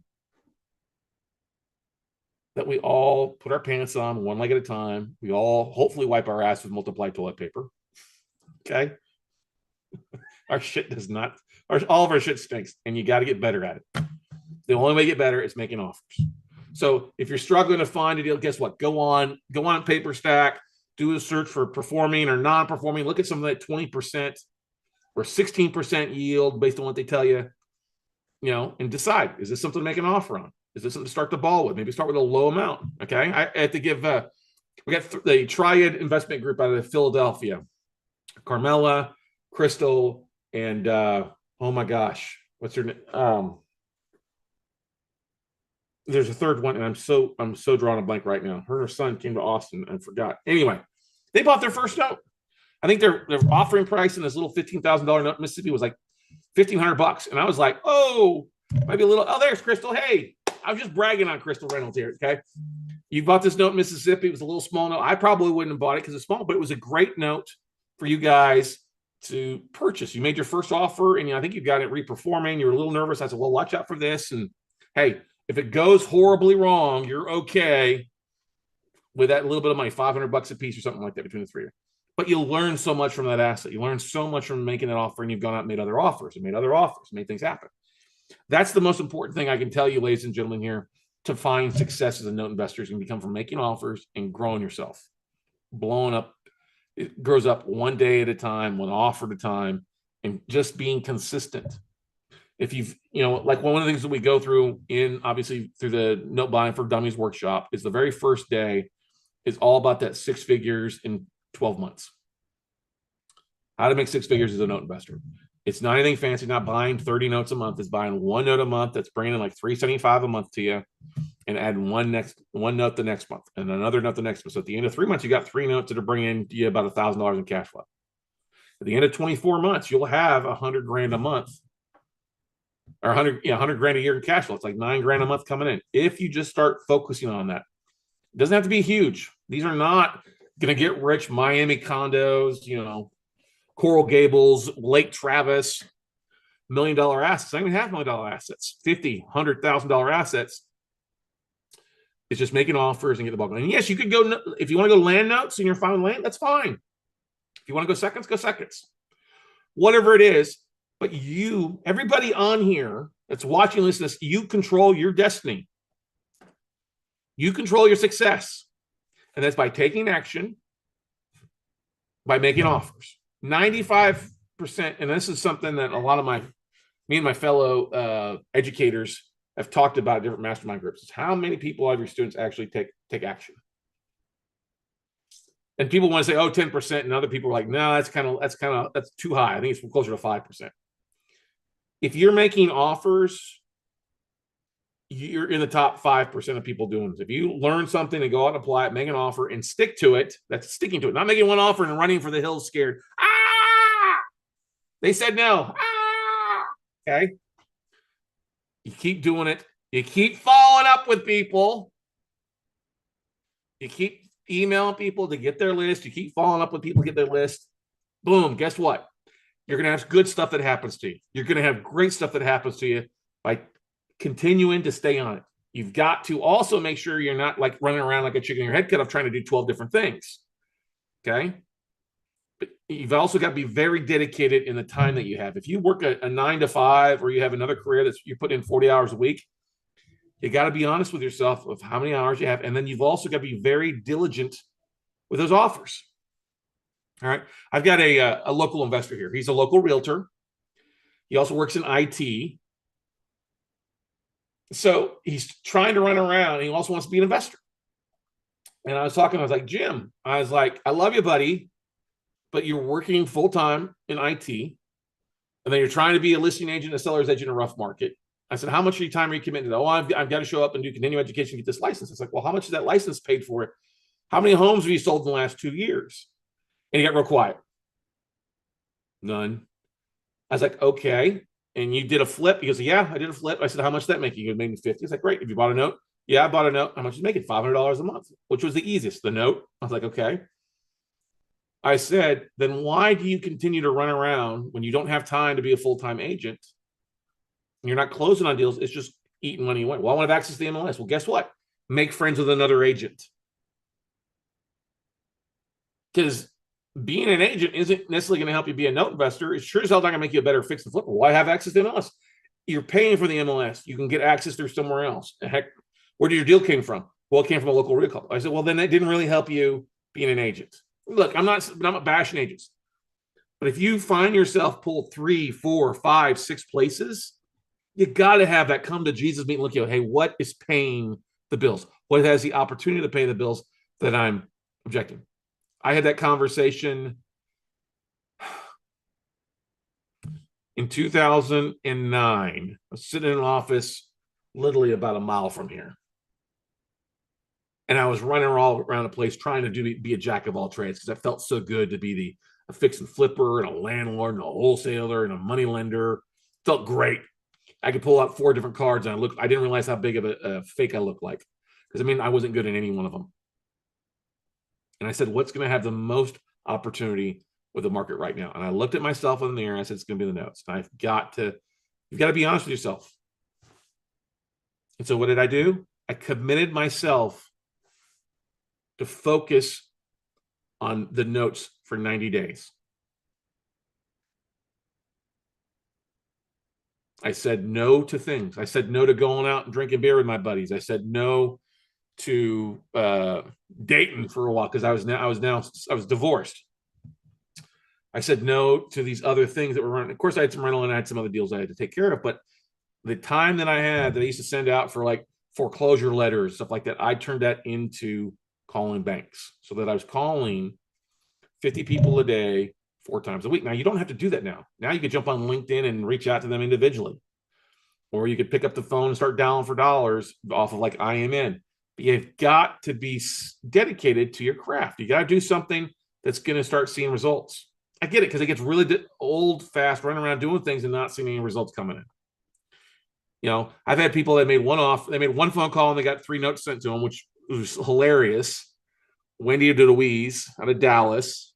We were in a class one time. I said, well, let's call back. So she called this bank in Dallas, and the guy on the other line was the right person, and he had 3 notes for sale. She was like, oh, my God. I thought I was going to get a voicemail. It was one of the hilarious training things we've ever done. That's great. It happens. Sometimes you get lucky. Other times it takes you making 70 phone calls to get the right department. And that's the only difference. And the big difference, really the big difference is just sticking to it, stickability. Greg Reed, one of my mentors, wrote a book called Think and Grow Rich, Stickability. It's a great book. You just got to stick to something, but stick to 1 or 2 things. If you're trying to do 5, 6, 7, 8, 9, 10 things, you're not only not giving enough oxygen to the one thing that makes sense, you're taking away and struggling with everything. And you are strangling your own success by trying to do too much.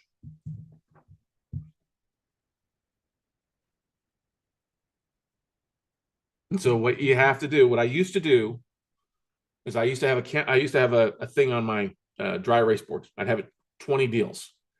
20. I'd have it 20 deals. And then what I would do is I would write down what notes I'd make an offer on. What did I have as 20 deals that I was working on? It could be a tape of 6 assets, a tape of 3. I wanted to have 20 different deals, offerings out, I should say, is better built. And now it might be 46, it might be 100 out of those things, but I had to have 20 different things working. Because you never know when one would hit. And some would hit and the others would hit. And the worst thing you could do is only have one you're working through. And by the time you finish that one, guess what? You go back to the thing working. So that was something that will always remind me. I got that when I used to work for Bob Leonetti. He'd have these workshops, these conferences across the country. And they'd be like a Thursday through Sunday thing. Well, one of the things we got good at since I was a head coach is me and the other coaches, we would fly in the weekend before, the Friday before the week of the class. And the 3, 4 of us would get together and we would literally go find deals, not just note deals. It was a variety of deals. We'd find deals. We'd hit the ground running for basically 4 or 5 days. We fly in Friday. Saturday, we were meeting with like realtors, attending the local RIA clubs that were available, networking, talking to wholesalers, driving for dollars, pulling foreclosure lists, whatever we could. And we would put deals together in 7 days. And we literally closed deals. And most of these were wholesale deals because it was easy fix and flips or easy. So we would actually close deals in front of the class. We would actually bring in the seller to sign the contract. We would bring in a buyer a couple of days later and have them, bring in their earnest money deposit or bring in their cashier's check. And we would close the deal and contract. It was never set up. It was literally true deals taking place. I'm still friends with some of those wholesalers today. John Murdoch, who is a big realtor wholesaler out of Orlando, and a few others across the country. But we do that. We would literally kick ass and work our ass off for 7 days. And then the 4 of us would split the profits we made from those flips. Sometimes it'd be 1 deal. Sometimes it would be 5 deals. I mean, most people did was 10. And sometimes we'd hold auctions. We'd offer up it to the students if they wanted to buy, if it made sense. And there's this one lady, Betty Lou, out of California. And we had a deal. We had it cheap. We picked it up at like 35 cents a dollar. And so let's do an auction. So we had, 150 people in that class. Well, we held an auction for the deal. Well, she was bidding. She got all caught up in the auction and bid like 80 cents on the dollar. And we're like, oh, no. And we literally stopped the auction. I said, listen, this is a learning experience right here. We love you. We made note at whoever bid at 70 is the highest we go. Mary Lou or Betty Lou, you bid 80. That's not acceptable bid because you were going to be in a bad spot. Now, not everybody would do that, obviously, but we did to make sure students were taken care of. But we gave her credit. It's like, here, you made offers, and she bought some real estate anyway. But she wasn't afraid to make an offer. But that's the thing, is if you really give your all and spend 30 days, 60 days, and 90 days on making an offer a day, or talk about an offer a day and following up, or if you get a tape in of 30, 60, 90 deals, guess what? If you could market 1 a day for 90 days, you'll be in a different spot. And if you take the action plans and things that we have talked about, not only the last 3 weeks, but what we talked about on the last day of the class, if you weren't through the class, you'll definitely want to sign up for notebuyingfordummies.com. Get signed up for a ticket to that here March 1st, 2nd, 3rd. If you can't make it to Austin, don't worry about it. You can watch the replays to December and you'll be good and going, and then book a call with me one-on-one. But get the ball rolling. That's what you have to do. We can all sit here and talk about, you go do this specific. Make sure your LinkedIn is perfect. Make sure your pitch deck is perfect. Make sure your LLC and business cards are perfect. Screw perfection. You're ready, aim, fire. We've already talked about ready, aim the last 3 weeks. It's time for you to start pulling the trigger and firing. And you have to have a sense of urgency. Making offers, following up, making offers, following up. And be honest with yourself. Is what I'm putting out worthy of what I want to achieve? Think about that. Is the effort I'm putting out effort enough to achieve what I want to achieve? For most of us, it's no. We know we can always do more, right? Some of us are barely getting by. I'm barely getting by. And that's okay. You're going to have ebbs and flows.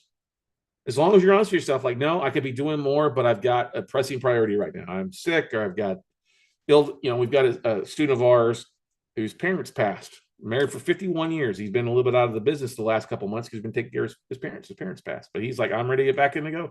I'm ready to come back in with guns blazing because now I'm available to do it. You got to stop and take care. Got a new kid, you got to take care of the new one. Got a loved one, the little boy, little girl. That's going to happen. I get it. But give yourself a little butt kicking. Say, okay, I need to get back in. Draw it up. Maybe you only want to focus on 10. And you do your numbers to figure out what it is to hit your goals. Put that number up somewhere where you can see it every day, 20, 30, 10, whatever it might be, as a reminder. Hey, I need to go make some offers. I need to make a few phone calls. I need to reach out to a few asset managers. That's the only way you're going to get ahead.